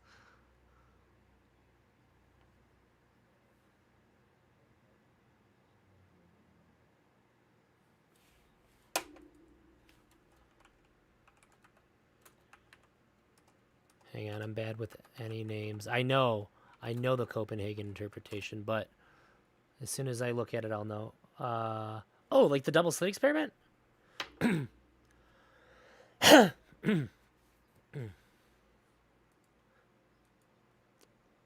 I think a lot about it. You know, I was thinking about it earlier too. Have you ever seen What the Bleep Do We Know Down the Rabbit Hole? It's a very, very long movie, but I think it's important. What the bleep do we know down the rabbit hole?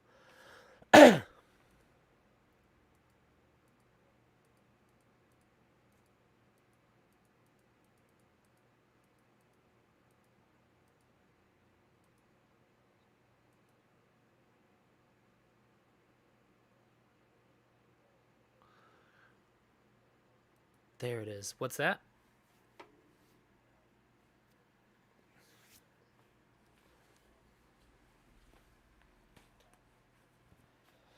So yeah, so this actually caused me to have a passion for physics. When I first found out that light seemed to behave intelligently, it fucking melted my brain. The fact that light behaves differently when it's observed than when it's not observed. So there's a couple of different interpretations I've had of it over time, and one of them I actually drew a diagram for, and I thought that perhaps what happens when you observe light, that there's some sort of interaction that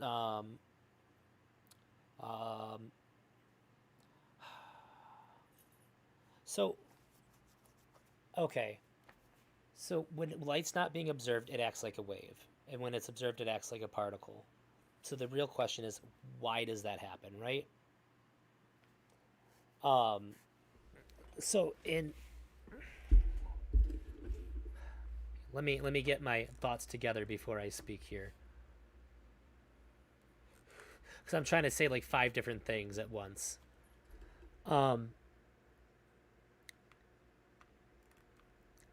I can't think of a better representation that consciousness causes reality than that. Because basically you have light spread out over a particle of light spread out over into a wave of essentially potential. But once it's observed, we get the collapse of the wave function. And it causes it to end up in one of the locations that was encompassed by the wave. It seems to suggest to me that consciousness has a profound effect on reality.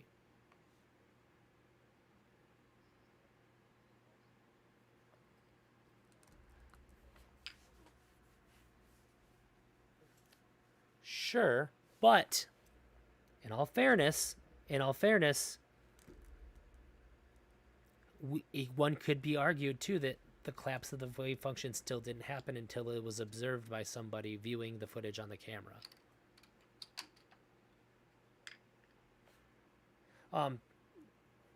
So there's actually, in What the Bleep Do We Know Down the Rabbit Hole, there's some other experiments done to kind of show this profound effect that consciousness has on reality, like post hoc, like that.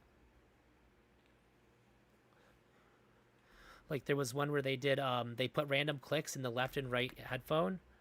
So they recorded some clicks that were supposed to go off at random. And then they told the person to try to hear more left clicks than right clicks. And then they would play the recording, and then there would end up being more left clicks than right clicks, which could be verified afterwards.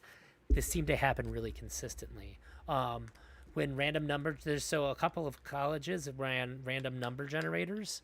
And during large events in the world, we see, so like generally speaking, random number generators create like a bell curve pattern. And when big events happened, like where lots of human consciousness is focused on a single thing, we see a huge swing in the bell curve. Like the O.J. Simpson trial, it happened. In 9/11, it happened.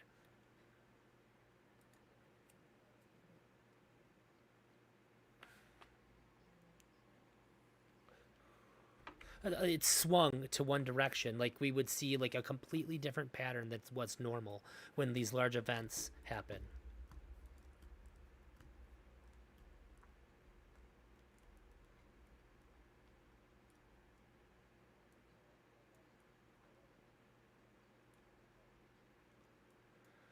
So you have random number generators operating at like several different these large colleges that have been running them for like a long, long time.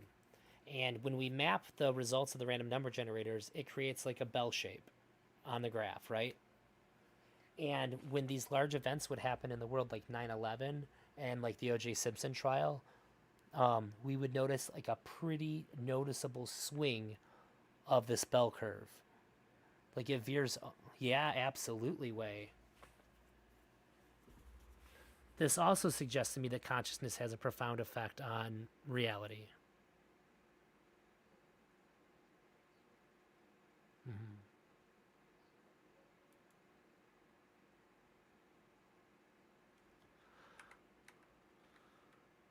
But I also think that,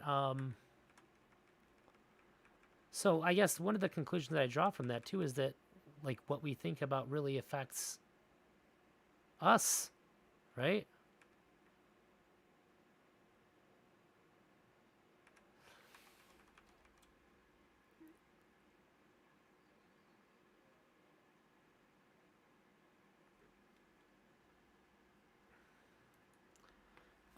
And that's all the stuff that I try to learn now seems to be to make me better. And I think that's like the biggest theme that I've had for a long time is I'm just always trying to improve in whatever I'm doing, trying to be better than yesterday, right?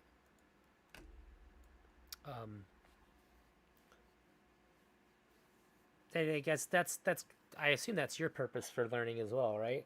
You're just trying to be better.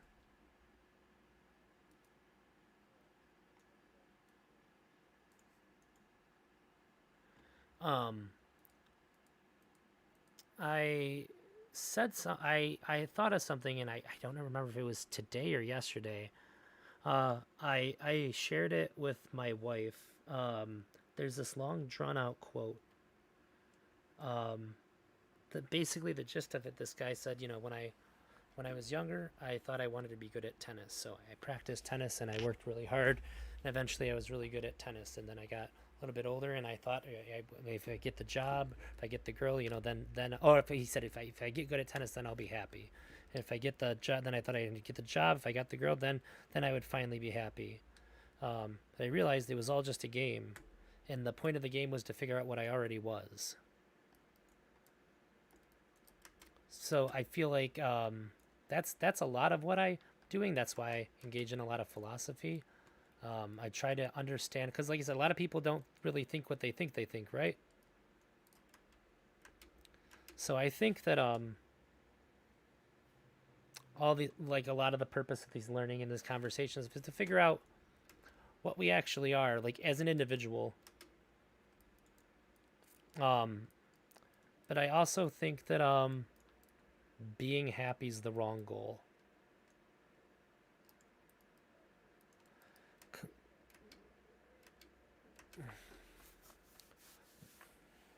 Well, that's why I think it's the wrong goal, because like I think I kind of, to me at least, I think happiness seems to be these pivotal moments in time where the things that woe you seem to not, right? Where something so good happens that it like it mutes or like numbs the things that like would generally cause you harm. I think that the real goal is to find peace. So the things that ill you don't anymore. And I don't think that you can do that until you figure out like what you are. Which is why a lot of these subjects like have value, I think. A lot of people look for them, like try to figure out who they are, but they don't really know what that means or how to go about it.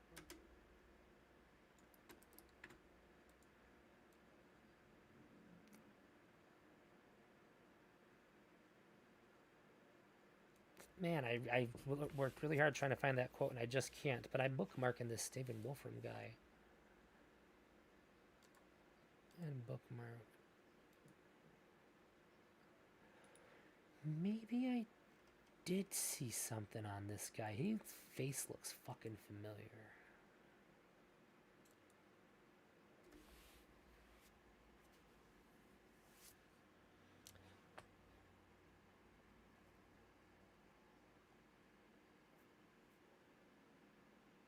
Is he one of the simulation guys too? Is he on that?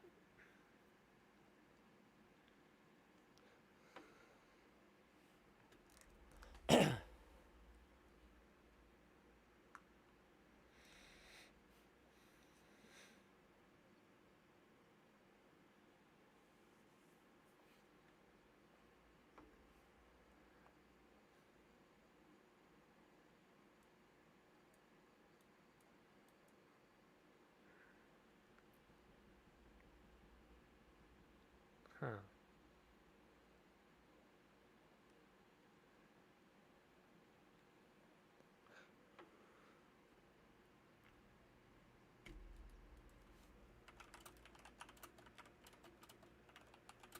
Oh yeah, my book idea.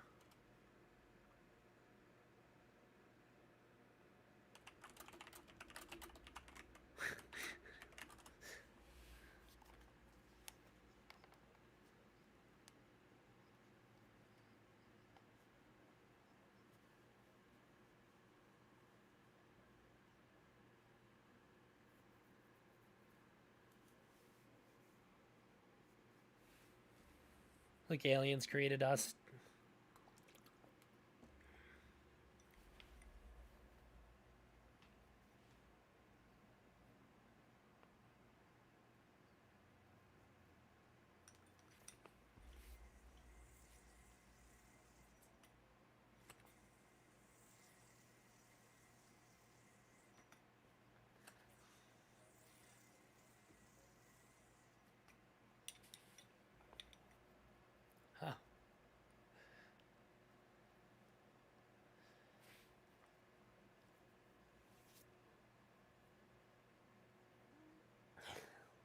Go figure.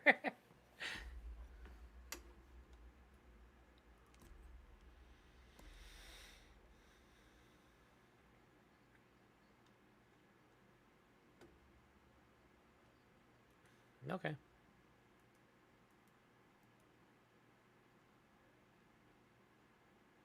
Hell yeah.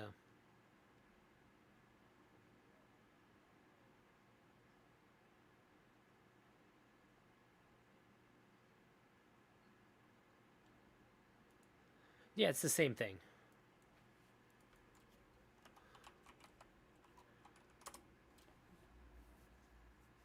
Well, it'd be the opposite. The collapse happens when there is somebody observing. Oh.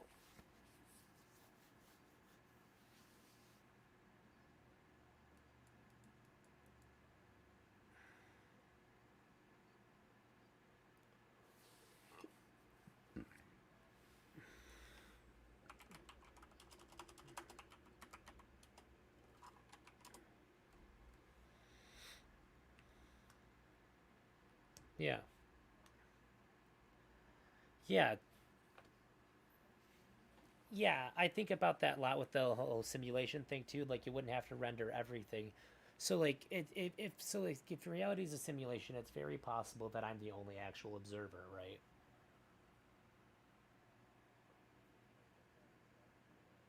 And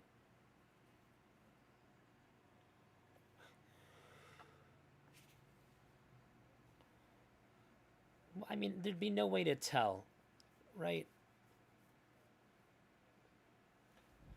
So, like, let me put it this way. If the reality is a simulation, I'd have to consider the very real possibility that I'm the only active player and everybody else is an NPC. And therefore, if we were talking about, like, reserving, like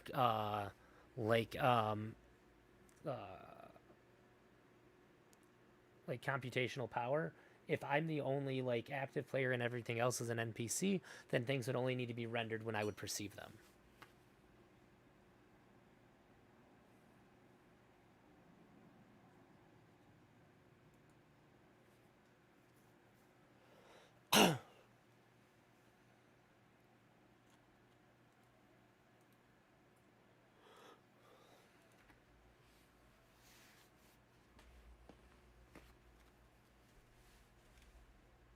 Maybe.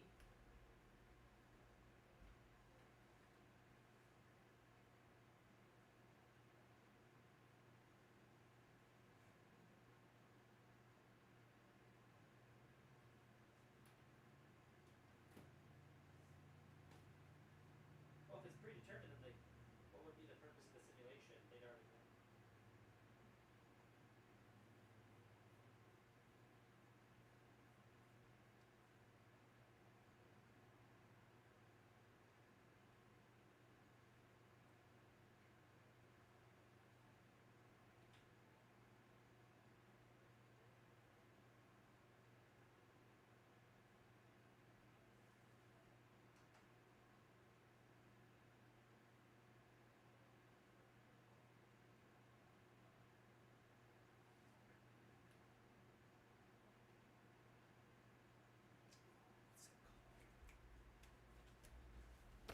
Well, maybe. It's, what the hell is it called? Do you know? Have you ever heard of the philosophical zombie? So, the idea would be that what if there was a person who had all the exact same properties of another human being? You could interact with them. They can interact with you. They'd be indistinguishable from, like, anybody that you know, with the exception that they're not a real conscious being. Would you ever be able to tell the difference? They're just simply a program that was that perfect. Would you ever know the difference?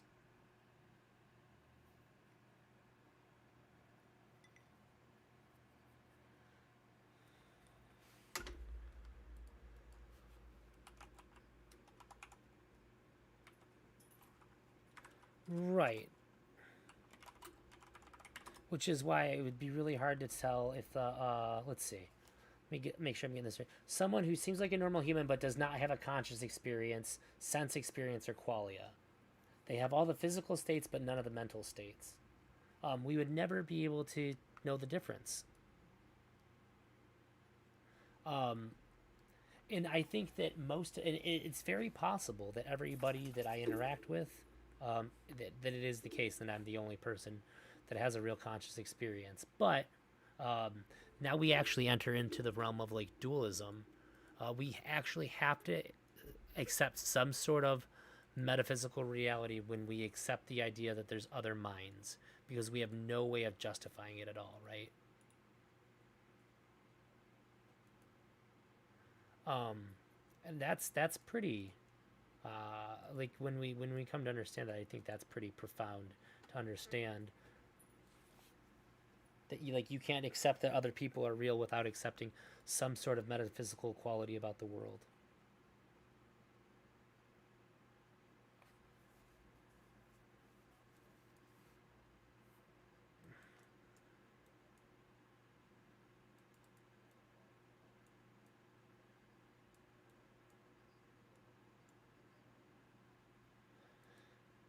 Well, no, just the...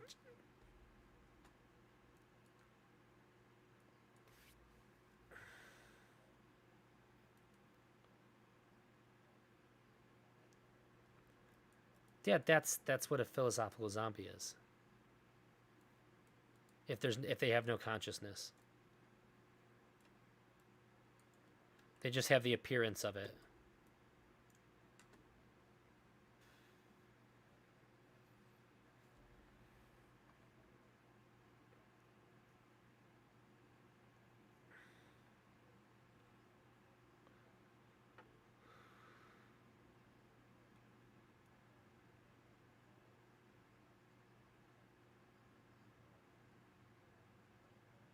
That would just be consciousness.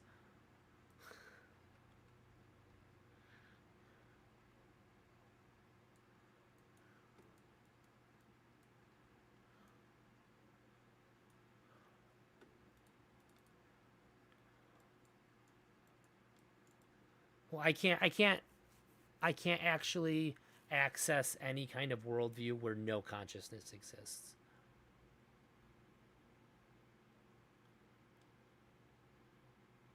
Because, like I said, that's the one absolute. Consciousness must be.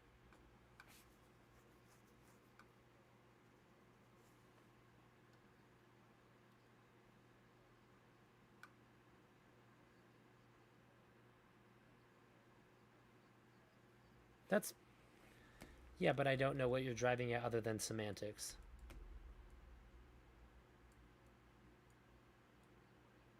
And I'm not trying to be difficult.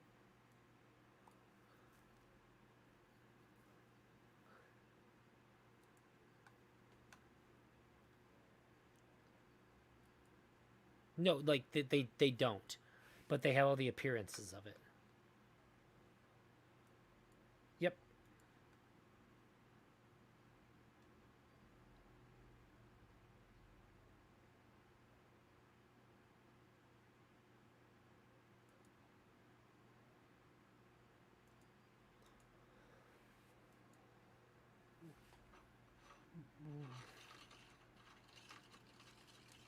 Well, it's not even not having proof. The philosophical zombie, we know that they don't. What are the implications of that, then? Well, this is a thought experiment.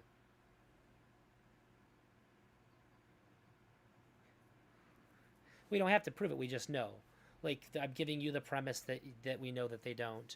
Or rather, or the other side of it is that, like, could you ever tell? Would you ever know the difference? And the answer is no, that you would not ever know the difference. Which just kind of goes to show that, like, either we have to accept that we might be the only conscious being, or we have to accept something that we could never know for certain, which takes on some sort of metaphysical, like, property. Because we could never math this. We could never justify this ever, and we have to take this leap of faith in believing that other minds exist. You see what I mean?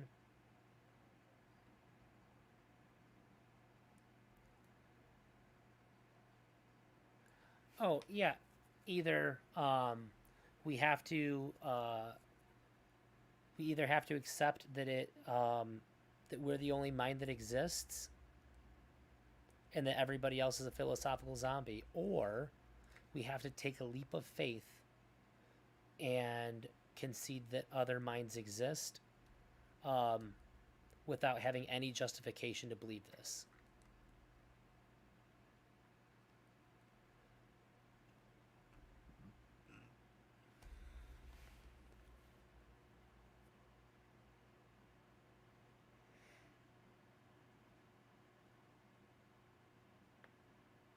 And I think that has a sound like a broken record, like a really profound impact on how we like view reality and what it means to be a person.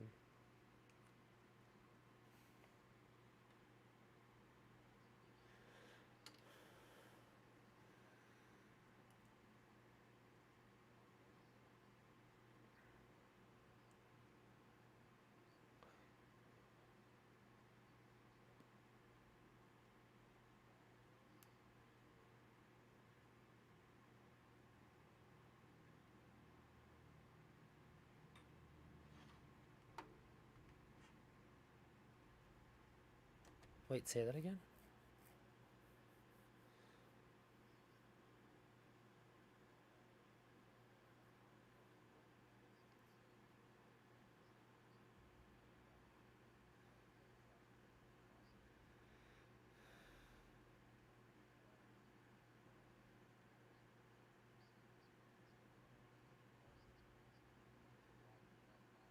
Oh.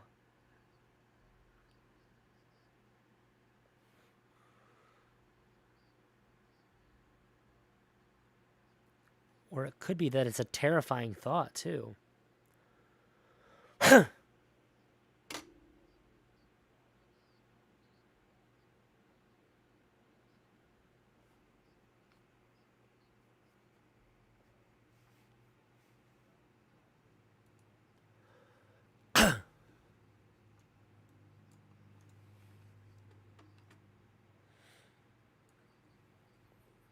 Not pragmatically, but the implications of what it means to be a person, and what it means to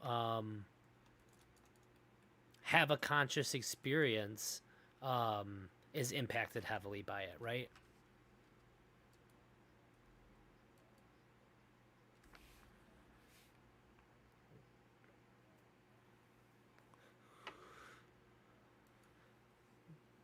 Well,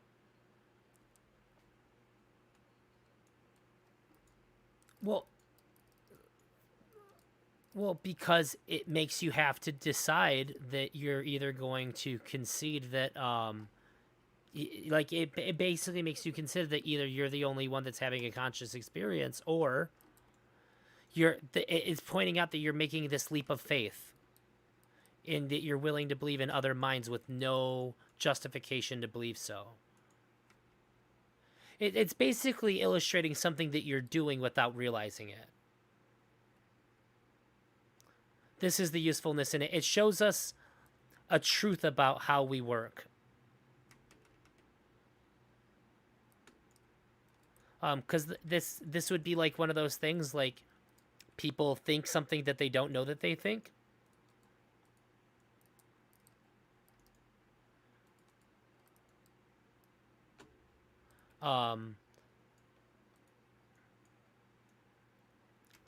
Yeah, and I say, to me, accepting the fact that I'm taking a big leap of faith and accepting that other people are real has an effect on how I view things.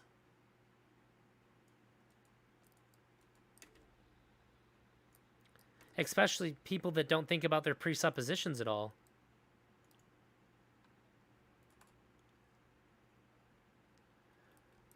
Yeah, when I was a kid, I used to wonder if I was the only one who was really real. I think the Truman Show fucked me up a lot.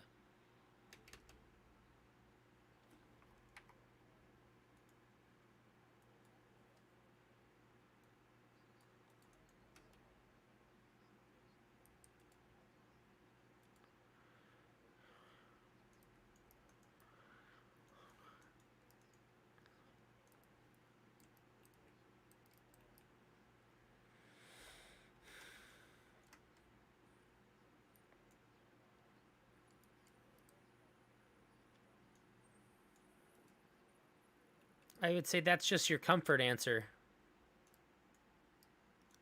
Right? Because you have no way to justify that one over the other.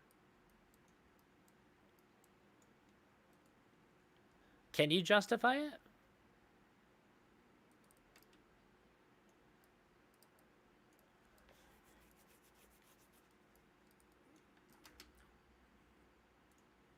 Sure, but when you consider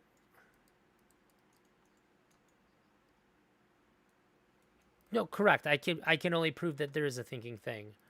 But whatever is thinking is at least projecting like this conscious, like me having a conscious experience. So I know that that's real because I'm experiencing it, right? Whether I be the I or something else is the I that's generating me, I know that's real. But I don't know, like you say that you're having a conscious experience. I can't validate that.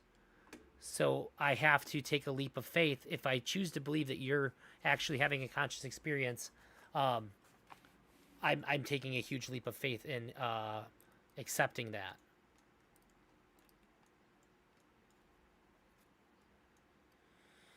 No, because that's the one absolute. The fact that you're experiencing, like, it's like I think, therefore I am, right?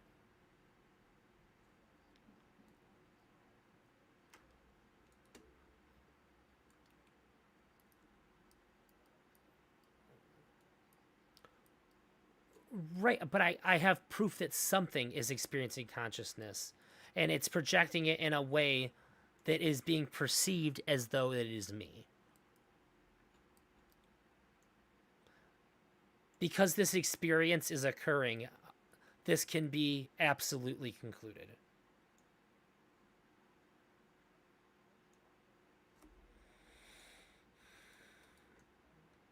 Oh, I have thought about this and debated it quite a bit.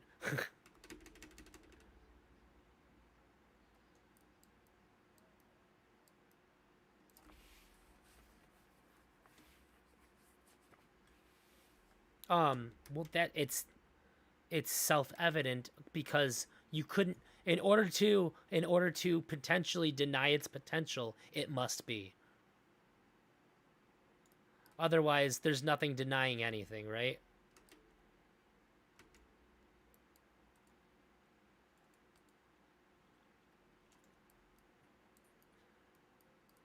The capacity to doubt it is evident that it exists.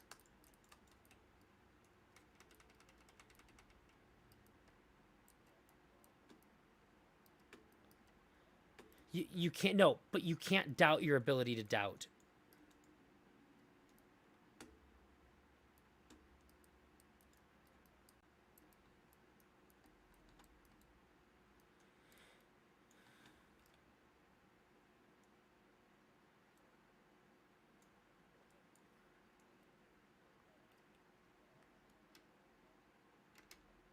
No. I mean that in order to doubt something, you must have the ability to doubt.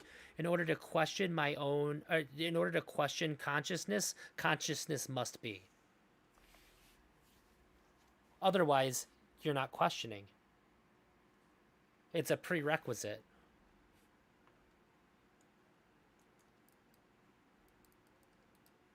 To think, there must be an experience, right? Yeah, that's why that's the absolute. And I think that one sometimes takes a little while for people to sit with.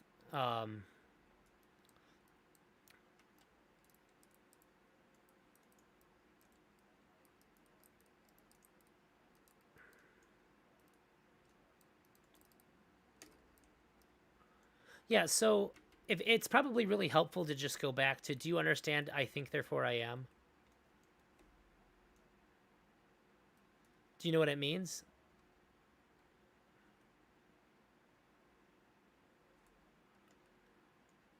To ponder existence is evidence of existence. Because that's what the pondering, it's the prerequisite for the ponder.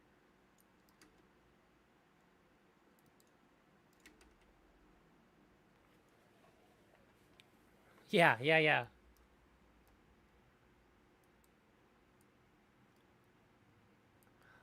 And so from that line of thinking, oh, thanks for the follow, Eskimoses. So from that line of thinking, we can then go, okay, we actually got a bit ahead of ourselves when I said the I, and I think, therefore I am. Because it could just be that something is experiencing something, and it just ends up translating out to this experience where I think it's me. But the source that I'm perceiving as me could just be something else, creating this experience that is being interpreted as me. Do you ever play Link's Awakening DX? Or Link's Awakening, doesn't matter if it's DX. Oh, okay. This like entire island is just the dream of this giant fish. And so yeah, imagine our reality isn't a simulation, but it's a dream. It like you and I are just the product of this old man dreaming, right? So, if that's our entire reality, I'm not real, but something is real. Like his dream is creating this experience where I think I'm real. And that's entirely possible, that what's happening. Because we wouldn't know the difference. So when I say that there is a thinking thing, that I'm supposing the I, I'm just supposing that I'm not the product of a different conscious experience. But I can be certain that there is a conscious experience happening.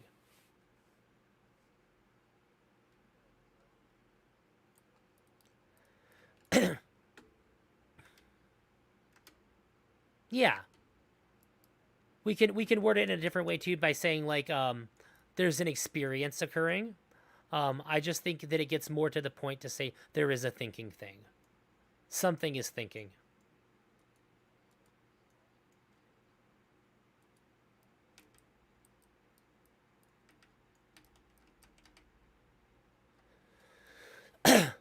Well,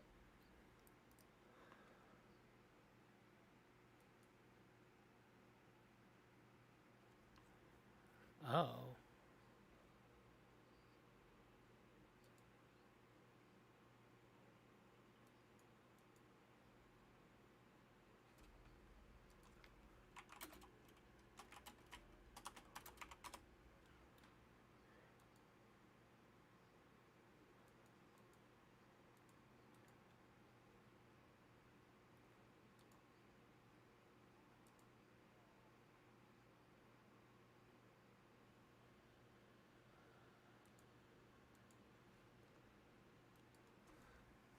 I'm sorry, say that again, and then just 1 second. Can you hear him now?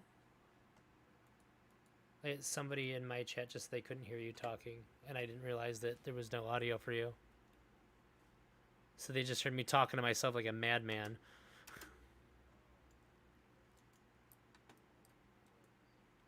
Fucking 2. But it's 6:30 in the morning. What do I expect?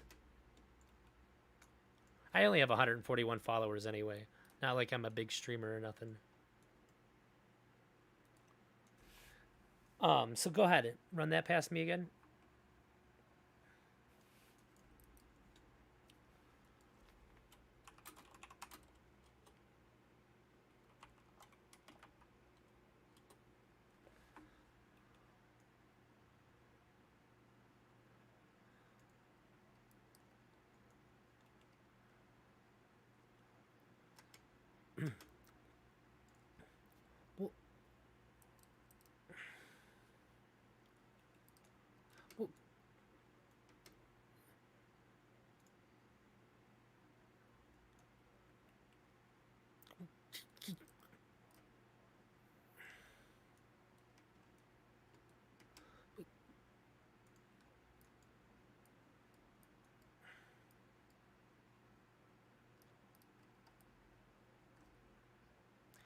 So, yeah. Well,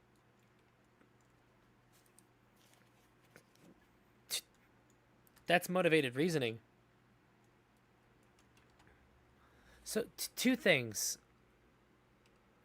One is that just because of all the stuff that I just said doesn't mean that that I'm not real. It's just that I just can't justify it. It could very well be the case that everybody is real, and that there is tons of thinking minds and all this stuff. It's just not justifiable logically. But the other thing is, shit, I lost the other thing. Oh, just because, yep, no, I just remembered that. Shit, I lost it. My bad. Fuck. But I think that's an important distinguishment to make, is that just because we can only justify that there's at least an experience happening doesn't mean that there's not tons of them happening too. Just like our axioms, there's things that we must accept.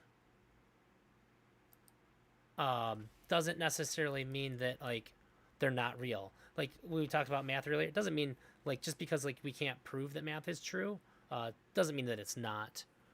And Eskimos, what's your method for determining if something's real or not? Is somebody from the Discord is watching? I guess I don't really care if something's real or not. I don't try to determine if something's real or not. We were just talking in terms of like what could be absolutely justified.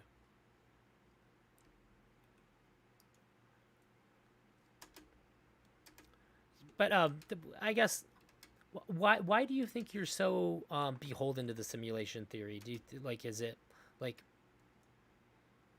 yeah, I don't know.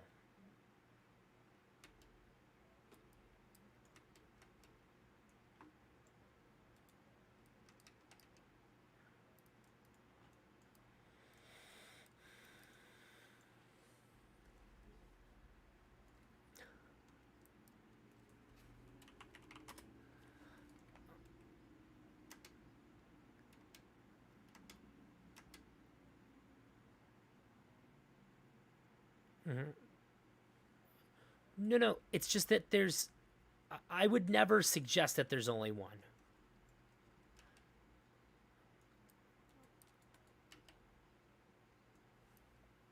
Sure, we're all the product of a dream or something, right? Sure.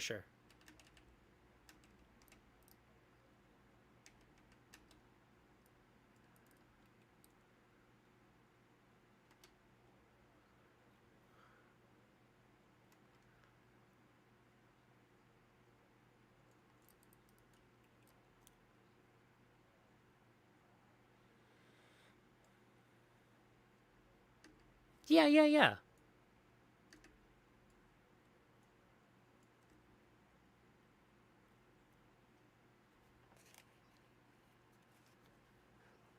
I would say it wouldn't feel any different than if we were just in a simulation.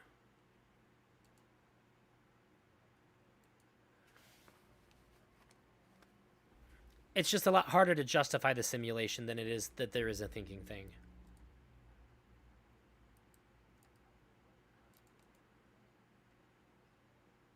No. Well, because that's not evident from there being a thinking thing. Because you can have a thinking thing that's not in a simulation. I can imagine a world where there's a thinking thing. Like, I can imagine a world where I'm just a fucking human and everything is just at face value. And there doesn't need to be a simulation. I can't imagine a world where there's no thinking thing.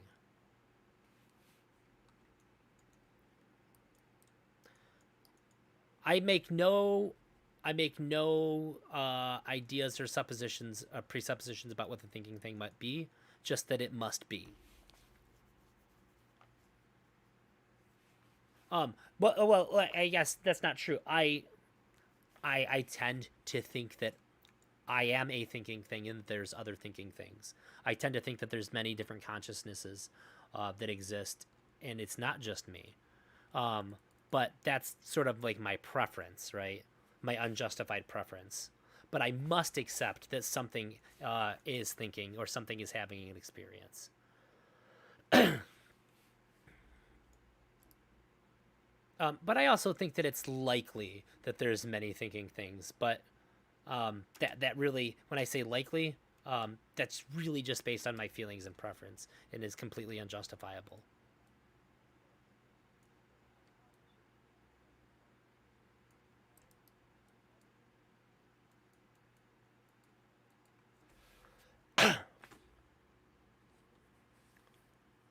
Right, it's just presupposing, yeah, presuppositions. That's what almost everything that everything that we can possibly engage with or think about, besides accepting that something is having an experience, we can't prove. So generally, what we actually do is we take our axiomatic presuppositions and we just pretend that they're real. They're real. When we're gonna have a conversation about what's real and what's not real, we're saying this all in the context that, like, I'm real, you're real, like baseline general reality exists, like all these things, like math is real. We're accepting all that way before, like, way prior to having any conversation when we talk about what might or might not be real. And I'm actually not sure if Eskimosis meant, like, which end of that, if we're talking like normative philosophy or if we're talking like meta ethical philosophy stuff, because like in that, then I do care about what's real and what's not real. But like when it comes to like meta ethical things and like presuppositional stuff, like it doesn't really matter what's real and not real, because we just have to pretend that a bunch of stuff is, well, not even pretend, we just have to accept it. Yeah, unjustified.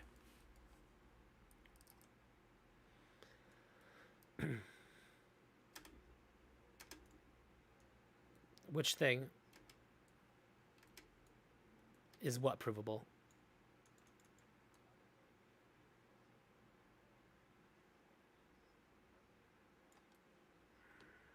There is a thinking thing.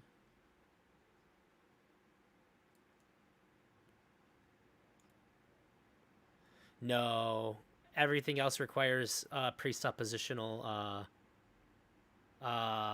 Like everything else requires us to accept certain axiomatic ideas.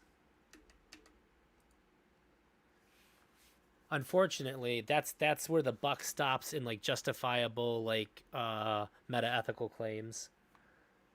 But that's fine for like 99.99999% of anything we'll ever engage with. It's totally fine to accept that math is real, that we're real, that everything that we engage with is real, that the laws of physics exist, that math exists. It's totally fine to have 99.9999999% of conversations with the premise that all those things are real. Yeah, and not only that too, it's just not pragmatic to not. Shit sucks if it doesn't. Like just even having a conversation is impossible then. So yeah, things you can't go on like into like the meta ethical rabbit hole and expect to use this stuff like on like outside of it. It's kind of like quantum mechanics has nothing to do with like classical physics, right? These things are two parts of the same whole, but you can't interchange them ever. They're both true, and they both contradict each other. They just have to be separated. Otherwise, nothing makes sense. They're both true in respect to the scale in which we're talking. And almost always we're speaking of a scale past our axioms.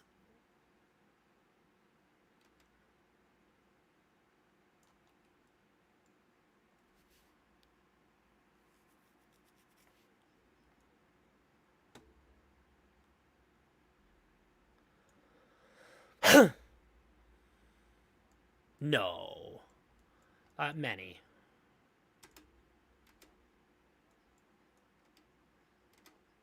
Oh, I would never be able to say. But like, so like any answer I would give would be purely based on like my preferences. Because honestly, if there was only one, Dude, that would suck. Like, I wouldn't like the idea that like it's a lot more comforting. Well, yeah, because I think it would lead to like nihilism.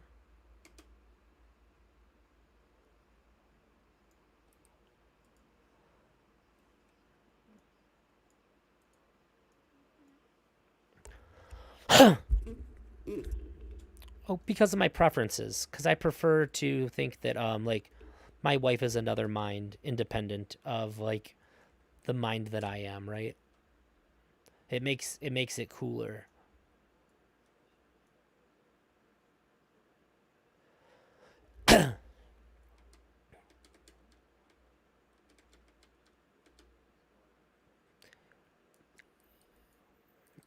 Yeah, like I said, it's a preference.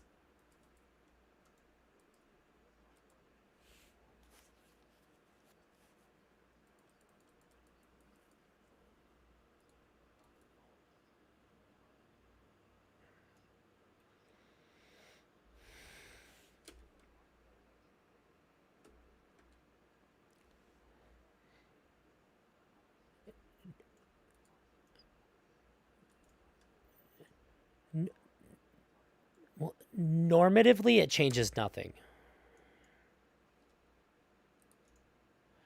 So, like, in any way that I would engage with my wife, or in any way that like I would engage with like in my life, it doesn't change anything. But if I were to know this to be true, I guess it would feel more lonely, right? To me, it would, yeah, because that just because of the way that I think about these things, which doesn't make it true or correct or any more valid or anything like that. Like I said, it would be strictly preference based.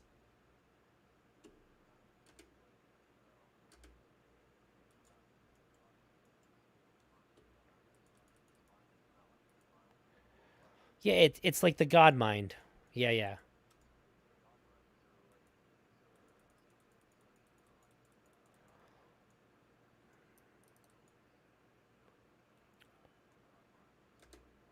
Well, hang on a minute. You're asking me to grasp the God mind, and I say if I grasp the God mind, this is how I'd feel. Your answer can't be you can't grasp it. I'd be like, well, fuck you. That's the point of the thought experiment. You're asking me to grapple with it.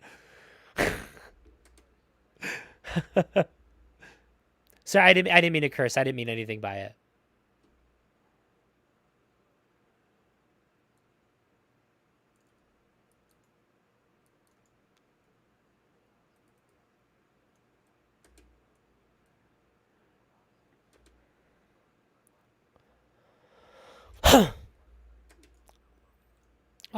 Have you ever heard of like the lonely God?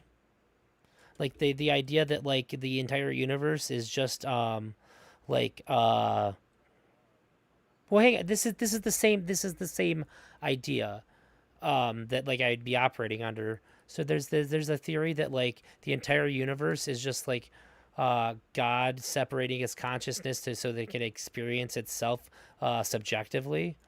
That sounds super lonely to me.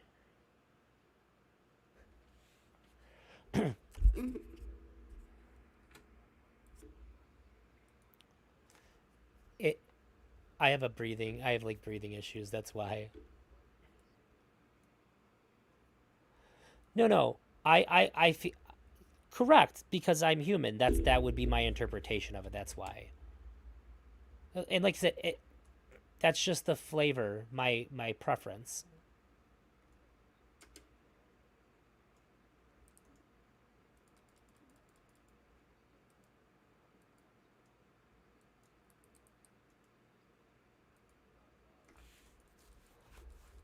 But you're asking me to consider it from that perspective, right?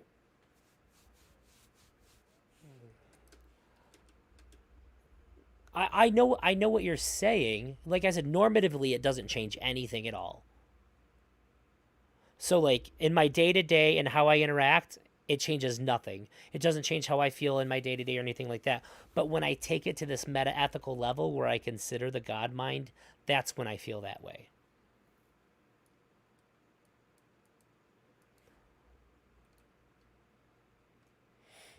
Yeah, it literally changes nothing at this level of reality. But when we go down that rabbit hole, that's when I get those kinds of thoughts and feelings. And it's strictly based on preference. And it might have something to do with, like, I know that I've had like a weird like acid trip before, where like it felt like I was the only thing that existed in the universe, and like some really weird stuff like that and heavy, and that felt super lonely. It might be my preference might be influenced by that too, because it kind of reminds me of that feeling. It was a wild experience.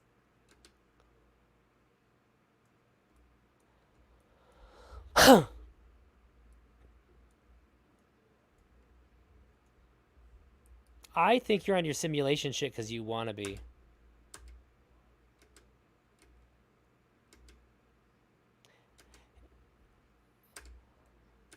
Well, hang on. You're saying then I'm on the simulation because you can't falsify it, which would be like the same argument that like people make for God. Like, well, you can't prove that God doesn't exist. God also explains everything too.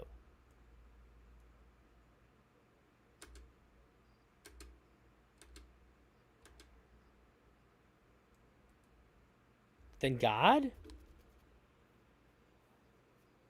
No. God's the ultimate cheat code.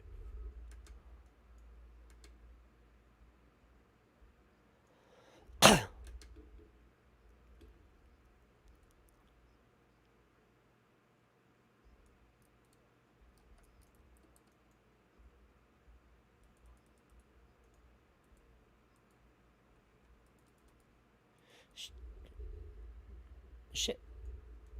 Wait. I didn't say that it couldn't be, but I'm saying that it's no more justifiable, like, or it's less justifiable than or it's just as valid as saying like God did it all. There's a being that's just capable of doing this, so it did. Boom. You're saying like what yeah, I would say that's even so what you're saying is that, like, it requires all these beings. It requires like some kind of being to have like all these different things lead it to a point to where it can create technology from some universe that just so happens to exist. Because like even the simulation requires some kind of creation preceding it, right? God doesn't need that. And I'm not even here for the creator God. I'm just saying. Because God doesn't need anything to precede it, your simulation theory needs something to precede it.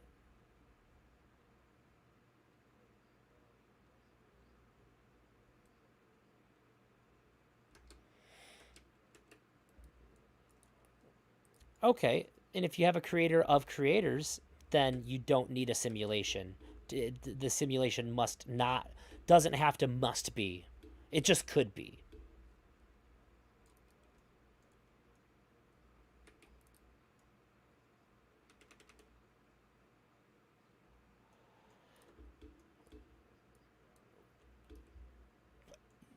You are suggesting a simulation by way of technological advancement from a sentient life form. Yes? When you say a simulation, you're proposing a reality. Well, no, I'm not saying God needed any technology. There's just one being outside of the universe created the entire universe by sheer will and everything in it.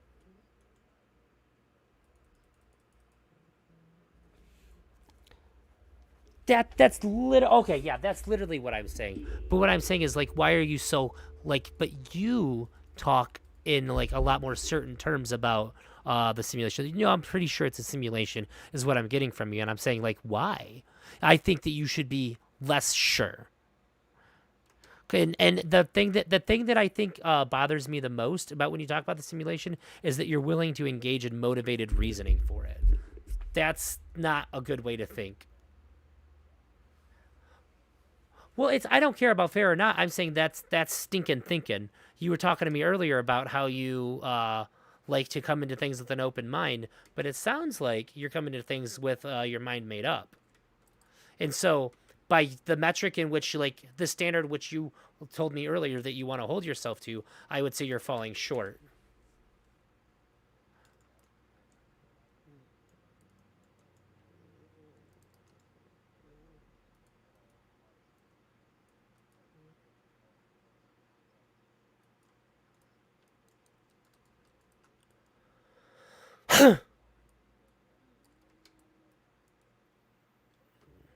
I know sometimes you do that, but you pretty clearly expressed to me like you're like I'm still on the simulation. You're telling me that that's still very much what you think and how you're engaging with like the idea of reality, right? And all I'm saying is just like maybe just have a little bit of doubt with it too. Instead of looking for things to help justify it, why don't you look for things to help debunk it too?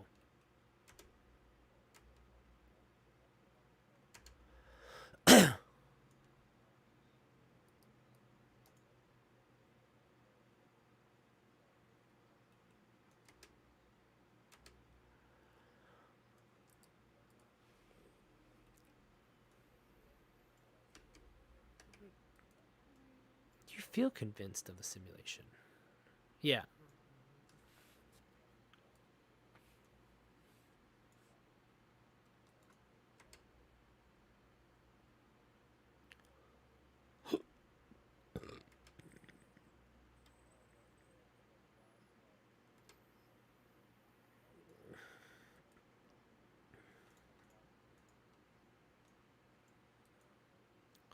What would be the difference between a non-simulated reality and a simulated reality to you? Then why call it a simulation?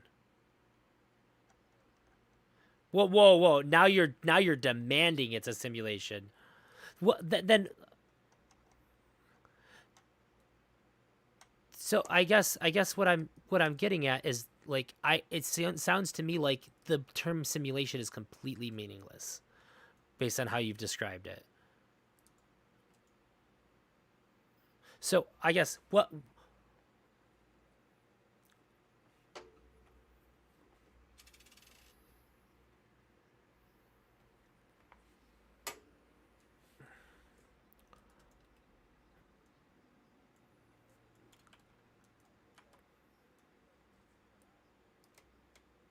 Yeah, I can hear you.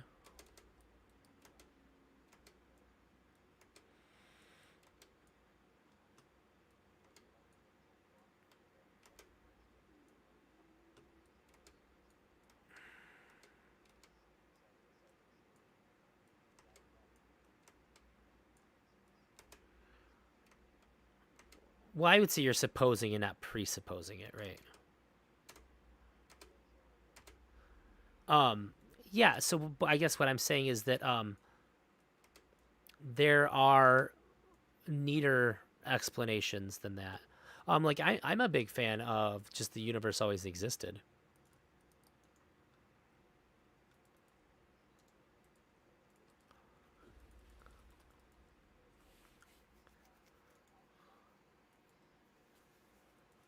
I would argue that there's nothing outside of the universe.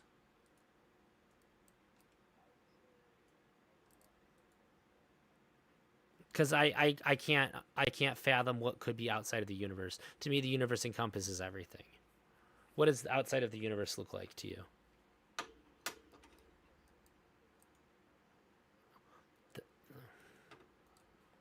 So then what does outside of the universe mean?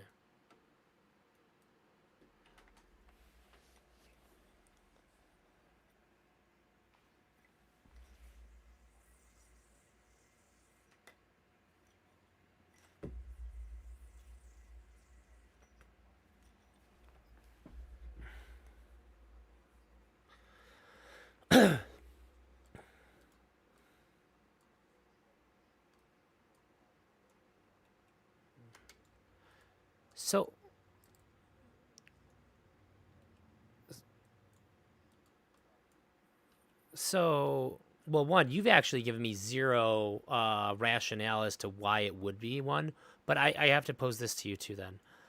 If there is ever to be a sufficient simulation to create this, there would also have to be not a simulated universe. Yeah. There's no reason to think that we couldn't be.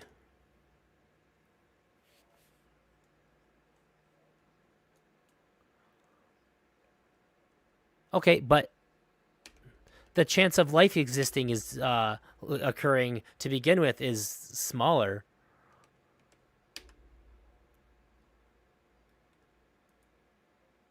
Yeah, I'm familiar with the explanation. Okay, I didn't know if that's what you're going off of.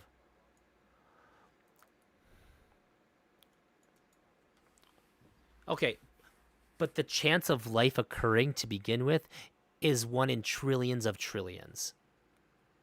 Like a trillion trillions. So either way, we're defying all odds regardless.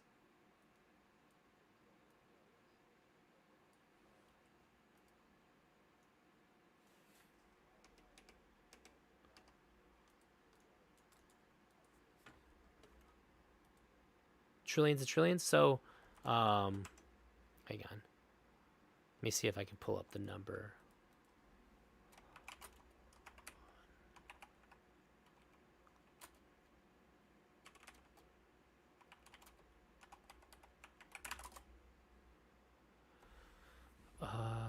Here we go. Equation that tallies the odds of life beginning. You're doing it too?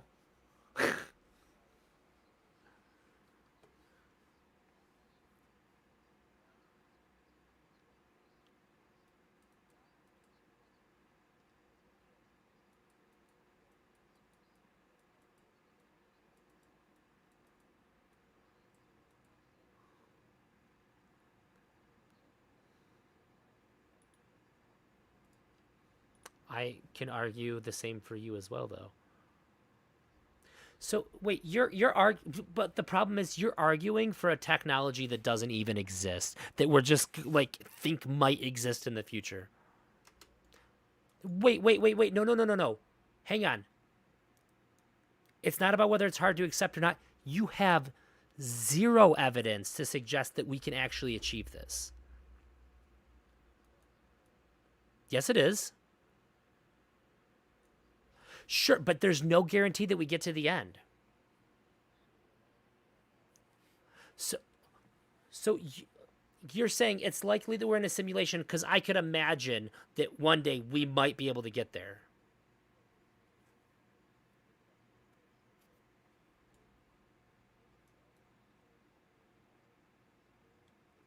What does the evolutionary scale of time mean?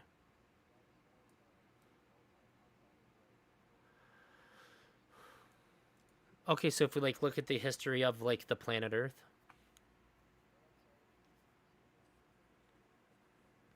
I was just trying to understand what you mean.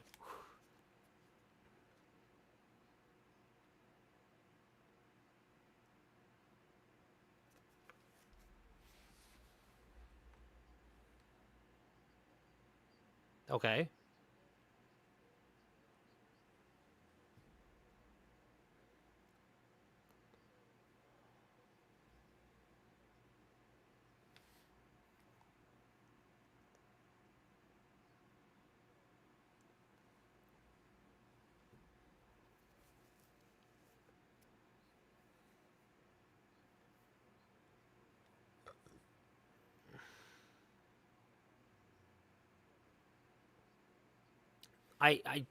There's a logical fallacy there.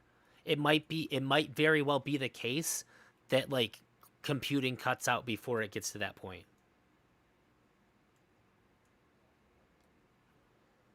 Safety.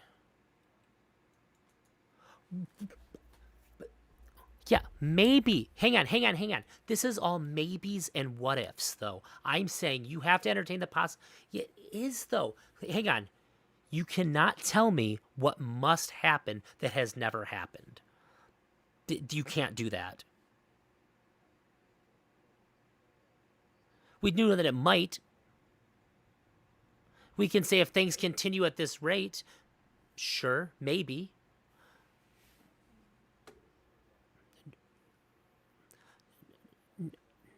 No, it's not. How do you prove it? You're just going on ifs and maybes. No. I'm willing to accept the possibility, but not the certainty.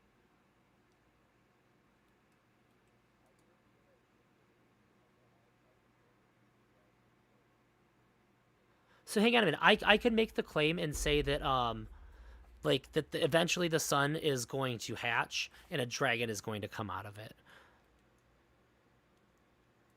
And I go, well, look, if you look at all the fucking crazy things that have happened throughout all of time that just would have made no sense prior, you can't tell me that the sun's not going to hatch into a dragon. The essence is the same.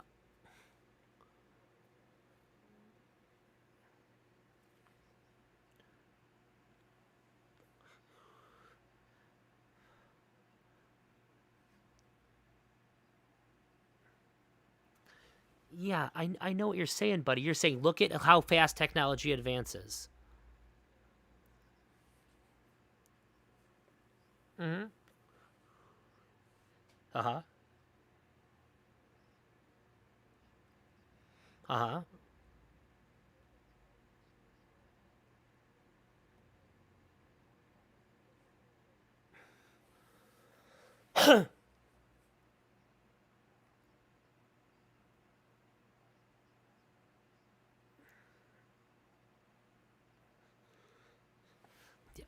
Okay. What if instead of having, eventually it stops, though? What if we've reached the pinnacle of what it can do?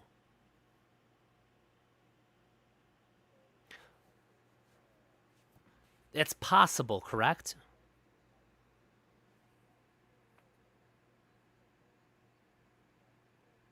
Yeah. Yeah. Possible, but not guaranteed.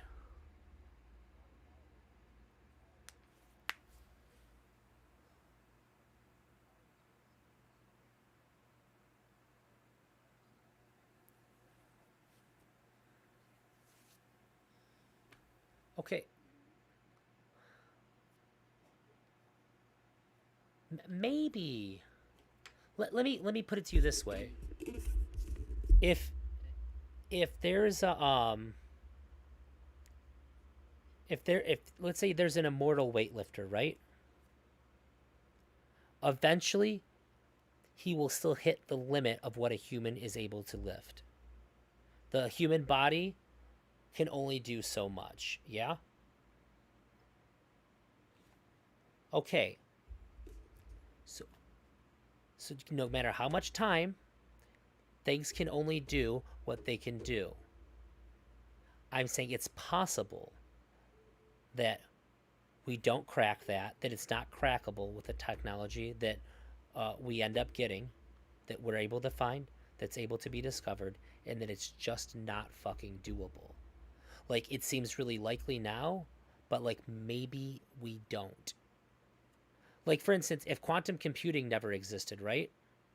And we don't have this weird frontier that you can lean on, because we don't even know what we can do with quantum computing still. We don't know, like, where that's going to end up taking us. That could end up not being useful for simulations at all.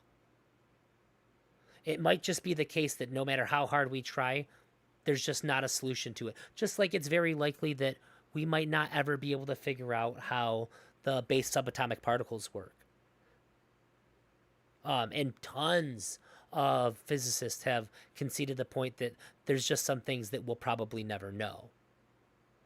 All I'm trying to say is that, yeah, it's probably super fucking likely what you're proposing. But all I'm saying, I'm just here with saying, like, just one grain of doubt, please, that it's possible that it might not be possible to simulate a reality like this. That's it. That's all I'm saying, is to entertain the possibility.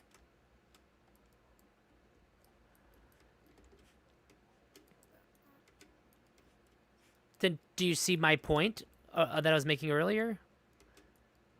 You're unjustifiably committed to this idea. This is like religious levels.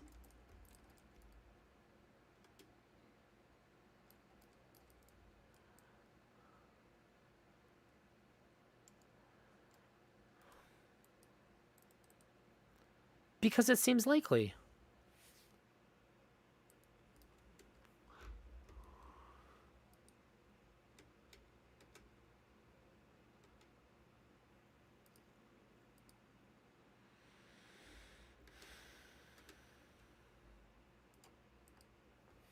All right, give me an experience that I couldn't explain in any other way.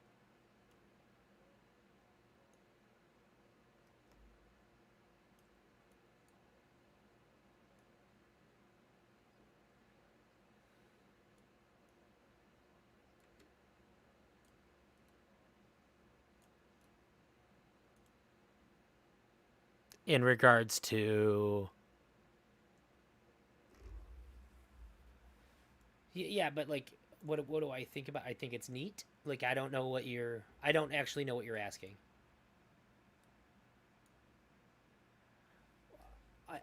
I couldn't tell you why anything exists.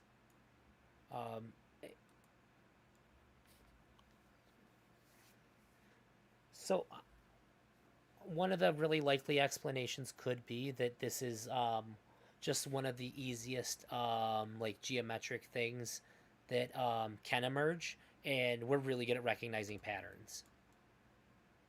So, like, for instance,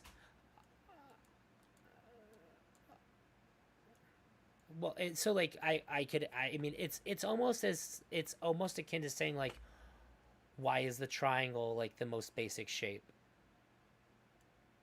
It just has to be. It just is. I don't like the idea of like post hoc rationalizing something based on like how things happen to be.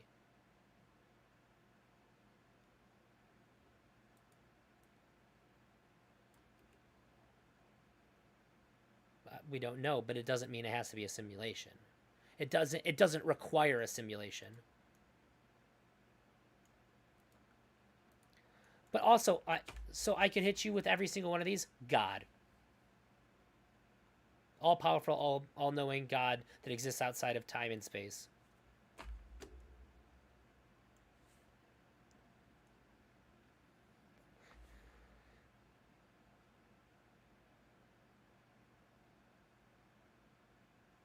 It's unknowable. It's God. God doesn't need a reason. Well, I mean, it is if God is what Christians say God is, then like it wouldn't be knowable.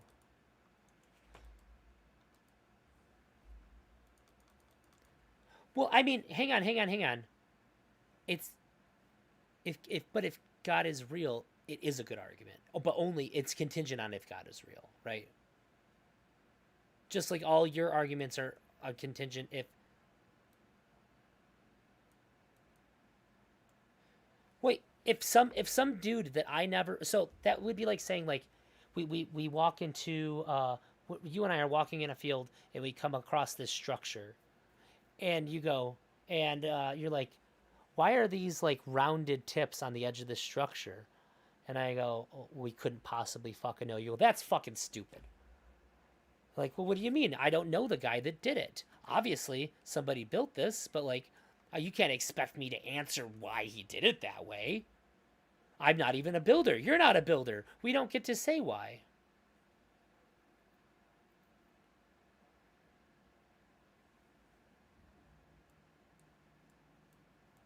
Dissatisfactory?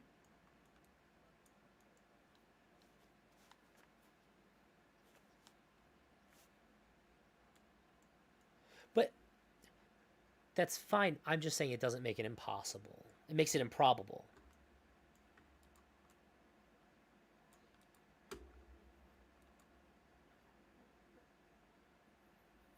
Wait, it just sounds like you're more trying to convince me that it's likely. Which, for the simulation.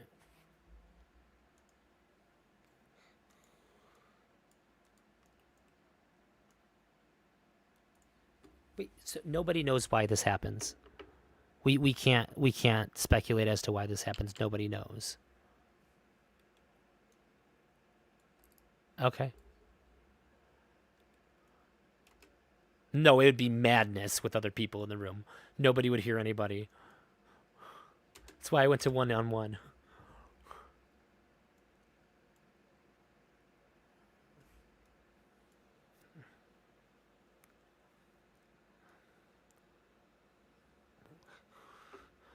Well, I mean, it could just be that there's a relationship between something being observed and how it manifests in reality. And like I said to you, I don't think that like it's even unlikely. I think that it's perfectly rational to I think it's perfectly reasonable to assume that we might be in a simulation, but I think it's extremely unreasonable to say that it must be.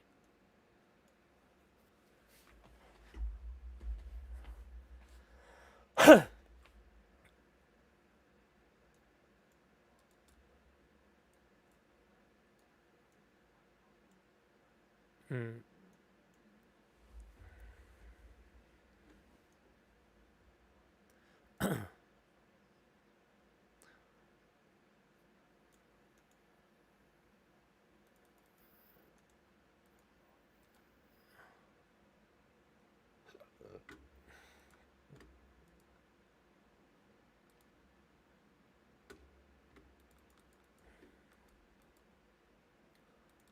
Well, if you speak generally that way, that's fine. But when I poke and prod and say like, hey, you have to at least admit that there's a possibility that it might not happen, like that we could just hit a brick wall and not ever be able to achieve it. Like if you say that that's not possible, that feels bad faith.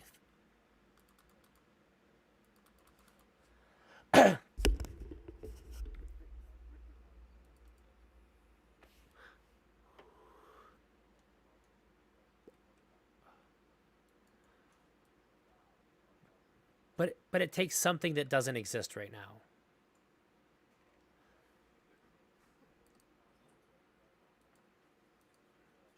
Thank you.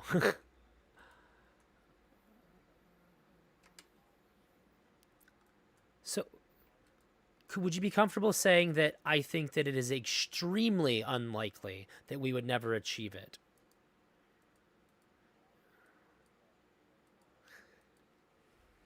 Yeah, it's very likely. Yeah, no, you're saying, I'm saying, would you say that it's extremely unlikely that we would never be able to achieve a simulation? That's fine. I can accept that. Totally fine. That's good faith.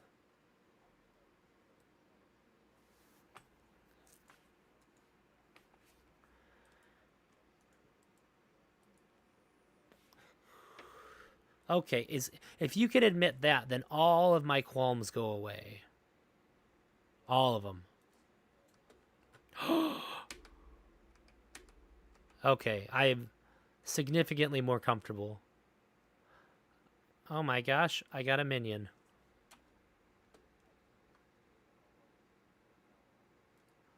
Sure, I agree. I agree wholeheartedly. I think that it's an almost certainty. Which is, I think that anybody could say. It could be the case that, like, at some point, like, we go, oh, yeah, I guess that's probably not going to happen. Like, we find out something that we didn't know before. But I think that it's extraordinarily likely that we'll be able to simulate at some point, unless, you know, like unless we die or something, if we don't make it that long, which is also fairly possible.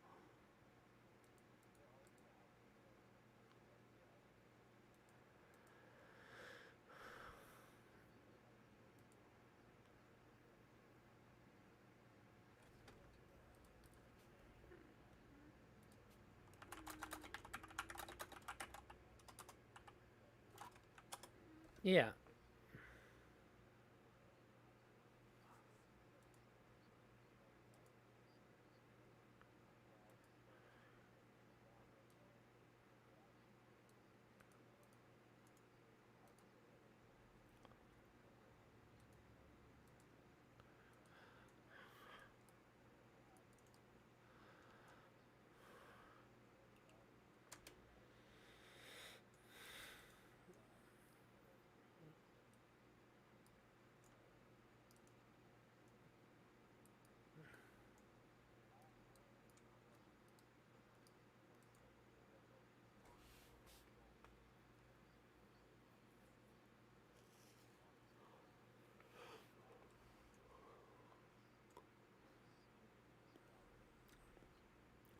Sure.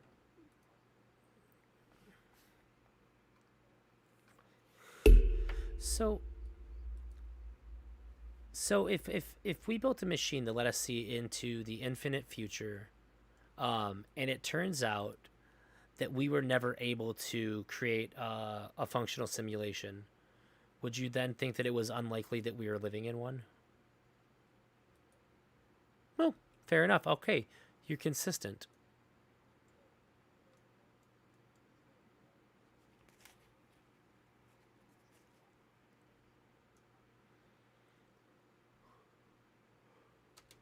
Okay, fair enough.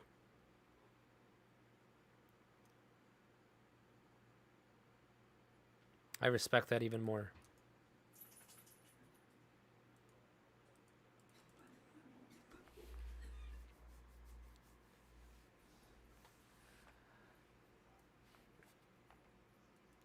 I have a so when I get really going into like conversation, I have a really hard time like telling if somebody's like I just assume that everybody's acting in good faith until like it ends up rolling over too many times.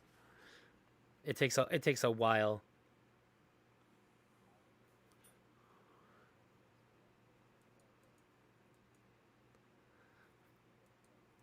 Some people are just fucking nuts though, man, and you just try really hard to convince them that like what they're saying just doesn't make sense.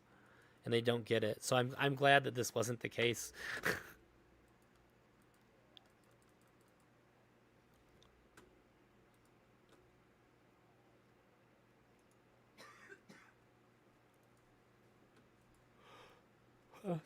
Oh, you're in philosophical checkmate as well.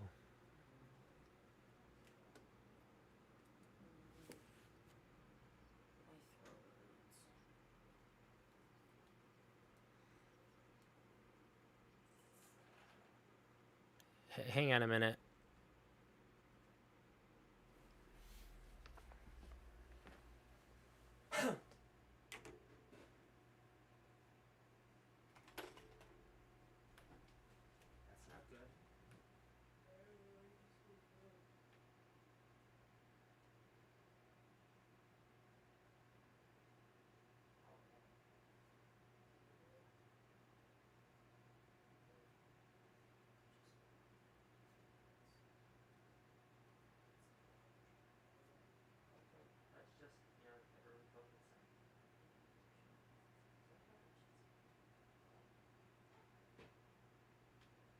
Okay, go ahead.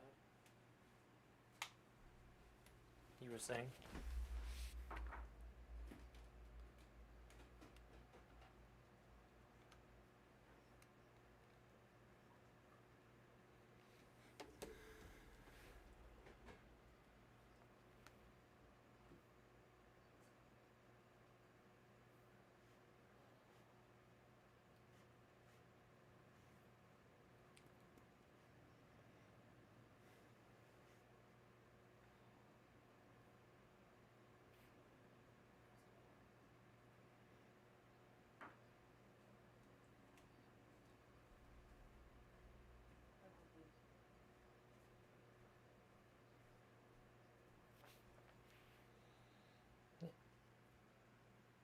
I've seen the helicopter on the pyramids.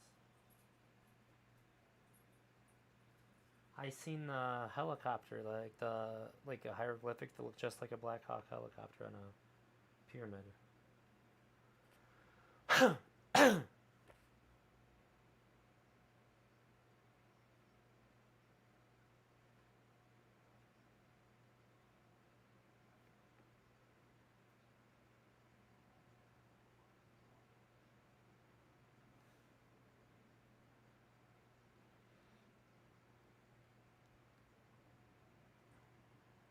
Well, have you seen the like modern rocket ship in the fucking Mesopotamian ruins? Oh yeah, man, that's like Earth's first civilization. Yeah.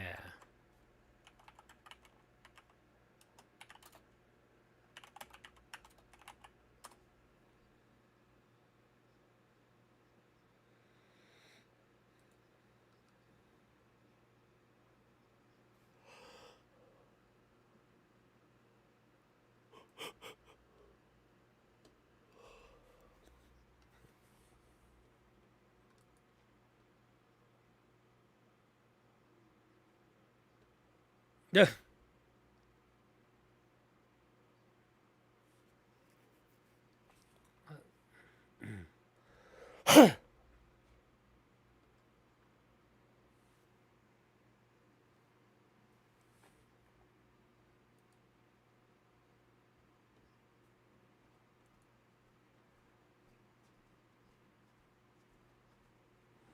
just need water. You hear me? It doesn't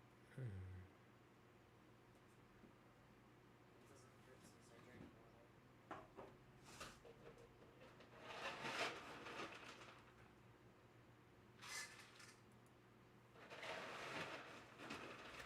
Yeah.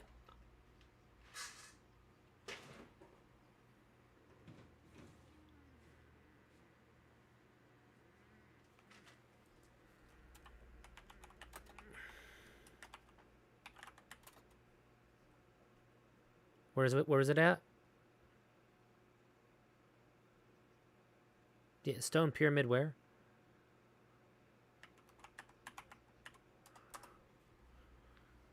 I got this. Yep, I got it.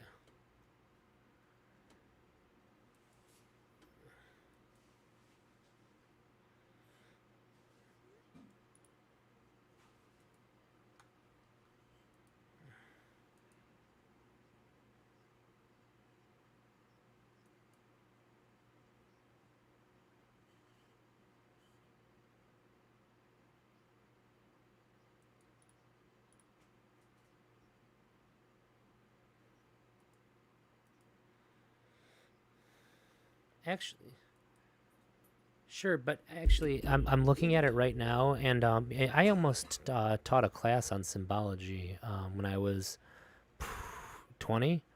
Like this pyramid, this could absolutely just be like symbolic of like the pyramids historically have been tombs for the ruler, and that eye at the top of it could simply be like the like the pharaoh looking down on the citizens. Just the ruler looking down, because they were seen as gods too, you know.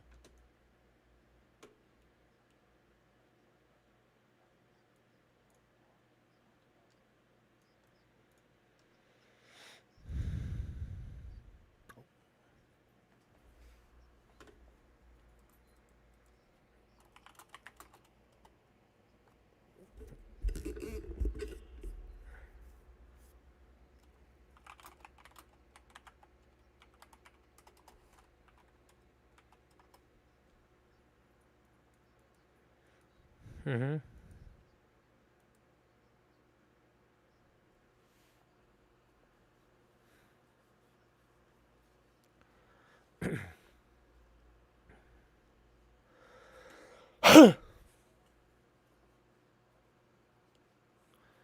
Wait a minute. Modern religion comes from astrology.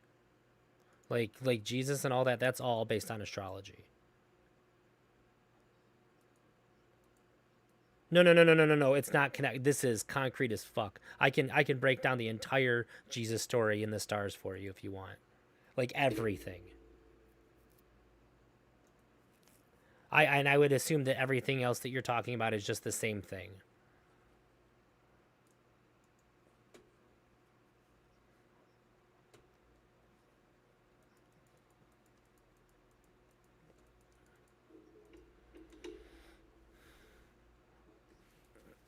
Wait, why though? If we have a perfectly reasonable explanation here that doesn't require all these extra leaps of faith.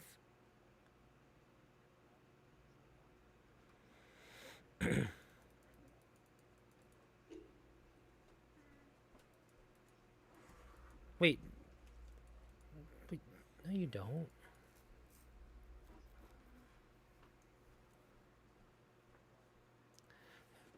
What? There's... You understand that there's several leaps of faith that are required here, right? So first of all, saying that like, yeah, I see that like you have given me a perfectly rational explanation for like why these religions are this way, but my long drawn out thing is more likely. I don't know why that is. So Jesus is literally the sun. He traveled with 12 disciples because it goes through the 12 symbols of the zodiac. Like the star in the north, like Jesus died on the cross and was dead for 3 days because the sun on December 23rd is in its lowest point in the sky. On December 23rd, it stays there for 3 days. It's the constellation that it sits in. It's called the Southern Crux or Cross. So the sun, to them, it died because it was gone. That's when the sun's up the longest. So the sun dies. It was dead for 3 days, and then it rises back up 1 degree on December 25th when Jesus was born, up in heaven for all eyes to see. And that's why all these things, all these people share the same like ideologies in it, because everybody can see the stars. They all track the stars, so it's super important for agriculture, and they came up with stories for them.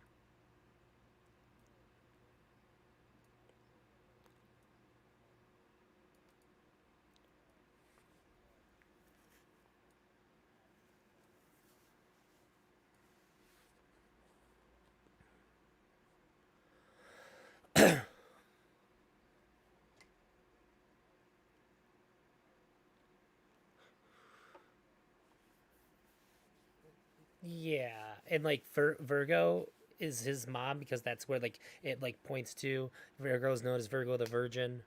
Like everything goes back to it, and it all originates with Horus. He was the first Jesus prototype, but I guess I just have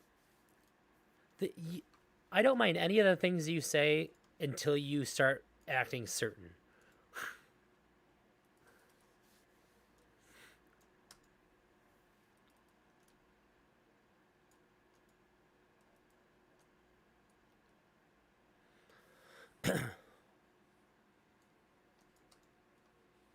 Ancient worship. Well, I would say I would just assume like ancient religion.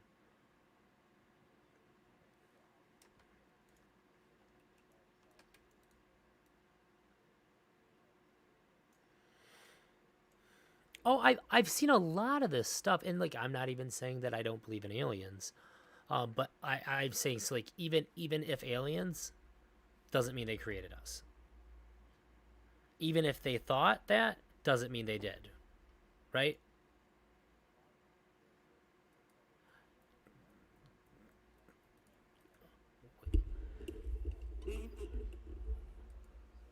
Wait. You're using logically wrong. This isn't what's logical. This is, if we really want aliens to be our creators, then we can imagine this being the case.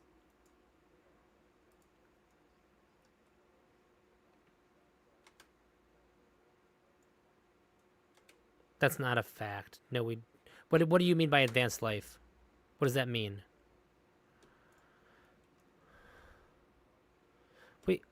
Wait. I need an explanation as to what advanced life means.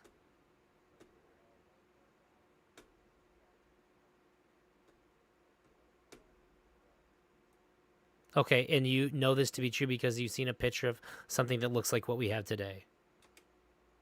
Yeah? Okay, so because you saw a picture, you know that must have been a real thing, and you know what that real thing was capable of doing.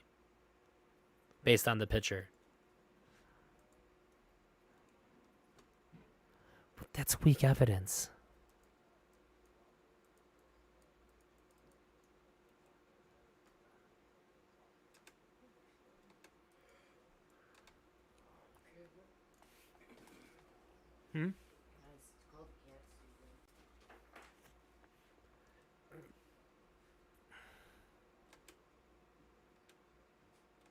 You saw the portal?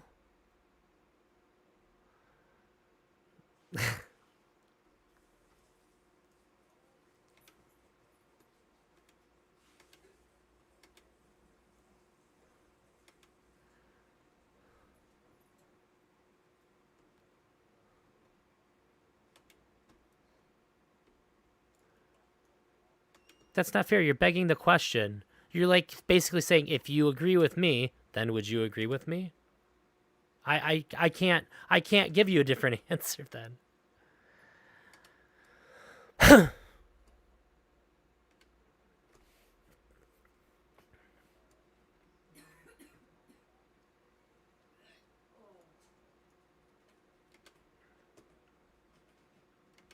But why aren't they? No, no, no, no, no, no, no, no. The implications that the things that you're drawing from them defy history. They themselves don't. They're just rocks. They're just rocks and pictures. Rocks and pictures can exist. Do they have magical qualities?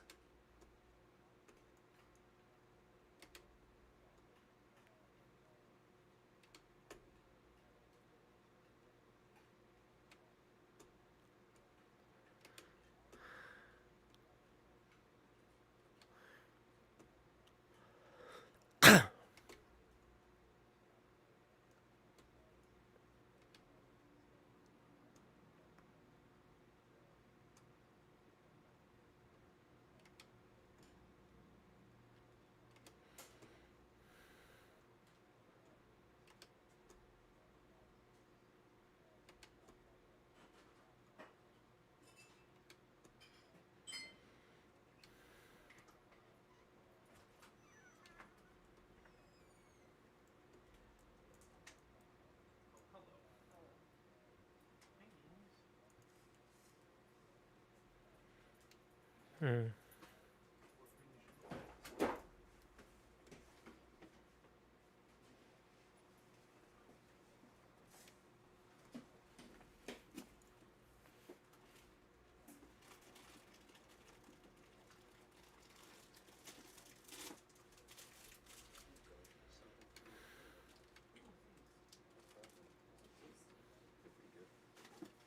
There's one, two of each flavor. There's 5 different flavors.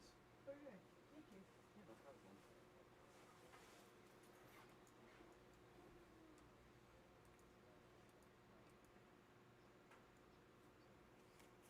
How's it going? You good? Yeah. Okay. Sorry, you just seemed off.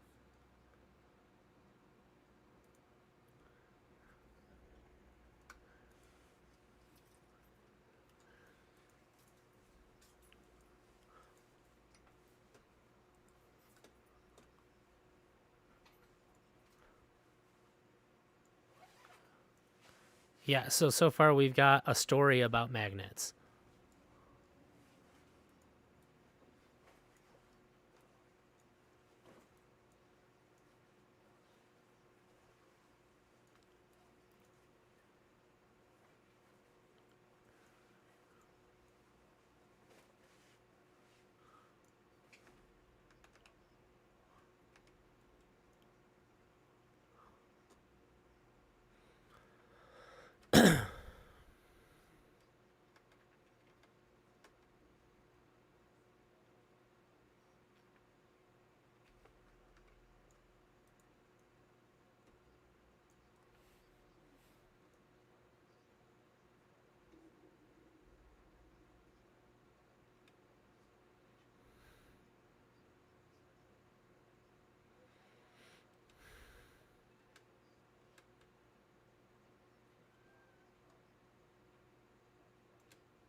Okay.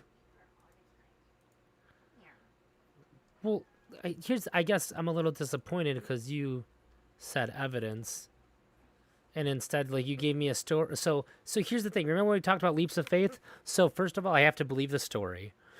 Second of all, I have to draw some like really, really wild conclusions from the story. Like that somehow magnets equals aliens.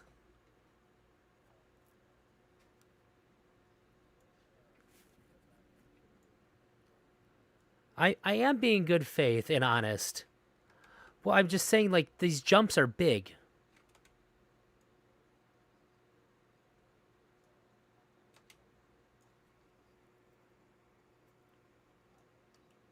Okay.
Gotcha.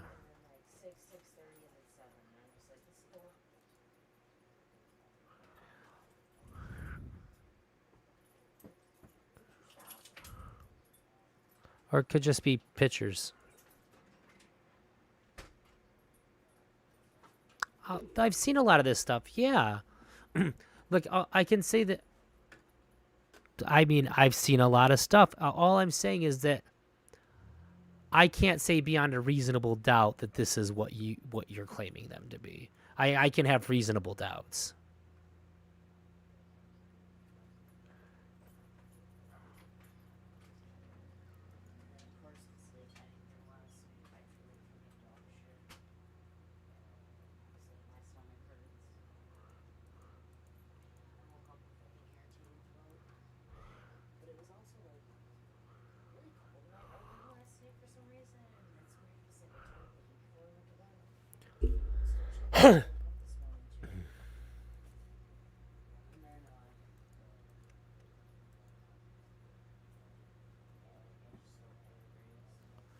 I mean, I'm not saying that UFO phenomenon's not real, and if it's real today, then like it could have been real back then. Doesn't mean all these other things.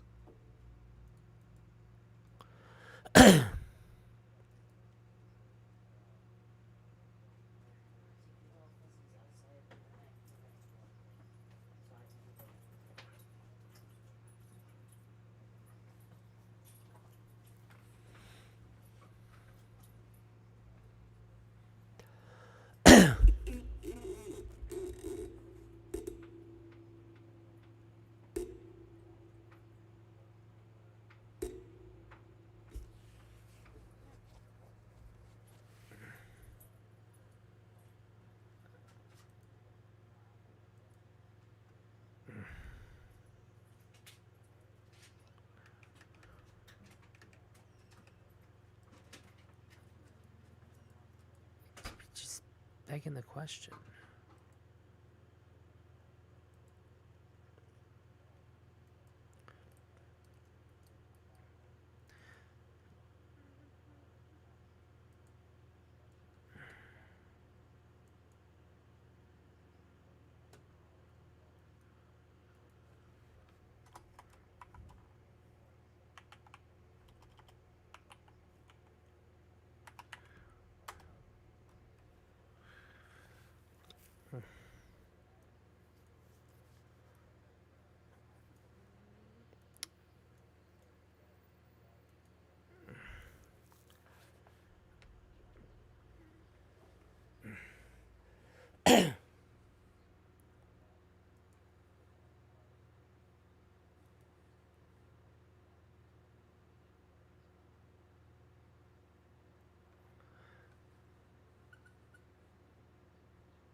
I think you're doing a lot of begging the question, though.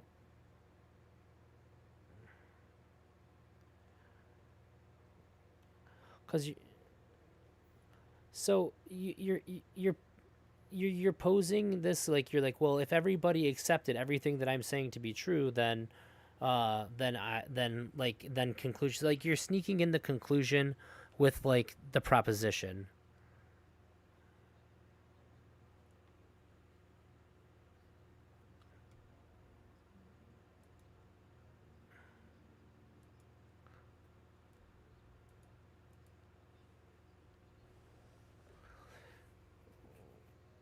Wait, but depictions aren't evidence.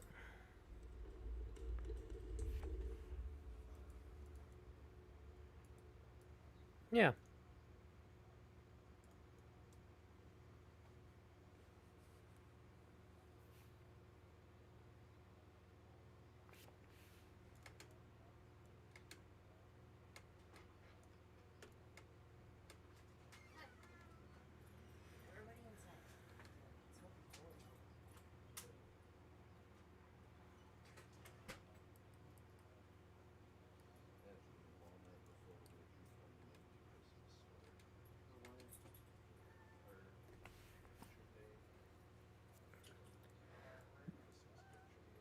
Well, it took us until 10 years ago to figure out how Vikings created this certain kind of tempered steel 600 years before it was invented elsewhere, too.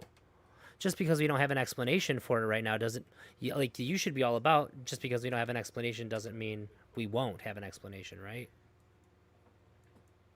He works in the pharmacy, doesn't he? Okay, I haven't met him then. Yeah. He's cool. I saw him in No, that Viking steel was like a huge fucking mystery for like 300 years after we discovered it, and it wasn't until like modern day that somebody figured out how they could have possibly melted it, because the technology for the heat didn't exist until like the 1800s to get it hot enough to make it.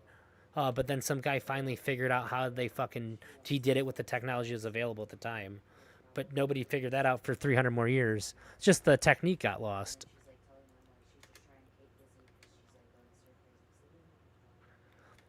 Do you know what this sounds like a lot to me, though?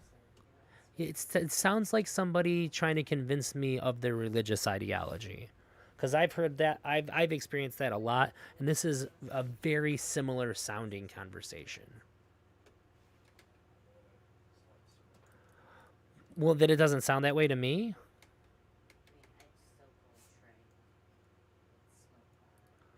Well, a lot of, like, just saying, like, this stuff is evidence when, like, I would never consider, like, the examples that you're giving to me as evidence of the claims that you're making.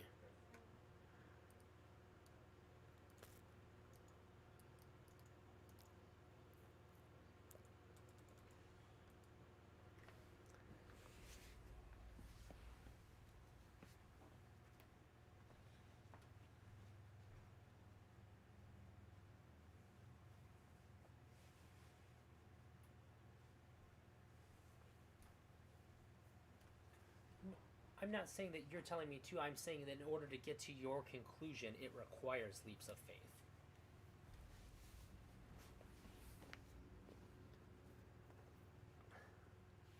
All right. Well, yeah, send it to me. And, lady, what time do you have to be to work? Did she tell you, John? Okay. I'm putting my shoes on. Yeah, send me that. I got to take my wife to work. You too. I added you as a friend. Did you add me back? All right, cool.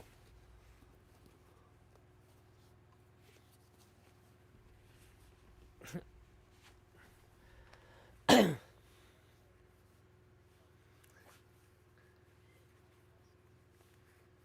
right, I've probably seen a lot more than you think. You don't know who my daughter's grandpa is.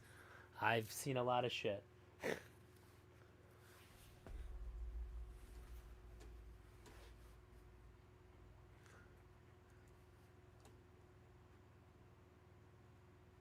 All right, take it easy, homie.